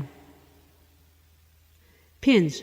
دوورخستنەوە و ترساندنی ئافرەت لە گرنگترین و پیرۆزترین کارەکانی ئافرەت کە دایکایەتیە ئەویش تەنها لەبەر خاتری مانەوەی ئافرەت لەسەر جوانی ڕووکار و دیمەن و دەچوونی مەمک و ناسکی باڵا و قەد و هەتا دوایی هەروەک بانگەشەی بۆ دەکەن تاوەکو لە شوێنەکانی ڕابواردن وەک گیانەکان مەیخانەکان شوێنی ئاهەنگ جێران بە دیمەنێکی بەرچاو دەربچێت و خەڵکی تر بۆ ئارەزۆکانی کێش بکات و زیاتر خۆی تێر بکات لە ئەنجامی ئەو فەلسەفە نادروستە دەبینین لە ئەمریکا ژمارەی ئەوانەی تووشی شێرپەنجەی مەمک و منداڵدان دەبن زۆر زیادی کردووە بە گوێرەی ئەو توێژینەوەی ساڵی 1994 کراوە ئەوەش بەهۆی کەمبوونەوەی دابەزینی ڕێژەی ئەو ئافرەتانەی کە منداڵیان دەبێت یان شیری مەمکیان دەدەنە منداڵەکەیان ئەو دوو کردارش منداڵبوون و شیرپێدان دوو هۆکاری سەرەکیم بۆ کەمتر توشبوون بۆ جۆرە شێرپەنجانە 6. پەیداکردنی قازانج و سوودێکی مادی زۆر بەهۆی ئەو بانگەشە چەواشەکاریە بە تایبەتی لە وڵاتانی دواکەوتووی هەژار دەوڵەتەکانی جیهانی سێم ئەوەش بۆ ئەوەیە تاوەکو لە ڕووی دیمۆگرافیەوە لاواز و بەهێزیان بکەن پێش ئەوەی لە ڕووی ئابووریەوە ورد و خاشیان بکەن لە کۆتاییدا دەپرسین ئایا کەمبوونەوەی ژمارەی دانیشتوان چارەسەری کێشەی ئابووری جیهان دەکات؟ ئایا کێشەی ئابووری کشوەری ئەفریقا کەمی سەرچاوەکان و زۆری دانیشتوانە یان دەستێوەردانی ڕۆژاوە و ئاژاوەنانەوە و داگیرکردنیانە؟ ئایا ئەفریقیا دەوڵەمەند نییە لە نەوت و زێر و کانزەکانی تر و سەرچاوەی ئاو؟ کەواتە بنەچەی بابەتەکە سەرهەڵدانی کێشەی ئابووری نییە بەڵکو مەبەستیان نانەوەی ئاژاوەیە لەناو کۆمەڵگەکان و هێنانەدی نیازە گڵاوەکانیانە تاوەکو بە ئاسانی بتوانن دەست بەسەریاندا بگرن. خوێنەری بەڕێز ئەم تڕاکە بە کۆتا هات. بەندی 11 چارەسەری کێشەی بربەستکاری كيفية علاج مشكلة العزل ومنع الحمل لاپەڕە 150 ئێمە دەربارەی باسێکی زانستی دەدوین کە ناوی دانانی بربەستە واتە ڕێگرتن لە سکپڕی بربەستکاری تاوەکو کردداری سکپڕی نەیەتە ئەنجام منداڵبوون نەبێت هەرچەندە خەڵکانی زۆر ناوی درەوشاو و فەلسەفیان بۆ داناوە ئەو کرددارش پاساوی زۆری هەیە بۆ ڕەواکردن و یاساییکردنی ئەنجامدانی هەروەها هۆکاری زۆریشی هەیە بۆ ئەنجامدانی لەوانەی کە بە درێژی باسمان کردن لەگەڵ باسی لایەنە پۆزەتیڤ و نیگەتیڤی هەر یەکیان بەجیا لەو بەندە باسی پاساوەکان دەکەین لەگەڵ هەوڵدان بۆ ڕوونکردنەوەیان بە شێوەیەکی زانستی تاوەکو بگەینە ئەو ئەنجامە ئایا ئەو بربەستکاریە پێویستە بکرێت ئەگەر ئەو پاساوانە هەبوون یان ئەو پاساوانە ناتەواو و نابنە بەڵگە و بنەمایەکی زانستی بۆ ئەنجامدانی بربەستکاری بە تایبەتی لەسەر ئاستی کۆمەڵگا. 1. چارەسەری کێشە تەندروستیەکان لاپەڕە 150 ئەو پاساوایان لە هەموو ئەوانی تر باوترە لە کۆن و لە سەردەمی ئێستاماندا بۆ ئەوەی کردداری بربەستکاری بۆ ئەنجام بدرێ لەلایەن پزیشکانەوە بڕیاری بۆ دەدرێ و لەلایەن زانایانی فقهیشەوە فتوای بۆ دەردەکرێ. 1. نەخۆشی لاپەڕە 150 ئەوەی جێگەی داخا ئەوەیە ئەو پاساوە گشتگیر دەکرێت لەلایەن پزیشک و زانایانی ئاینی و هەروەها لەلایەن خەڵکانەوە دەبێت ئێمە ئەوە بزانین کە تەنها ناوی نەخۆشی هۆکار نییە بۆ ئەنجامدانی بربەستکاری چونکە نەخۆشی زۆر جۆری هەیە یان نەخۆشیەکانی هەناوە یان جەڕاحیە یان نەخۆشی ئافرەتانە کە زۆربەی لەگەڵ پێشکەوتنی زانستی پزیشکی و تەکنۆلۆژیای فیزیای پزیشکی چارەسەر دەکرێن بەمەجێ پزیشکان خۆیان تێدا ماندوو بکەن بەڕەچاوی بەرژەوەندی خۆیان نەکەن تەنها هەندێک نەخۆشی نەبێت کە پەیوەندی بە هەندسەی بۆ ماوەیە و کرۆمۆسۆمەکانەوە هەیە یەکێک یان چەند بۆ ماوەیەک لە شوێنی خۆی هەڵدەبەزێت بۆ شوێنێکی تر یان هەر ناڕێکێکی تر هەبێت لە ڕیزبەندی یان شێوەی بۆ ماوەکان ئافرەت بەهۆی سکپڕی تووشی زیان دەبێت لە بەرنامەی ئیسلامیش ئەو یاسایە هەیە کە نەخۆش هێندە ئەرک و فەرمانی لەسەر دوا دەخرێت یان بە یەکجاری لا دەچێت. ئەوەش پاش ئەوەی هەموو هەوڵەکانی پزیشکی درا بۆ چارەسەری گەر سەرکەوتوو نەبوو ئەو کات بڕیار دەدرێت کە وەک نەخۆشێک مامەڵەی لەگەڵدا بکرێت. بربەسکاری ئەو کات جایز دەبێت لەگەڵ کەراهیەتی تەنزیهی تاوەکو ئەو زیانەی تووشی دەبێت لە سەیر لا بچێت. وهەبەی زوحەیلی دەڵێ قەدەغە نییە بربەسکاری ئەگەر ئافرەت نەخۆشێکی ترسناکی هەبوو.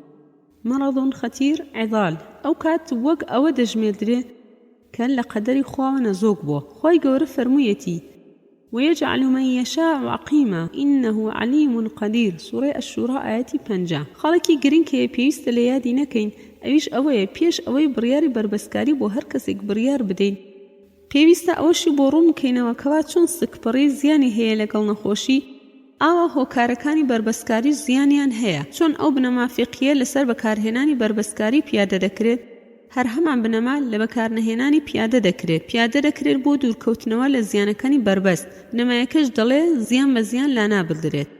الضرر لا يزال بالضرر. دووەم بربەسکاری لە ترسی ئەو منداڵەی کە دەبێ یان ئەو منداڵانەی کە هەن یان ترس لەسەر ئافرەتی شیلدەر. لاپەڕە 152.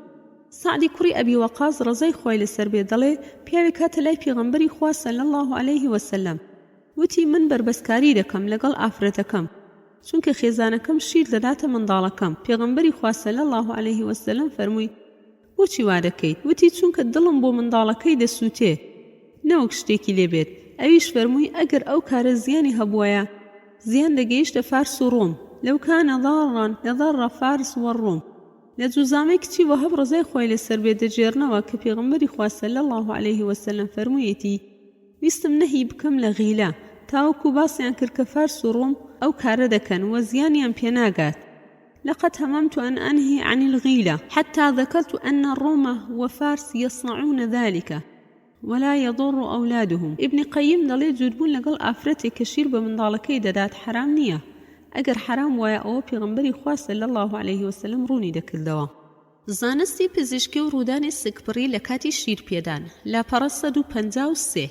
لە دوای منداڵبوون ڕێژەی هۆرمۆنەکانی لێپرسراون لە دروستکردنی شیر کە پرۆلاکتینە لە گلاندەکانی ناو مەمەک بەرز دەبێتەوە. لە هەمان کاتدا ڕێژەی ئەو هۆرمۆنانەی کە لێپرسراون لە پێگەیشتنی هێلکە و هاتنە خوارەوەی کەم دەبنەوە بە تایبەتی ئیسترۆجین. لەبەر ئەو میکانیزمە شیرپێدان هۆکارێکی سروشتی و دواخستنی هێلکەدانان و سکپڕی ئەو ماوەیەش بە ماوەی نازاوزێی سروشتی دادەنرێ. فترة عدم الخصوبة الطبيعية. راپۆرتە پزیشکیەکان ئەو میکانیزمە دەسەلمێنن کە ڕێژەی ئەو ئافرەتانی شیر دەدەنە منداڵەکەیان وەسکیان پڵتەبێت تەنها 3 هەروەها راپۆرتەکان ئەوەشان ڕوون کردوتەوە هۆی ئەو ڕێژەیەش کە منداڵیان دەبێ ئەوە بەهۆی ئەوەیە کە کردداری شیرپێدانەکە زۆر دروست نییە و هێندێک کەم تەرخەمی تێدایە لەلایەن ئافرەتەکەەوە بە هەر هۆیەک بێت.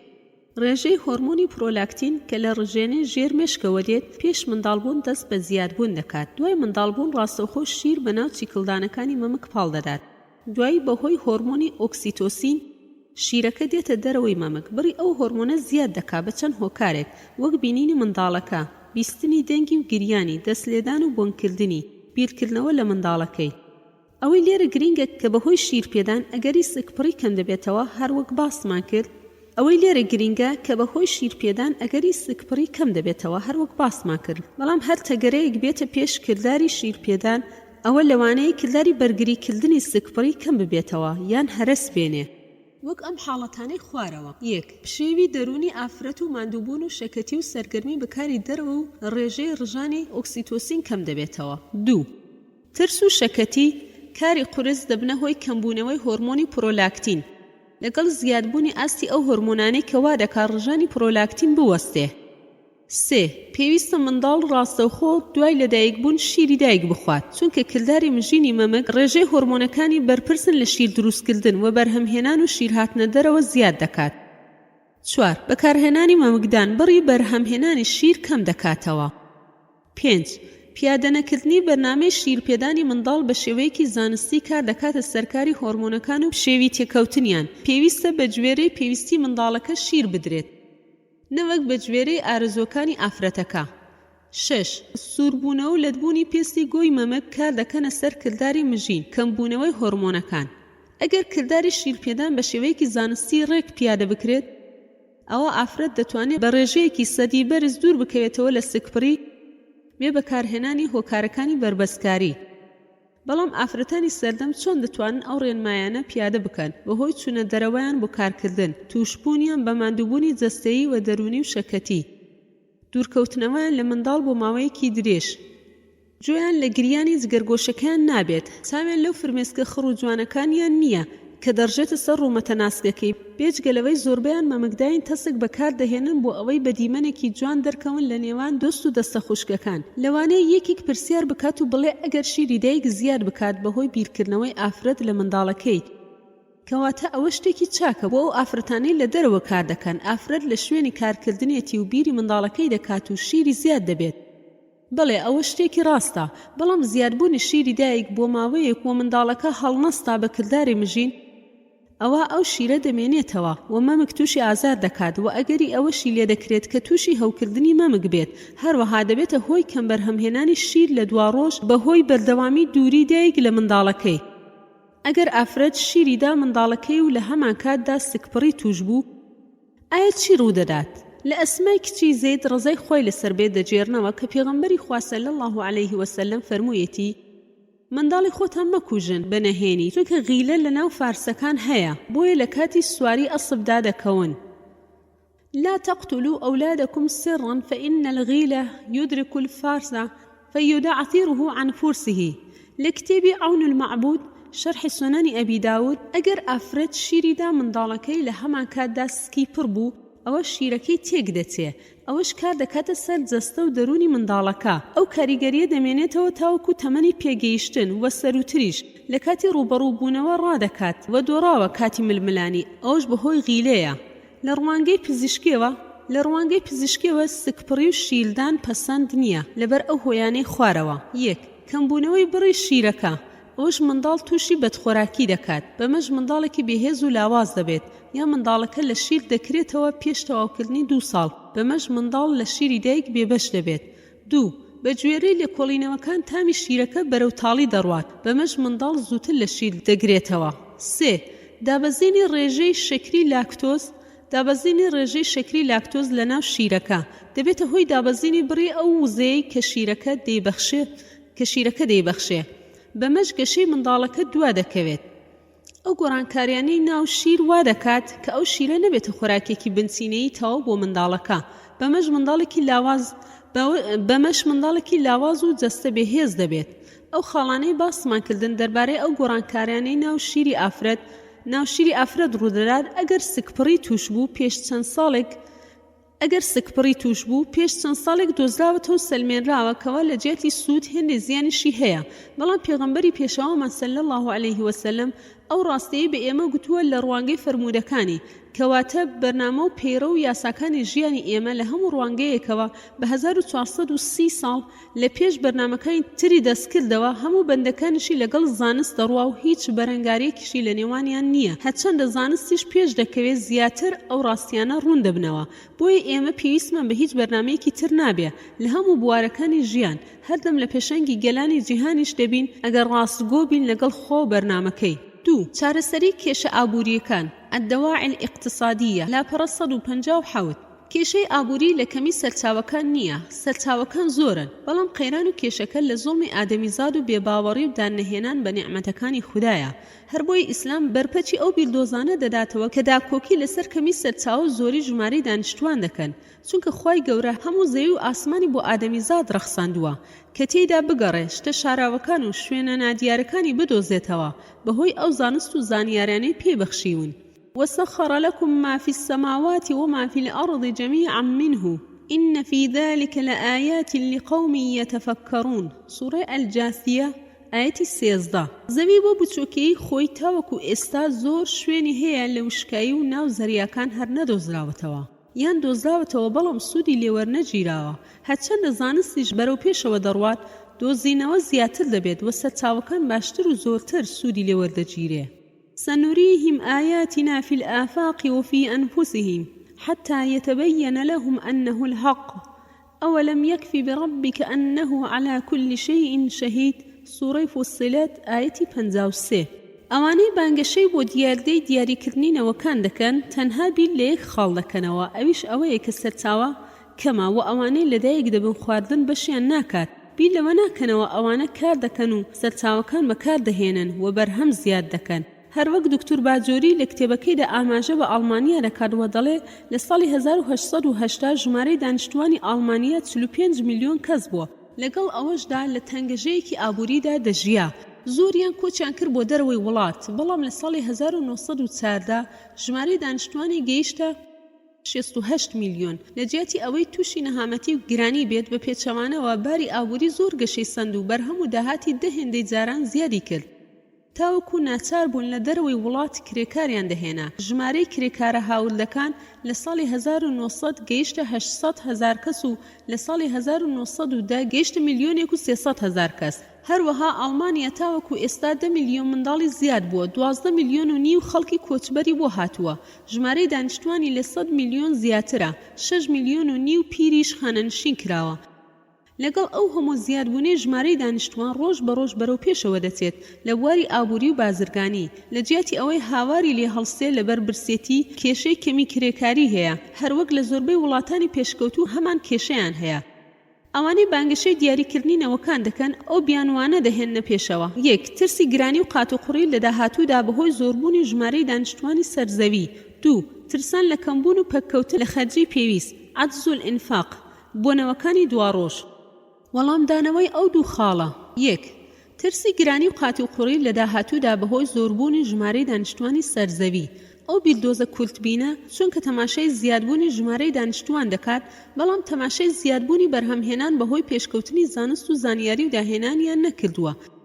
ئادەمیزاد هەزارەها ساڵە لەسەر زەوی دەژیت، بەڵام نەیانزانیوە کە لەژێر ئەو زەویە کە لەسەری دەژین بە میلیارەها تەن زێڕی ڕەش نەوتی تێدایە کە بۆتە هۆکارێکی سەرەکی ژیانی ئێستامان. تاوەکو ئێستا زۆر نعمەتی خوا هەیە شاراوەیە، لەوانەیە ئەو کاتێک کە پێویستمان بوو خوای گەورە مێشکی ئادەمیزادان ئاڕاستەی دەکات، بەڵام ئێستا دەرکی نابن. خوای گەورە فەرموویەتی: وَرَبُّكَ يَخْلُقُ مَا يَشَاءُ وَيَخْتَارُ مَا كَانَ لَهُمُ الْخِيَرَةُ سُبْحَانَ اللَّهِ وَتَعَالَى عَمَّا يُشْرِكُونَ. سوورەی القەسەس ئاەتی 68. بۆیە پێویستە بە ڕەشبینانە لەو بابەتە نەڕوانین، چونکە ئەوانەی بانگەشەی ئەو بیردۆزانە دەکەن بەڵگەی زانستی تەواویان نییە لەو بارەیەوە، تەنها تێڕوانینێکی ڕەشبینانەیە. ئایا ئەوانە گەرەنتی دەدەن کەوا مێشکی زانایان چیتر ناتوان داهێنان بکەن؟ سەرچاوەی نوێی تر بدۆزنەوە یان زەوی شتی شاراوەی تری تێدا نییە؟ ئەگەر ئەو دوو خاڵیان دۆکیومینێت کردووە، ئەو کات دەتوان بڵێن بانگەشەکەمان گشتگیر و جیهانیە. پێویستە ئەوانە ئەوەش بزان کەوا ڕۆژانە زانایان هەوڵی دۆزینەوەی سەرچاوەی نوێی وزە دەدەن، چاکسازی کشتوکاڵی، هۆکاری بەرهەمهێنان و پیشەسازی، تاوەکو تەریب بێت لەگەڵ زۆربوونی ژمارەی دانیشتوان. 2. ترسان لە کەمبوون و پەککەوتن لە خەرجی پێویست، عەجز الئینفاق، بۆنەوەکانی دواڕۆژ. هێندێک کەس دەترسن لەوەی چۆن ژیانی منداڵەکانیان دابین بکەن لە دواڕۆژ، تەمەنی منداڵی تاوەکو دەرچوون لە زانکۆ، دامەزراندن لە فەرمانگەیەک و دابینکردنی ژیانی هاوسەرێتی. ئەوانەی داهاتیان کەمە زیاتر بیر لەو شتانە دەکەنەوە، بۆیە هەر کات 2 تا 3 منداڵیان دەبوو بیریان لە ڕێخستنی ژمارەی نەوەکانیان دەکەن، بەڵام ئەوانە بیر لەوە ناکەنەوە کەوا ئەو منداڵانش کار دەکەن. خوای گەورەش هەر منداڵێک دەبێت ڕزق و ڕۆزی خۆی لەگەڵ دەنێرێ. هەروەها ئەوانە بناغی بڕیارەکانیان لەسەر شتی گوماناویە، چونکە نازانرێت تا ئەو کاتێ ئەو منداڵە گەورە دەبێت چ گۆڕانکاری و پێشکەوتن ڕوو دەدات. خوای گەورە بۆ ئومەتی ئیسلامی زەوێکی بەپیت و بەرەکەتی داناوە، خێراتی زۆری تێدایە کە لە ژماردن نایەت. ئەوش بەهۆی دوعای باوکی پێغەمبەران بووە، ئیبراهیم عەلەیهی السەلام. خوای گەورە فەرموویەتی: وەرزق ئەهلەهو من الثەمەرات. سوورەی ئەلبەقەرە ئاەتی 126. گەورەترین نعمەت بریتیە لە زێڕی ڕەش، هەروەها زەوێکی بەپیت و بەرەکەت بۆ کشت و کاڵ، بوونی ژمارەیەکی زۆری دەستی کارکردن، ئەلئەیدی العاملە. بەڵام ئەوەی گرنگە تاوەکو زیاتر سوودوەر بگرین، پێویستە لەسەر سەرکردەکان ئەوانەی فەرمانی موسڵمانانیان بەدەستەوە کە ئەو خێراتە بە شێوەیەکی زانستیانە و جوان بەکاربهێنن، بە شێوەیەکی دادپەروەران دابش بکرێت بەسەر خەڵکەکەی. هەروەها پیلانی درێژخایەن دابڕێژن بۆ بوژانەوەی وڵات وە گەشە پێدان و ئاوەدانکردنەوەی، دوور لە بەفێڕۆدانی سامانی وڵات لە شتی بێسوودی کاتی، ڕابواردن و بەدڕەوشتی. هیچ شتاکێک پێویستی بەوە نەدەبوو کە ڕێگەی بربەستکاری بگرێتە بەر بۆ دیاریکردنی ژمارەی نەوەکانی. پێویستە موسڵمان باوەڕێکی تەواوی هەبێ بەوەی کە خوای گەورە ڕزق و ڕۆزی دەبەخشێ، چونکە خاوەن هێز و دەسەڵاتە. وفي السماء رزقكم وما توعدون سوورەی ئەذاریات ئاەتی 22. هەروەها ڕێگەیەکی تریش هەیە بۆ زۆربوونی سەرچاوەکانی ئابووری، ئەویش بریتێ لە تەقوای خوا و پاڕانەوە و تۆبەکردن، هەروەک پێغەمبەری خوا نوح عليه السلام داوای کردووە: فقلت استغفروا ربكم إنه كان غفارا يرسل السماء عليكم مدرارا ويمددكم بأموال وبنين. سوورەی نوح ئاەتی 9-11. بەڵام ئەگەر یەکێک هەژاری بۆ نووسرابوو لە قەدەری خوا، ئەوە دەتوانێت بەربەز بکات، چونکە دەکەوێتە دەروازەی پێویستیەکان. الحاجات تنزل منزلة الضرورات في إباحة المحظورات. ئاینی ئیسلام لەسەر باوکانی واجب کردووەکەوە بژێوی منداڵەکانی دابی بکات لە شیرپێدان و پۆشاک و شوێن، فێرکردنی زانستی دین و دنیا. ئامانجی سەرەکی ژنهێنان تەنها زۆرکردنی ژمارەی منداڵ نییە، هەرچەند دەگەل لاواز و بێهێزیش بن، بەڵکو گرنگ ئەوەیە کەوا توانای مادی باوک بگاتە ئەو ئاستەی کە بتوانێت پەروەردە و چاودێریان بکات، تاوکو بتوان بە لێپرسراویەتی خۆیان هەڵسن. هەروەک پێغەمبەری خوا صلی الله عليه وسلم فەرموویەتی: ئیمانداری بەهێز باشتر و چاکترە لە ئیمانداری لاواز و بێهێز، هەمویان هەر خێر و چاکن. المؤمن القوي خير وأفضل وأحب إلى الله عز وجل من المؤمن الضعيف وفي كل خير. کەمی دەرامەت وەداهەتی خێزان زیان بە ئافرەت و کۆرپەلە و منداڵەکانی تر دەگەیەنێ، بەهۆی کەمی خواردنی پێویست و ڤیتامینەکانی، یان لە کاتی نەخۆشی ناتوانێت چارەسەری پێویست دابین بکات. ئەوانە شۆکارم بۆ ئەوەی کێشە و پشێوی بکەوێتە ناو خێزان. لەو حاڵەتانەدا ئەگەر کۆمەڵگە موسڵمان بوون، ئەوە بەهۆی زەکات و خێر دەتوان هاوکاریان بکەن و باری ئابووریان ڕاز بکەنەوە. ئەگەر بەم شێوەیەش نەبوو، ئەوە ئەو خێزانە دەتوانێت بربەستی کاتی بکات. هەروەک یوسف قەرزاوی دەڵێت: لە ترسی توشبوون بە سەخڵەتی بە حەرەجی مادی دنیایی یان حەرەجی ئاینی بکەوێتە ناو شتێکی گوماناوی قەدەغە کراو، یان تاوانێک بکات لە پێناوی دابینکردنی بژێوی منداڵەکانی. خوای گەورەش لە ئاینی ئیسلام بارگرانی و کێشەکەوتنەناوی بۆمان دانەناوە. هەروەک دەفەرمێ: يريد الله بكم اليسر ولا يريد بكم العسر. سوورەی ئەلبەقەرە ئاەتی 158. دەفەرمێ: ما يريد الله ليجعل عليكم من حرج. سوورەی ئەلمائیدە ئاەتی 6. هەر ئومەتێک و نەتەوەیەک وە کۆمەڵگەیەک ڕێژەی منداڵبوونی کەمتر بێت یان کەسانی بێت لەگەڵ ڕێژەی مدنی تاکەکانی، ئەوە ئومەتێکی خەسارەتمەندە. هەر کارەساتێکی توش بێت وەک شەڕ، گرانی، برسێتی، کارەساتی سروشتی، ئەوان نیشانە سەرتایەکانی لە ناوچووین دیار دەکەوێت لە کاتی نزیک یان دوور.